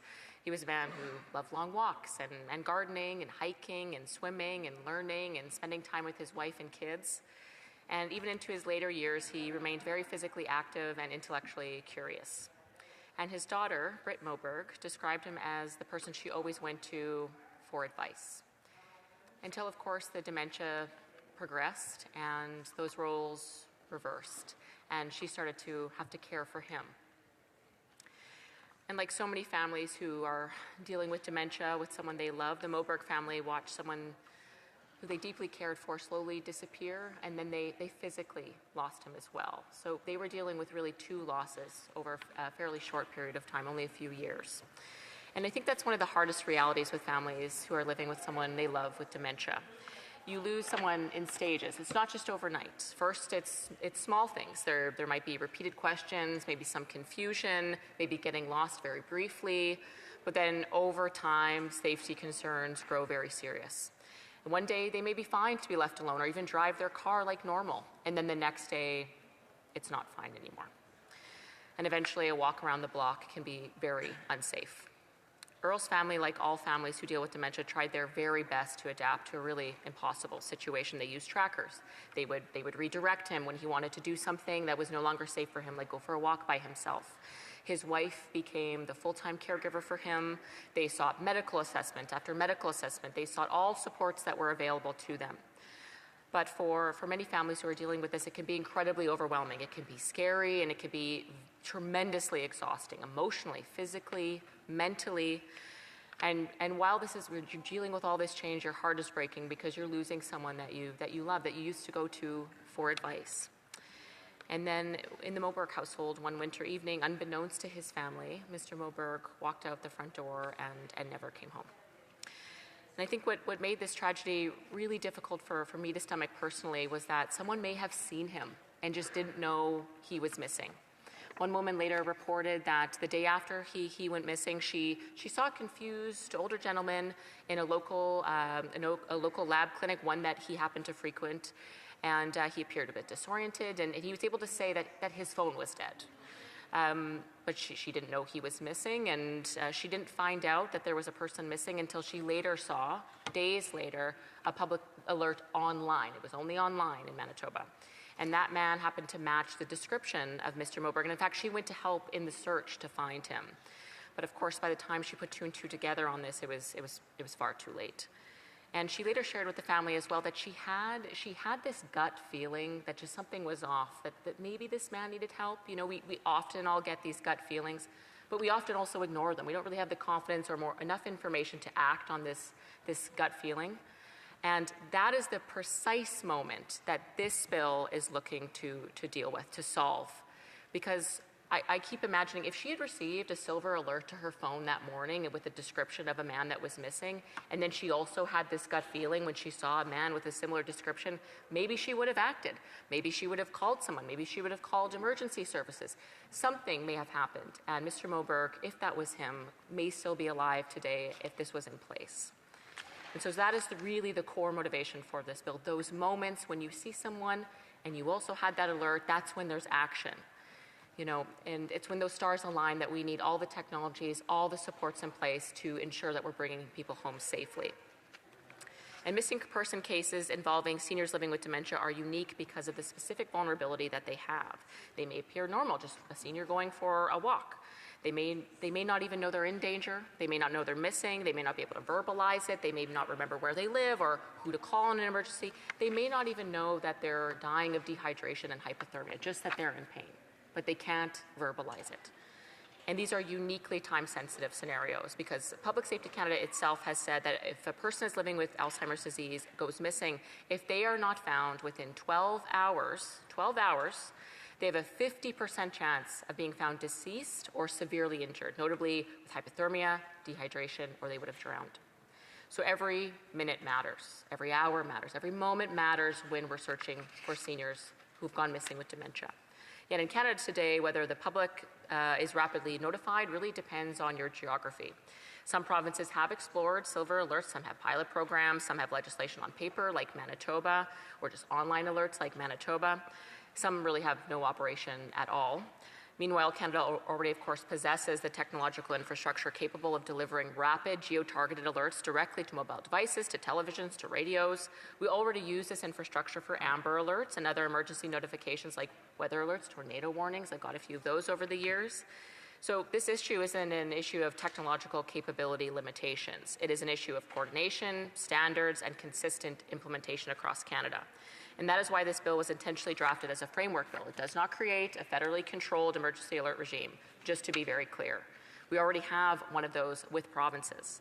Instead, it recognizes the constitutional reality that provinces and territories oversee policing and emergency management while asking the federal government to provide a real national leadership role and coordination. Specifically, the bill would require the federal government to work with provinces, territories, and police, emergency management officials, care providers, and other experts to develop a national framework for silver alerts. And the framework would include things like harmonizing risk thresholds, improving interprovincial coordination, establishing privacy guidelines, supported geographic targeted notifications, and ensure alerts are issued responsibly. And I want to really emphasize that last point because the bill isn't proposing an alert for every missing person. Every missing person does matter. But it is the specific vulnerability of a senior who goes missing with dementia that is critical. That window to find them is so short. And really, families themselves understand the sensitivities with issuing these alerts, the importance of dignity and respect for these individuals. And Britt, Ms. Moberg actually spoke very movingly about this tension to me, that people living with dementia, it's difficult. Trying to say, you can't drive anymore, Dad. Those are difficult discussions that need respect and dignity, and that needs to be a core frame for establishing the silver alert. So we put a lot of thought into that when drafting the legislation. And in fact, Canada's existing alert infrastructure already allows alerts to be targeted with quite remarkable precision. We're talking within a few city blocks, you can target it, that just those cell phones in that area, for example, would get an alert. And that matters because it would help reduce unnecessary disruption and alert fatigue when we're still, though, mobilizing the public support when someone is truly vulnerable and at imminent risk of peril. And that is really some of the key principles here. Proportionate, targeted, responsible public notification for time-sensitive cases involving vulnerable people. And importantly, this issue is becoming more urgent, Mr. Speaker. By 2030, nearly 1 million Canadians are expected to be living with dementia. By 2050, that number is going to hit 1.7 million. And as our population ages, which you're more likely to get dementia as you age, more Canadian families will unfortunately face what the Mobergs have faced. And just in a few years, the past few years, for example, we've seen some very tragic cases, including Mr. Moberg's. In British Columbia, for example, there was a news headline the other day that said search and rescue teams are warning that missing seniors with cognitive impairments are becoming a growing trend. In Saskatchewan, an 86-year-old man with Alzheimer's wandered out of a care home unnoticed, later found deceased. In Saskatchewan as well, just a few weeks ago, an 82-year-old grandmother living with just mild dementia which is difficult to deal with, but it was just in the mild stages, vanished, and she was found deceased nearly 2 weeks later. In Nova Scotia, a 79-year-old woman with dementia disappeared from a senior's residence, and luckily the alert went out in some way, and it helped find her in time. Another Nova Scotia senior living with dementia unfortunately disappeared and was later found deceased. In Alberta, a missing 79-year-old woman with dementia was fortunately found again within that 12-hour window. In January 2026, this is particularly tragic. Quebec's coroners were investigating the death of a 9-year-old woman found outside her senior's residence after wandering out in the cold. And it was reportedly the 4th similar death involving a Quebec senior in roughly 1 month. So these stories are happening across Canada in every neighborhood, rural, remote, doesn't matter. There's no discrimination for this issue. It is everywhere. It is near care homes. It is hospitals. It is in our own backyards. And as our population ages, again, we have the responsibility to do something about this effectively and efficiently. And I want to make clear this isn't a partisan bill. This is not a political bill. It's not a left-wing or right-wing issue. This is a human issue. And we have the technology to make a difference in this in the palm of our hands. Every day, all day. We have it right here. We just need to mobilize it. And I do want to acknowledge members from different parties, including the Liberal Party, who've reached out to me, including the Minister of Emergency Preparedness. They have engaged with thoughtful and constructive dialogue with me on this. I'm very encouraged by that. I also want to recognize there may be amendments at committee and talking about provincial jurisdictions or certain operational thresholds, and various implementation details. I welcome that conversation very much because ultimately the goal here is to save lives, and this is a tool that we can do. And if this legislation helps push Canada forward towards a more coordinated, medically informed, operationally workable system that allows communities to respond faster when vulnerable seniors disappear, then this bill will have accomplished something very meaningful. At its core, this legislation is asking a simple question. When a vulnerable senior with dementia disappears, and we already possess the technology capable of notifying nearby Canadians immediately, should we use it more effectively? The Conservatives believe that the answer is a resolutely yes. Yes, we should. And I do want to dedicate this bill to the Moberg family for their courage, resilience, and resolve in turning really an unimaginable tragedy into meaningful action. It has been an honor to work with them and to get to know them. And we hope together today is one more step in saving lives of vulnerable seniors in Canada.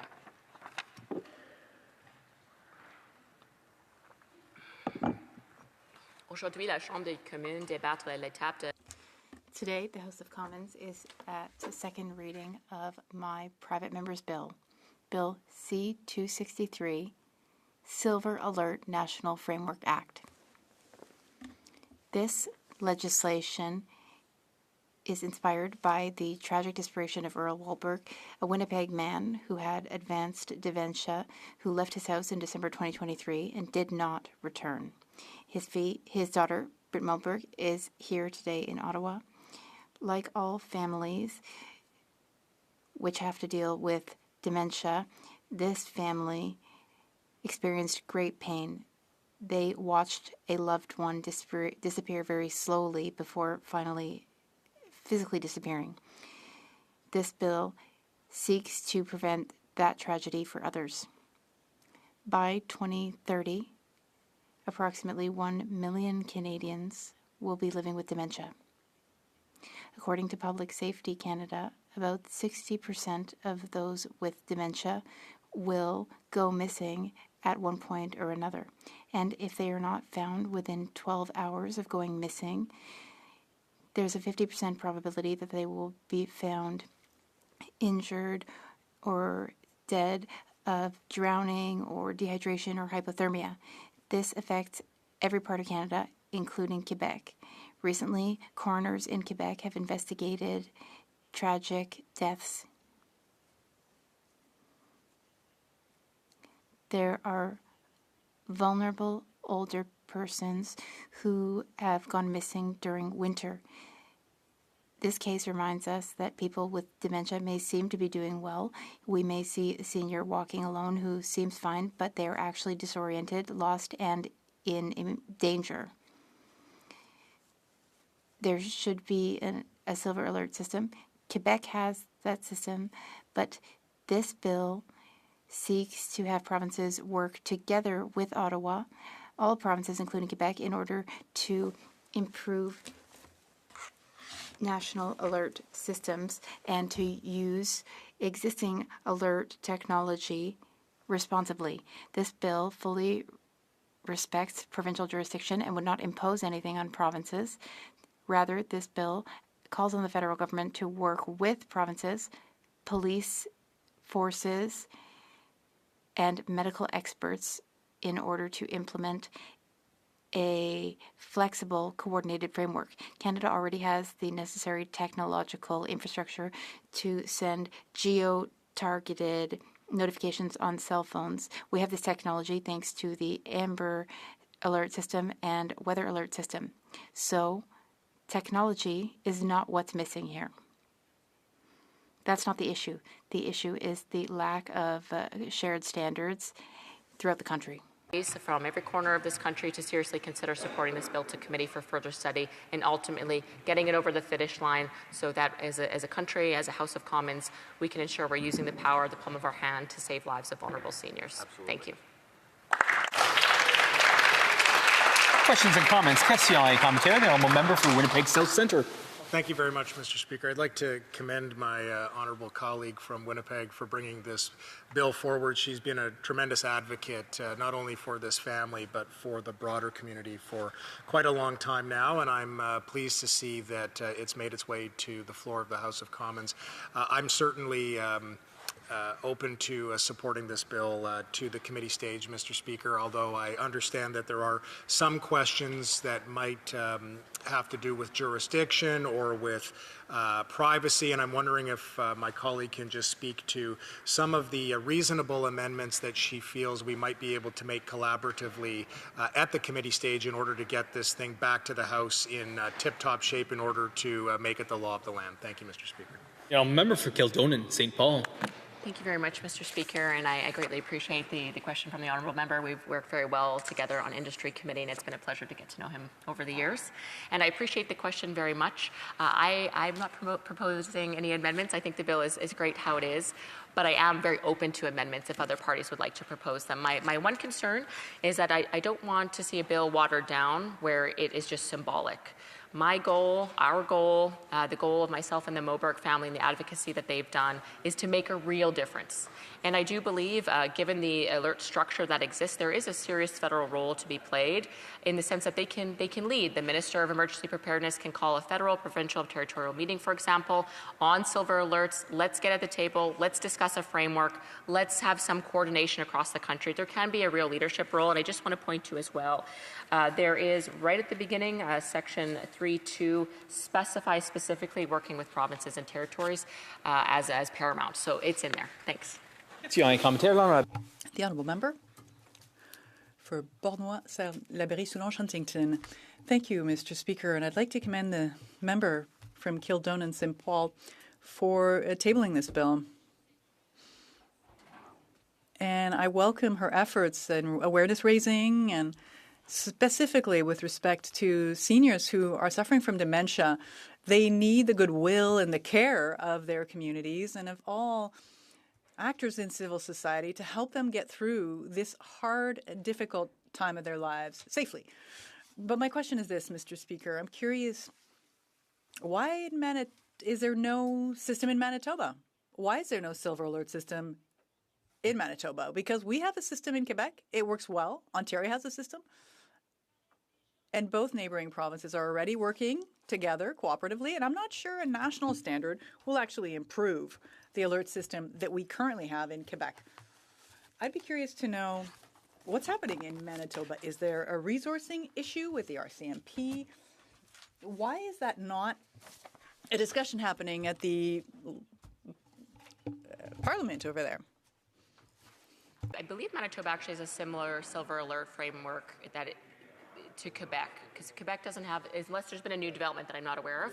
So Quebec's silver alert, like Manitoba's, it'll go on police websites, it'll go on social media, it'll be notified sort of through a paper or electronic route, but not to your phone, like an Amber Alert or a tornado warning. Unless there's been a change in Quebec, I believe that is the case. It does not currently alert to your phone that there's a missing senior. So again, there is a legislative framework that exists in Manitoba, but it hasn't been actioned to the level of cellular devices. It is just online. So as I mentioned in my remarks, a silver alert technically went out for Mr. Moberg, but it was just their online alert. That's what they're calling their silver alert. what I'm calling a silver alert in the bill is more about the cellular device capabilities that we see with amber alerts and tornado warnings and things like that. So I think Manitoba and Quebec have similar things, but the problem is they're not alerting people who aren't necessarily paying attention to those notification boards. That is the problem. Thank you. Questions and comments. The honourable member for Leeds, Grenville, Thousand Islands, Rideau Lakes.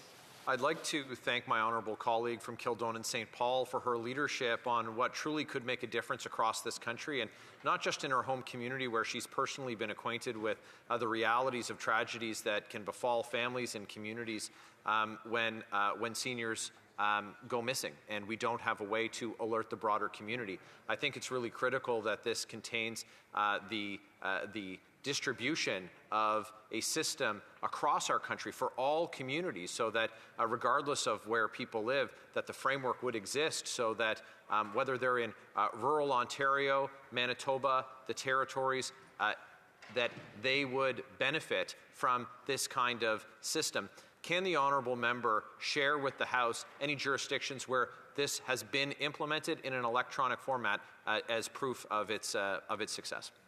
Member for Kildonan, St. Paul. Thank you very much. I appreciate the question. In the U.S., they have quite an extensive alerting system. It sort of depends on the region, but they're quite efficient. So they have public broadcast, sort of billboards across their infamous interstate system. So you could be driving down, doing a road trip with your family, and you'll see an alert of a missing person.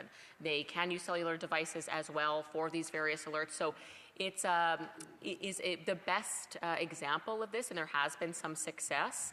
And I did want to just mention the purpose for the national coordination is that we can get research and testimony from experts across the country, that it will make it easier for the will for provinces to get moving and do this. It's to help make this happen because legislation is often there, but it hasn't happened. This bill aims to fix that. Thank you.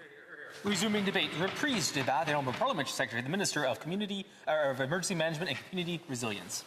Merci beaucoup, Monsieur le Président. Thank you very much, Mr. Speaker, and I'm delighted to have this opportunity to address this bill, Bill 263. Thank my friend, the member for Kildonan St. Paul, for proposing a bill that is meaningful. Meaningful not only to the Moberg family, and I want to salute the courage of the Moberg family who I know have been in Ottawa today, but this is a bill that could make a real difference in the lives of seniors living with dementia. I think all of us in this chamber know at least one person, have grown up with one person, or have, as adults, run into one person who has dementia. Sometimes they're in our families, sometimes they're close friends. And to watch their decline over time is one of the scariest and one of the most difficult psychological things you could possibly have happen. First of all, the individual, as they are aware of their decline, which is the case in many cases, is terrified. But their family members are also terrified. As the honourable member said in her speech, one day the person could be watching television, conversing, having dinner with their family, and the next day they could be in a state where if they walk out the front door, they won't know how to find their way back home.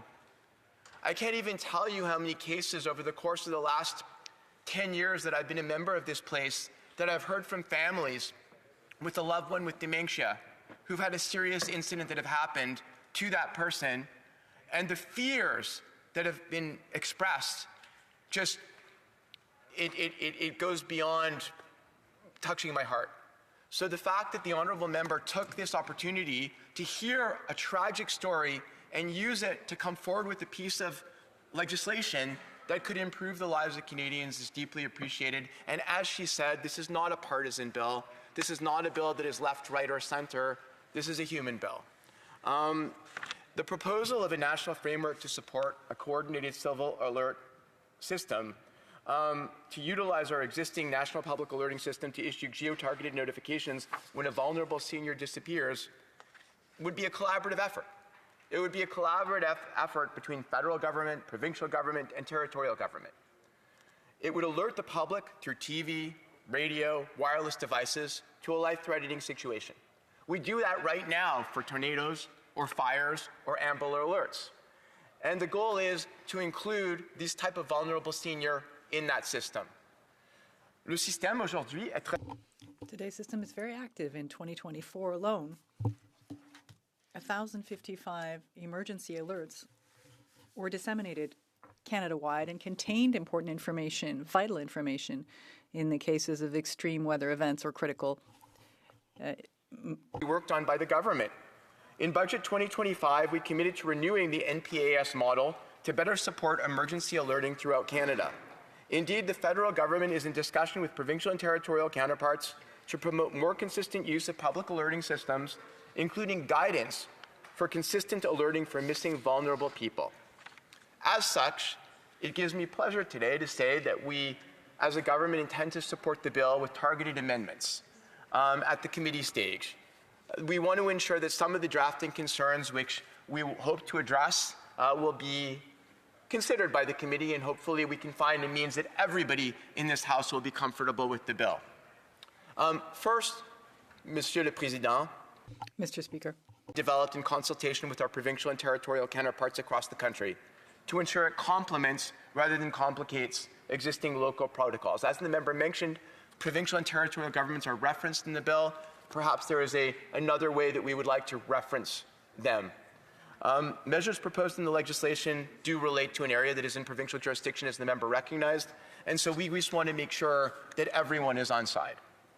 Search and rescue operations are led almost always by local police services, in coordination with provincial agencies and volunteer organizations, like in Search and Rescue Canada, who we were honored to welcome on the Hill this week as part of our Workforce Humanitarian Program, where we just announced $108 million in new funding.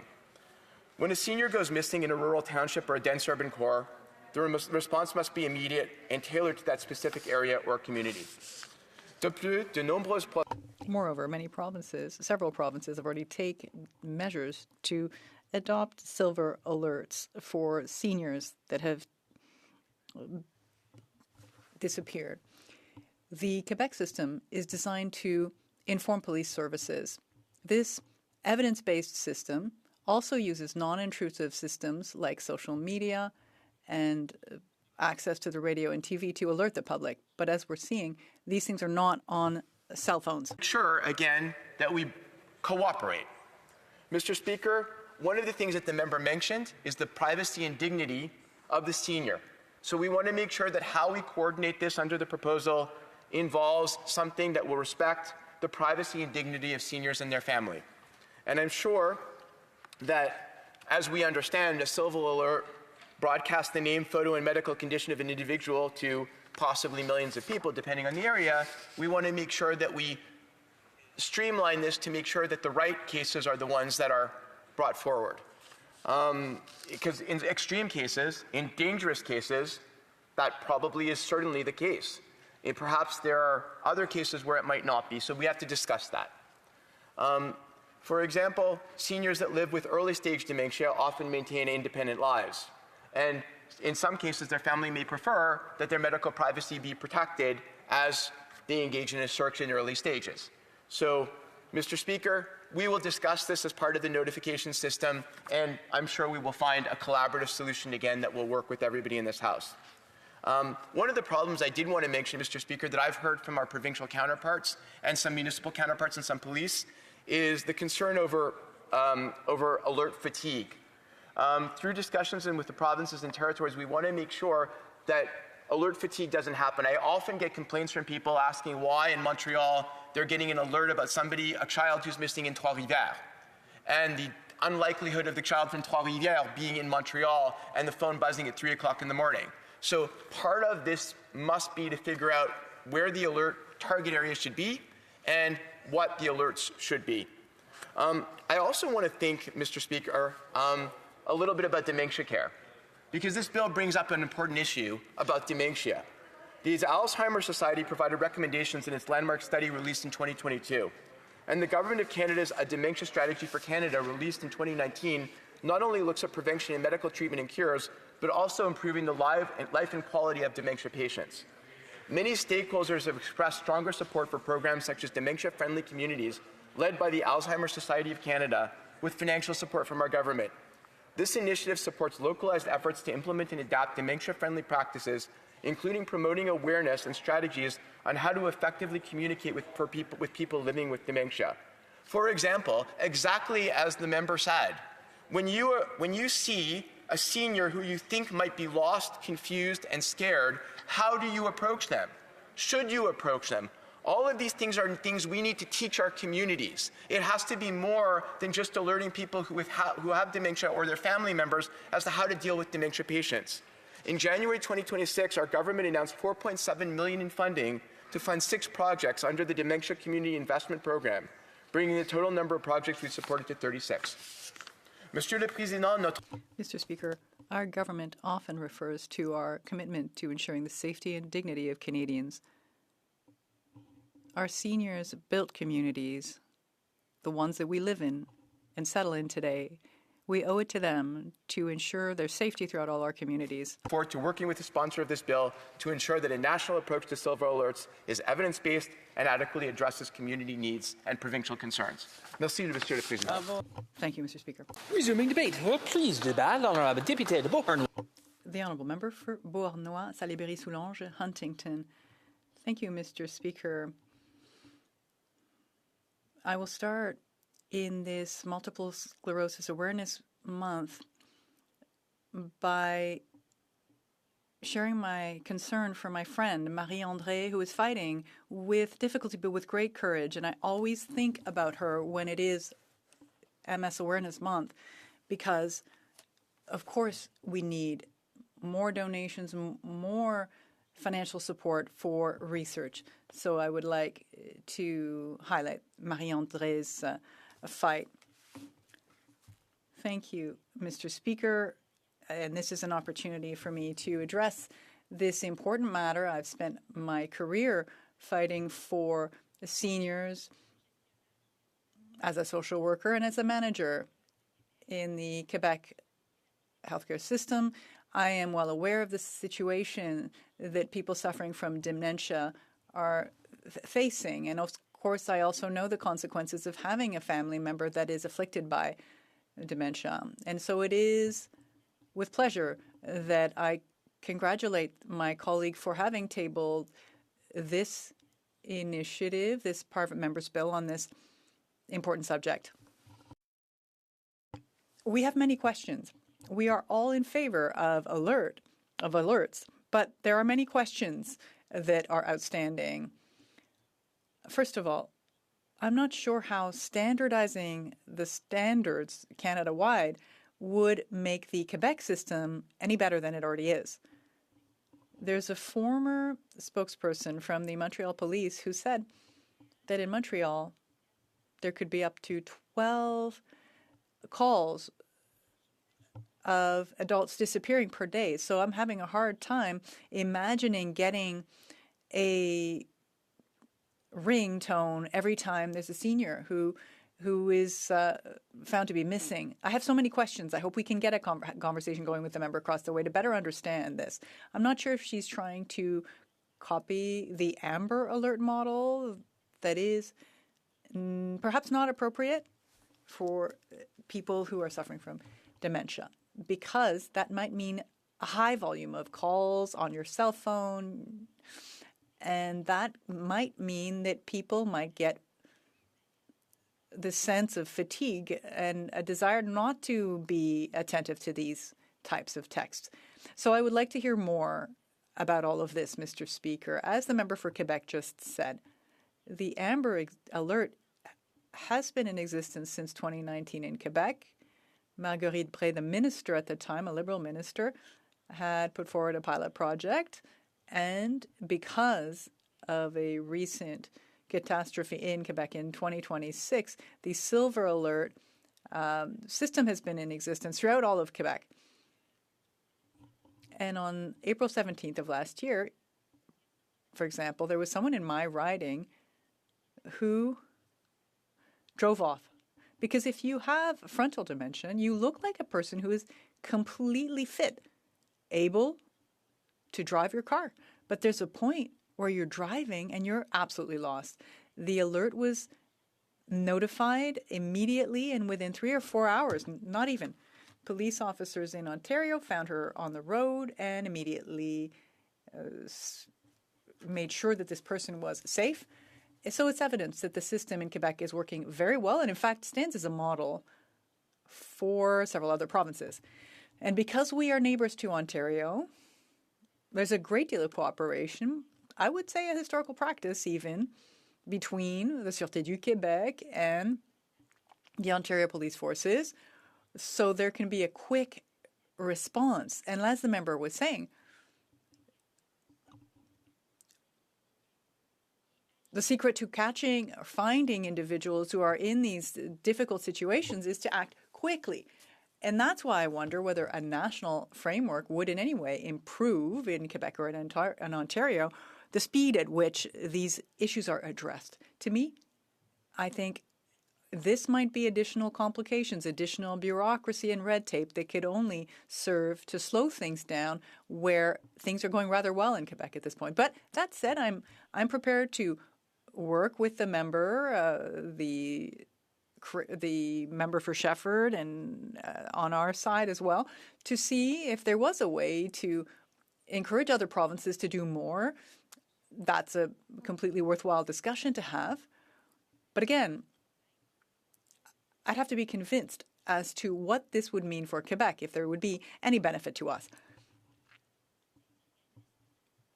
There are organizations that represent a great many seniors in Quebec, and of course you can't be standing against a bill that claims to support seniors, but there are some concerns with having additional obligations imposed on Quebec by the federal government, and we're concerned that there might be complexities here that are not being addressed, and that is something that has been expressed clearly by HoC and others in Quebec. I agree with the member. It's really not a partisan issue. It's not a right-leaning or left-leaning issue. When things are going well in a given province, and there doesn't seem to be any request from these provinces or police corps, police forces, to try to change things when things are working out well, then it begs the question, Mr. Speaker, is this a right solution? Specifically for Quebec. Of course, if the provinces want to have a standardized system that's, up to them, that's within their areas of jurisdiction, that's their prerogative, and we can't really stand against that. This will come as no surprise, Mr. Speaker. Provinces are really in the best position to implement the criteria for the triggering of these alerts because they coordinate their police and healthcare services. Unlike what happens in other provinces, we in Quebec have the Sûreté du Québec, and in Ontario they have the equivalent, the OPP. And we developed modes of communication. It's a practice, and it seems like this cooperation that has been built up over the years of experience,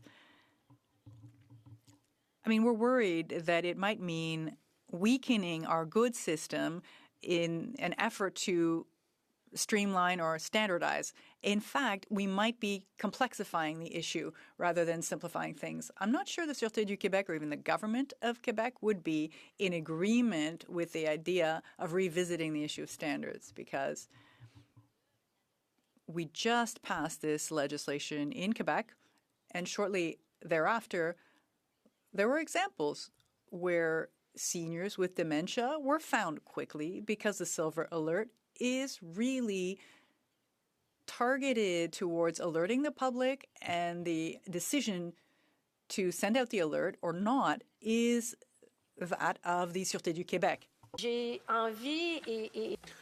So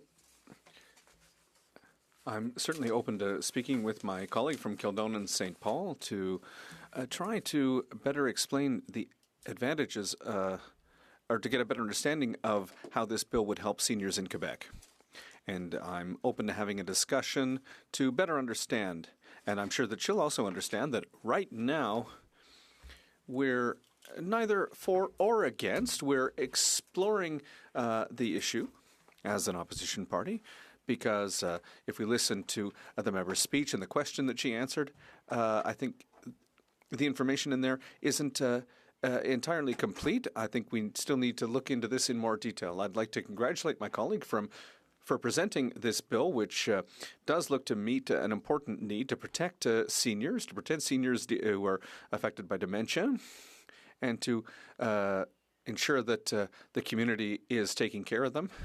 And I would invite the member to speak with me and the member for Shefford, our critic for seniors, so that we can better understand her intention, and also to ask her to reassure us on the model that she wants to develop, which isn't a model just copied on the Amber Alert, because as my colleague from across the way from Quebec has said from the riding of Mont Royal, what we don't want to do, Mr. Speaker, is risk Quebecers, who are used to the Amber Alert system, becoming desensitized to this and just have more alerts, alert after alert, where Quebecers will just say, well, it's ringing, but it doesn't matter. It never affects me. We want to avoid that kind of situation. So I'd invite my colleague to discuss her bill with us, and we can continue the conversation. Thank you. Resuming debate, reprise débat, the honourable member for Cambridge.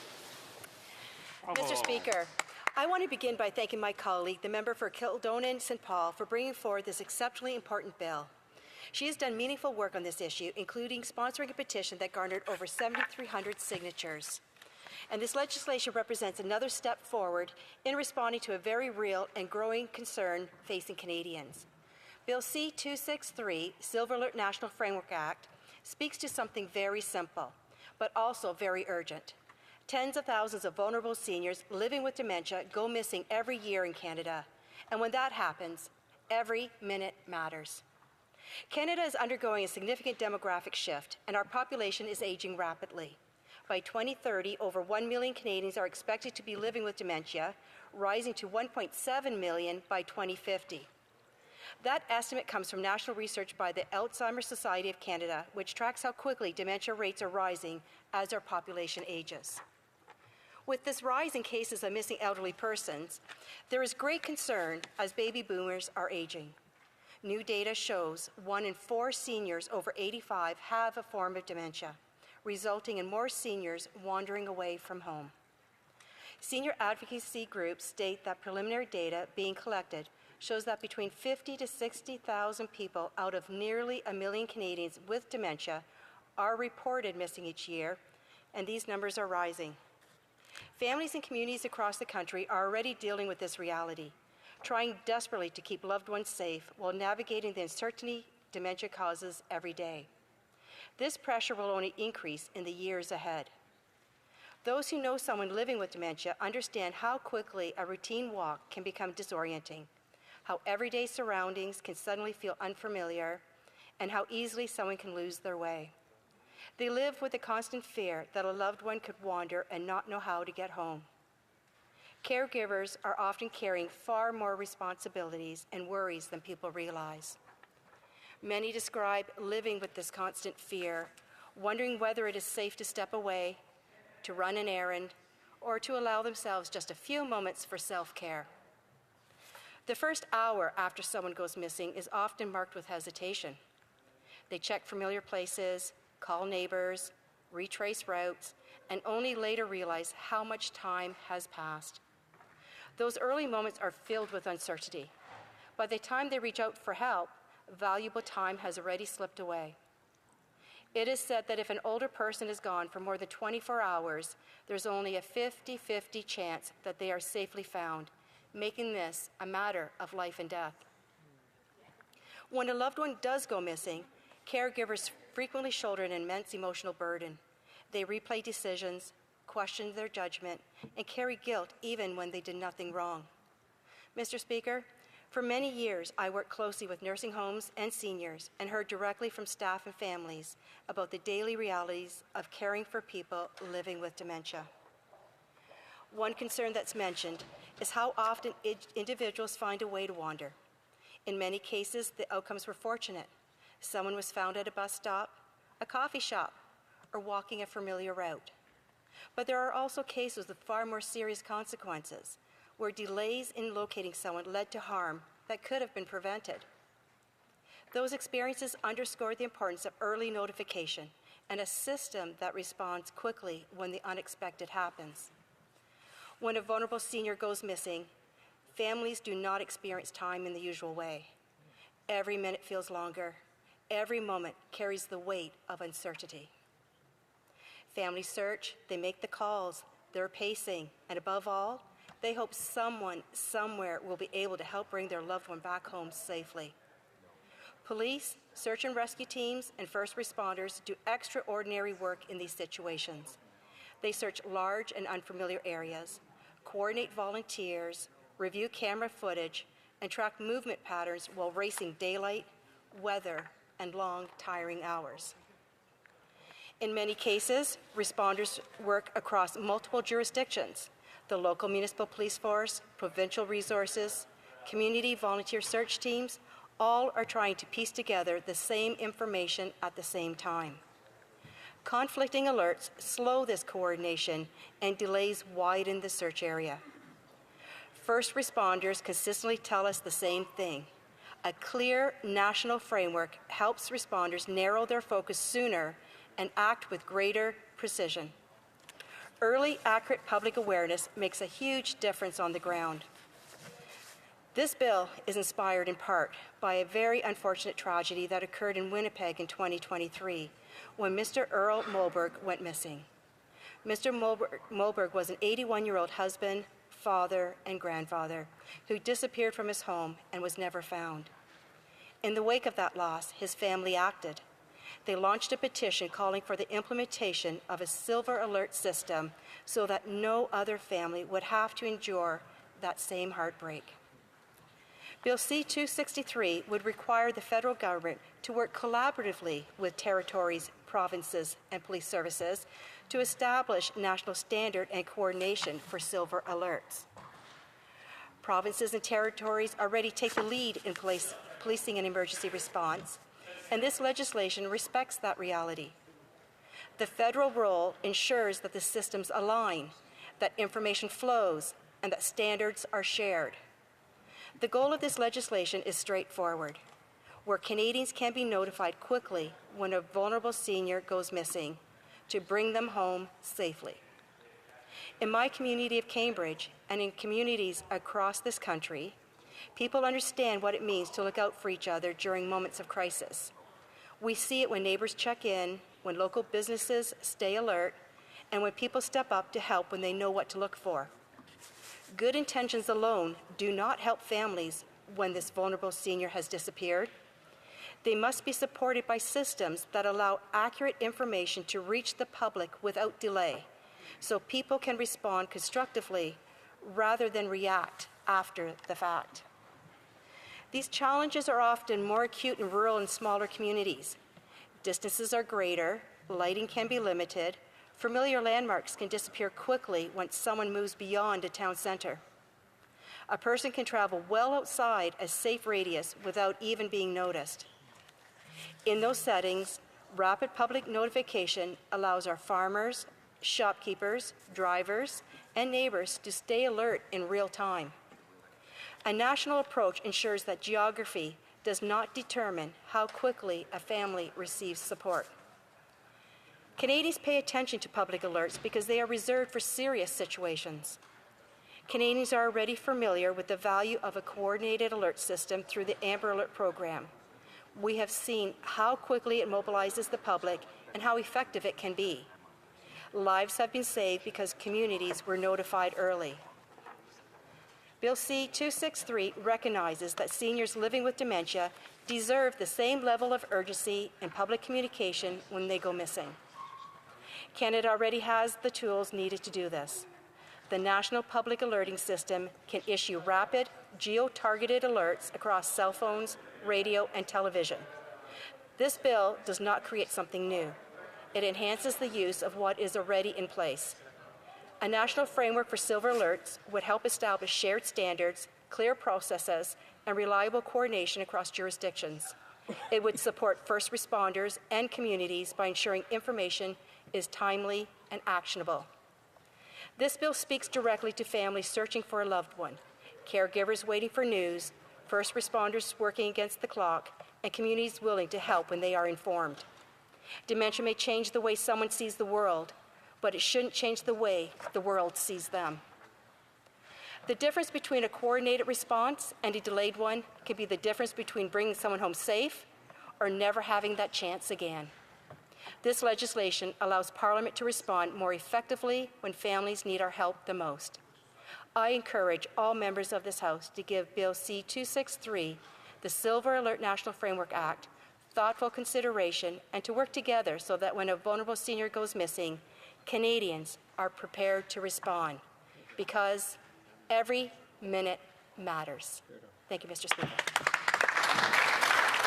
Resuming debate, reprise débat. The Honourable Parliamentary Secretary to the Government House Leader, and the member will have exactly 10 minutes before we cut him off. Wonderful. Thank you, Mr. Speaker. And it's a pleasure to be able to rise today as someone that actually represents an area in which a lot of attention has been drawn to the issue because of an outstanding individual in a very sad situation.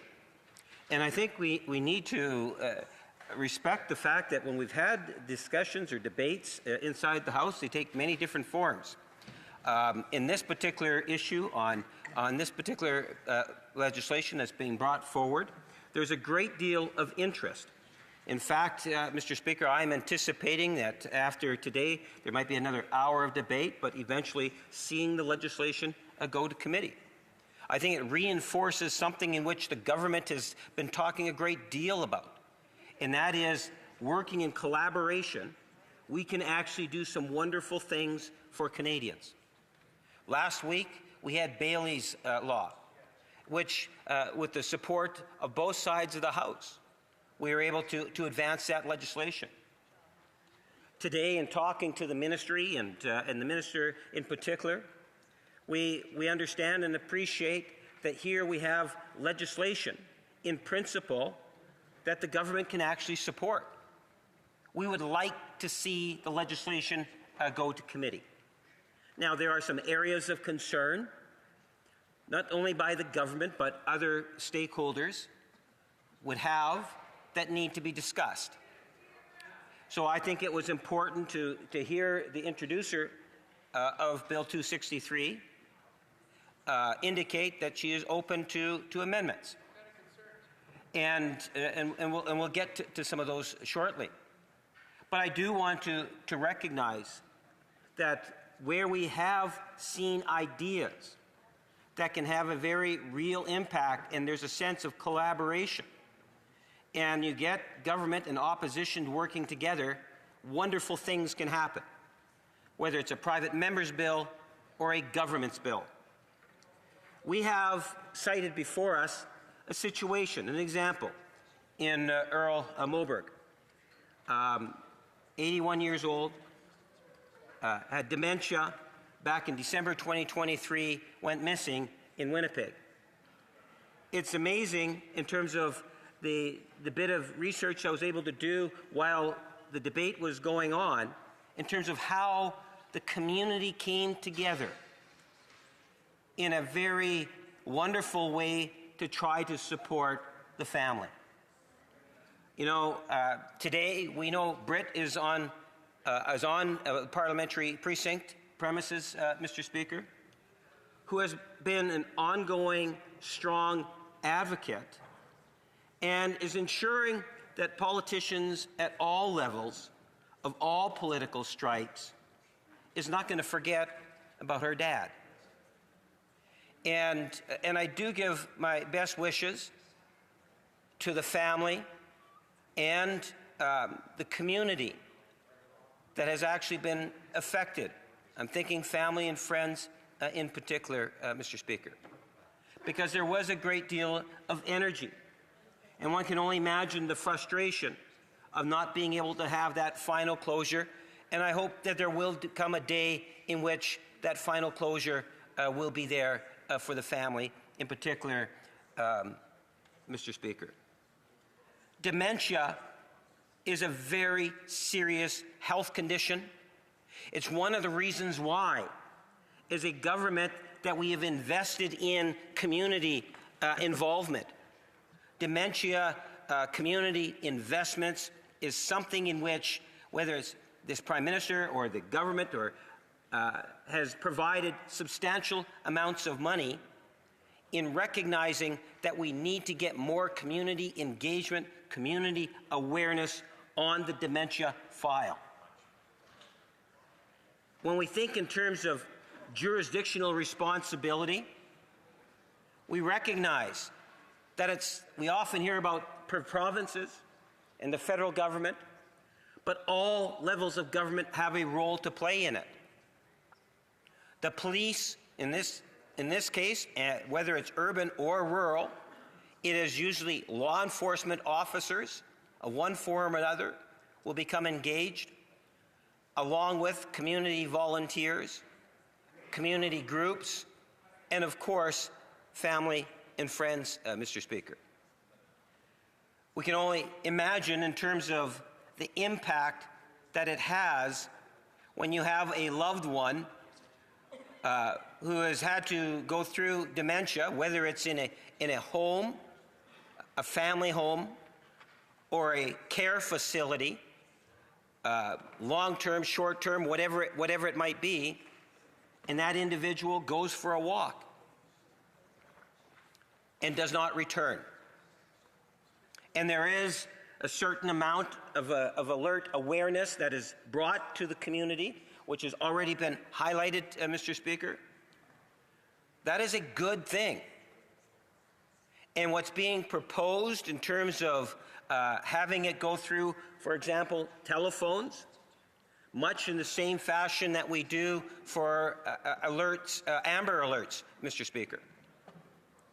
I believe that there's a great deal of merit for that. And I'm very much interested in hearing what others have to say.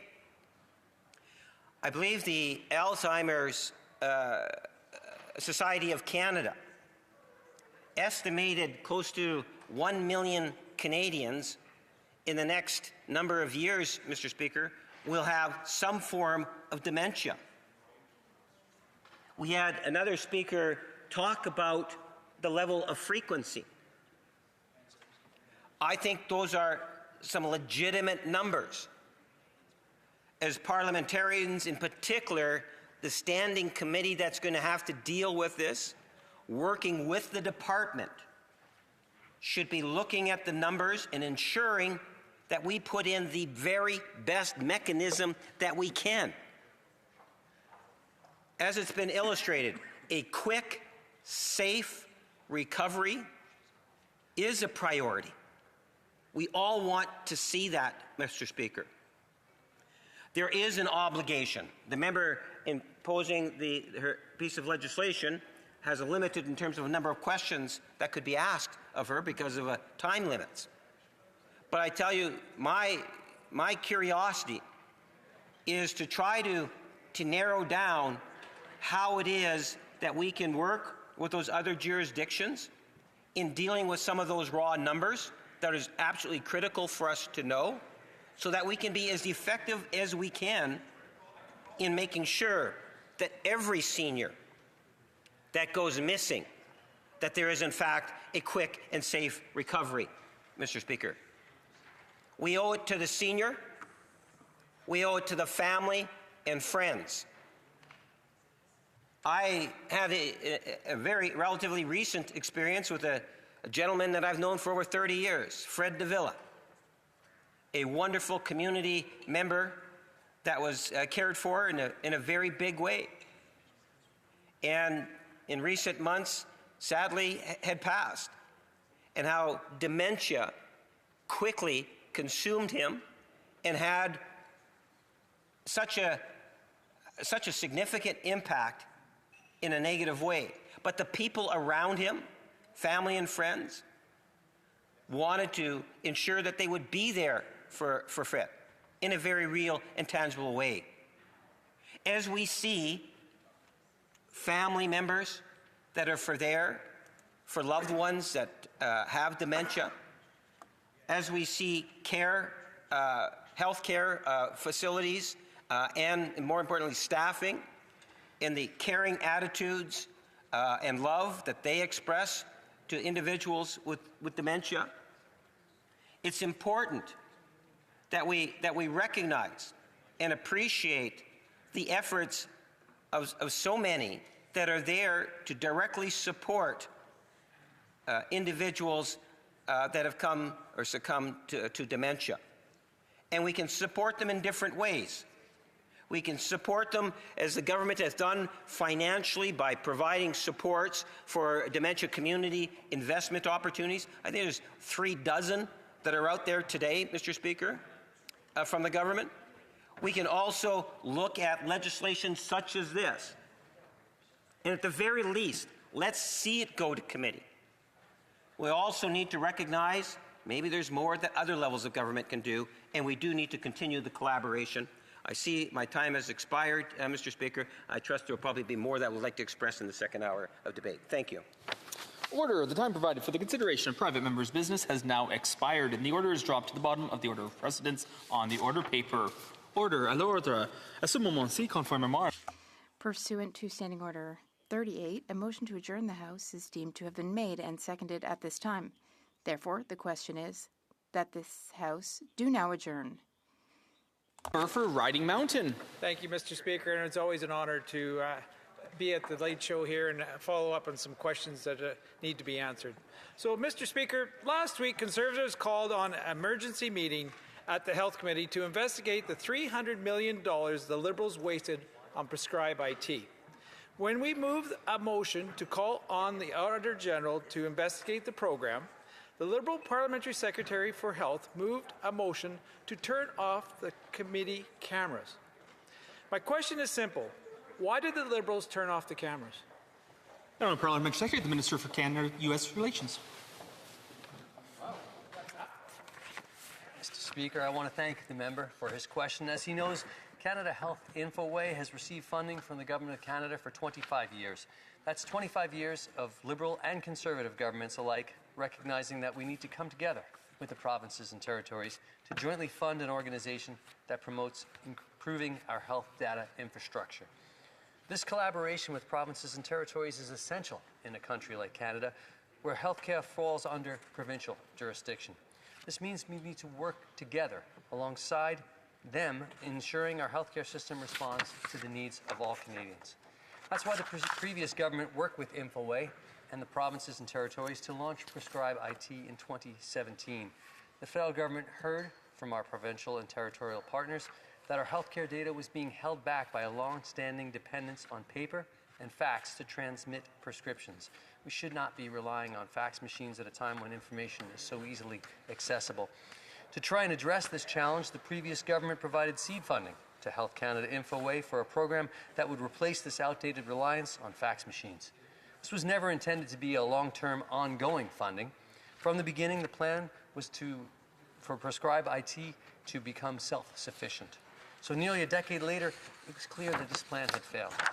While nearly 11 million prescriptions were fulfilled last year using Prescribe IT, that number is only 5% of prescriptions across Canada. Doctors and pharmacies alike didn't use the system. So our new government came to office, took a look at what was working and what wasn't working. Based on a careful review, we saw that there was no path for Prescribe IT to become financially sustainable, and we ended the funding for the program. The Conservatives seem to think there's something wrong with ending a program that has low uptake, but the fact is our new government takes its role as stewards and custodians of taxpayer dollars very seriously. Especially when it comes to healthcare, we're committed to focusing on resources where they'll deliver the greatest benefit to patients and our healthcare system. Thank you, Speaker. Member for Riding Mountain. Well, Mr. Speaker, I'm sort of confused because yesterday at Health Committee, the board chair from Health Infoway actually said that the program was a success, and yet this Liberal government has been shutting it down. So I don't know, and yet they still managed to spend $300 million, and they were still sending fax machines messages after 10 years. So I'll go back to my original question, Mr. Speaker. Why did the Parliamentary Secretary of Health vote to turn off the cameras at the Health Committee while we were investigating a $300 million spent on Prescribe IT? Why did she turn off the cameras? The Honourable Parliamentary Secretary. Mr. Speaker, it sounds like the Conservatives seem to think that the government should continue funding programs that aren't being used. So Our previous government worked with Infoway and our provincial and territorial partners to launch Prescribe IT because that's what the provinces and territories said was needed. And a decade later, it was clear that doctors and pharmacies weren't using the system, so we ended funding for it. Our government will always work to ensure that we're delivering programs for policies that are smarter, faster, and more effective for all Canadians. That means in healthcare that works for everyone. A member for Smilkmean, South Okanagan, West Kootenay. Mr. Speaker, I rise tonight to speak about a scandal that is only growing in size, complexity, and a cost to taxpayers. The Liberals' Prescribe IT was launched in 2016, promising to put every prescription in Canada into a digital system, allowing our pharmacies to move off their reliance of fax machines. The Liberals' at least $300 million in taxpayer dollars was spent in the following decade in pursuit of this goal. The result, complete failure. This taxpayer-funded boondoggle failed to fill even 5% of all prescriptions and cannot be shown to have replaced a single fax machine. It is now being shut down entirely, with the few partners who use it now likely have to find someone who can reinstall a fax machine in 2026. Canada did not invent e-prescription services. Healthcare systems and private firms around the world have upgraded their prescription systems from fax machines to serve doctors, pharmacists, and patients better. We did not have to reinvent the wheel. Only in Canada and only under this Liberal government could yet another government-funded IT project create absolutely nothing of benefit to Canadians. It's another arrive can, except with an even higher price tag to taxpayers. In the time that I've spent in this House and on the Health Committee, it has become apparent to me how much better $300 million could have been spent on our healthcare system. It could have gone towards health transfers to British Columbia, to hire dozens more doctors, nurses, and specialists, especially for rural regions like mine that suffer constant closures of many of our emergency rooms for lack of staff. It could have gone toward treatment beds to give people with addiction in my province a path to recovery. Instead, it was hundreds of millions handed off to a quasi-governmental agency, Canada Health Infoway, in partnership with TELUS, with nothing to show for it, and the vast majority of the IP created left in the private hands rather than public interest. This disastrous waste of taxpayer money on the Liberals' $300 million Prescribe It deserves a full investigation, but Conservative attempts to do so have been stonewalled every step of the way. When I questioned Michael Green, the CEO in charge of the agency that oversaw Prescribe It, Canada Health Infoway, about what went wrong, he could not provide a straight answer despite having worked on this failed Liberal program for 10 years. When I asked how much he was paid, he refused to answer, saying it was in public record. But as his own board chair later admitted, that was a lie. Mr. Green's compensation was not public at that time, and there's a reason he wanted it that way. He was paid almost $900,000 when you include the hundreds of thousands in bonuses and a taxpayer-funded car. Instead of being our first and last meeting on this topic, the board of Canada Health Infoway fired Mr. Green to prevent him from returning to answer questions. I asked, my question to the Liberal government is this: was this $300 million spent on Prescribe IT a good use of taxpayer dollars, considering it did not permanently eliminate a single fax machine? Parliament Secretary for Canada-U.S. Trade. Thank you, Speaker. I'll thank the member opposite for her question, and I'll say many of the things to her that I said to the member's colleagues. As my colleague knows, Prescribe IT was launched by the previous government in collaboration with Canada Health Infoway and the provinces and territories because they saw that there was a need for it. The provinces and territories wanted to move doctors and pharmacies away from using fax machines and toward a system where important healthcare data could be sent electronically. Infoway was chosen for the job because it had received funding from Liberal and Conservative governments alike since 2001. The organization has long been a place for federal, provincial, and territorial governments to come together to work on improving Canada's health data infrastructure. The resulting program, Prescribe IT, was launched in 2017 following extensive consultations with the provinces and territories. And it's important to note that the goal was never to have the federal government fund Prescribe IT indefinitely. From the outset, the plan was for the program to be self-funded over time. This meant when our new government came into office last year, we took a hard look at what was working and what was not working. We take our responsibility as stewards and watchdogs of taxpayer dollars very seriously. What we saw was that Prescribe IT didn't have the level of pickup that was expected when it launched nearly a decade ago. As was mentioned, only 5% of prescriptions were filled using this system. So rather than continuing to fund a program that no one was using, we decided to end funding for Prescribe IT. At a time when Canadians expect that we'll spend healthcare dollars wisely and carefully, we want to make sure that we're investing taxpayer dollar money in a way that delivers the greatest benefits to patients and the healthcare system alike. Are there questions about the future of Infoway following this decision? Of course. That's why we're refocusing government spending and ensuring that Canada Health Infoway focuses on what it was intended to do, to build up Canada's health data infrastructure and support the development of national health data standards. This work is important, and it speaks to the future of our Canadian healthcare system.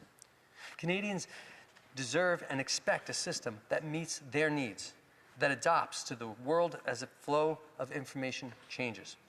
Our government will always be there for Canadians, for our healthcare sector, and for our provinces and territorial partners to make sure that we're helping deliver healthcare in a way that puts the needs of patients first. Thank you, Speaker. The honourable member for Similkameen, South Okanagan, West Kootenay. What Canadians deserve is transparency. Conservatives want to get to the bottom of how $300 million in tax dollars was wasted on this project, Prescribe IT. But when Conservatives demanded that Mr. Green return to the committee to account for the millions in tax dollars that he had been paid for with no results, the Liberals voted us down.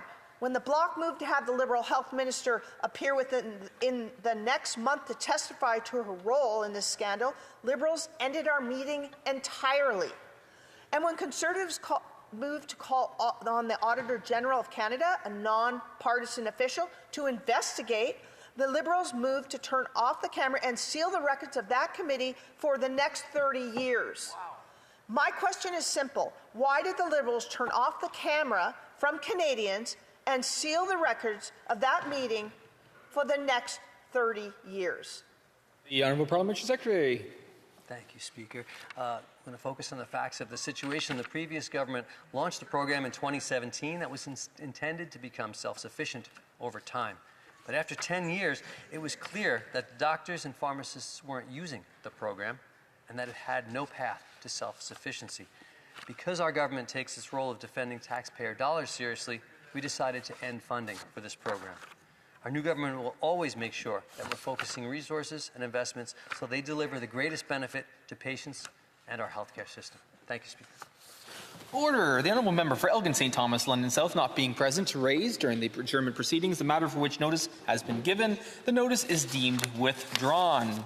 Order. The motion to adjourn the House is now deemed to have been adopted. Accordingly, this House stands adjourned until tomorrow at 10 o'clock a.m. pursuant to Standing Order 24-1.